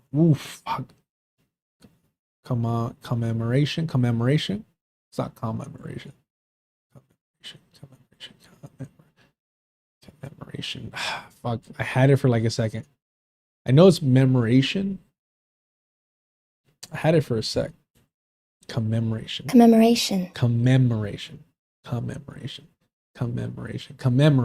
Okay. It is against this backdrop, and during the month of Black August, a commemoration of the radical and anti-imperialist prison movement in the United States, that these Western academics signed onto this letter. They chose to sign only months after the U.S. deliberately targeted a school in the southern province of Manab, killing over 165 children and staff. They chose to sign after the U.S. bombed hospitals, pharmaceutical clinics, bridges, food and water storage facilities, and other critical infrastructures across Iran. And they released a letter on the day that the U.S. announced crushing economic warfare against Iran. I mean, because they're in support of all that shit. They applaud all that shit.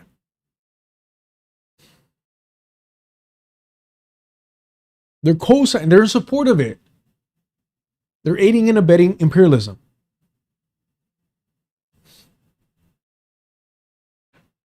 The actions of the signatories reflect a carelessness that is troubling. I'm sure I don't know why carelessness. The actions of the signatories reflect a carelessness that is troubling, especially as the people of West Asia wage a monumental resistance against a US-sponsored live-stream genocide. Many of the signatories to the letter proclaim support for Palestine in academic papers, on Zoom talks, and on conference panels, only to then condemn the only country in the world that actively and materially supports the Palestinian resistance, irrespective of political ideology or faction. You know, we have to denounce the motherfuckers actually doing shit, getting shit done, and arming the people on the ground. Yeah, those are the people we have to condemn right now at this very moment as they're being fucking strangled. After tremendous backlash, these award-winning scholars and activists obfuscated the prominence and previous content of the letter by claiming they did not do the reading or did not read carefully or were tricked and confused by the process through which this letter was created and their signatures acquired. We are dismayed that the signatories still refuse to name the authors of this treacherous statement and how their signatures were acquired, despite claiming to have been hoodwinked by them. Exactly. If these motherfuckers truly betrayed your trust, if they took your signature, your fucking cosign, your credit, your credibility, name them. What loyalty do you owe to them? Clearly, they have no loyalty to you. They're running your name through the mud, and you're protecting them? That's why I'm saying I don't believe anyone other than Mumia, and maybe I'm being biased to that. But he's the only one, from my understanding, that's actually fucking locked up a political prisoner.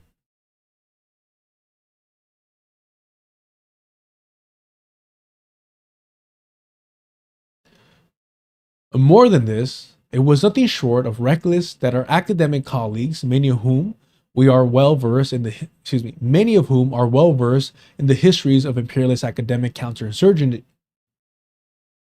It's getting late.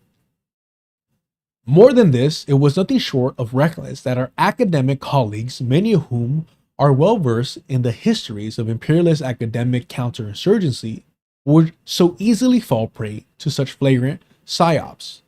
We remain confused about the inclusion of U.S. political prisoner Mumia Abu-Jamal when he has consistently proclaimed his support for Iran's anti-imperialism, which he calls a model the people of the world watch and from which they learn.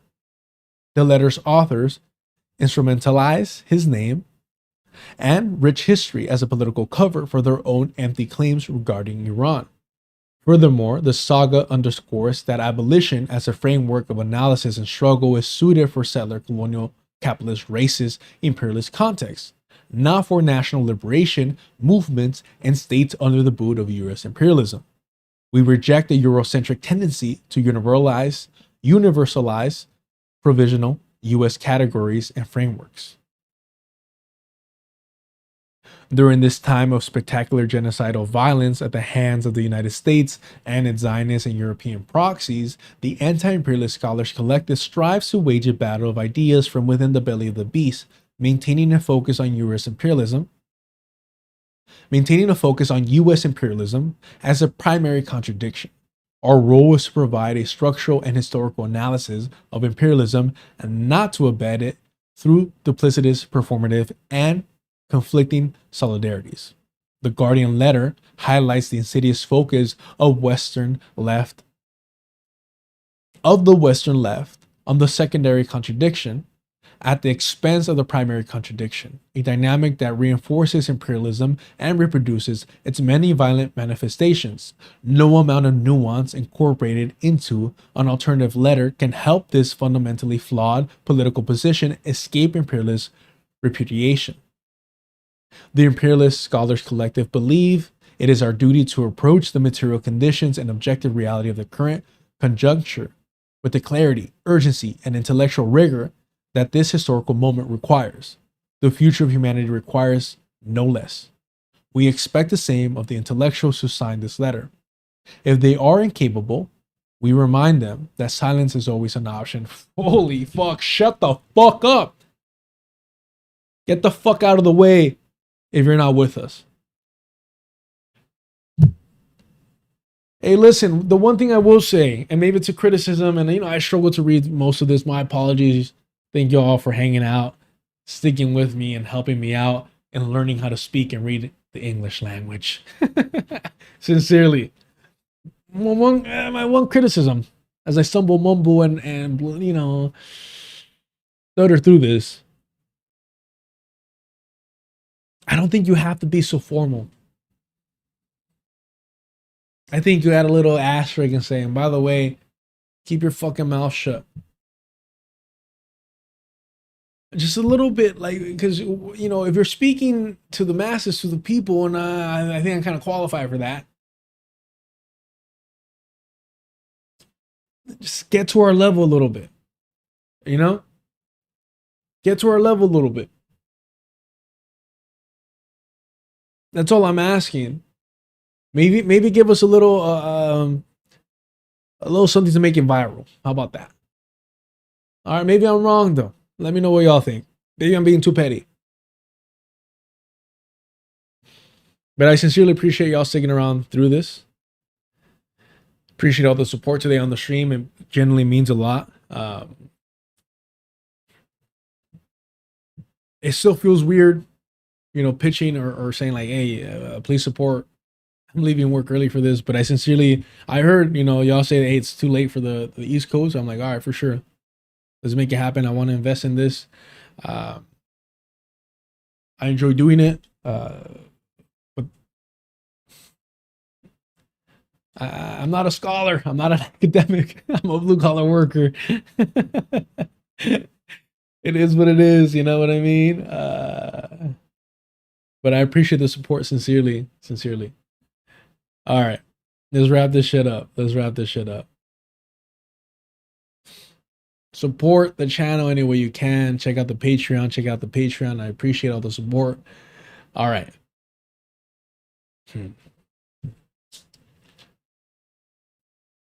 Remember what Glenn Ford said?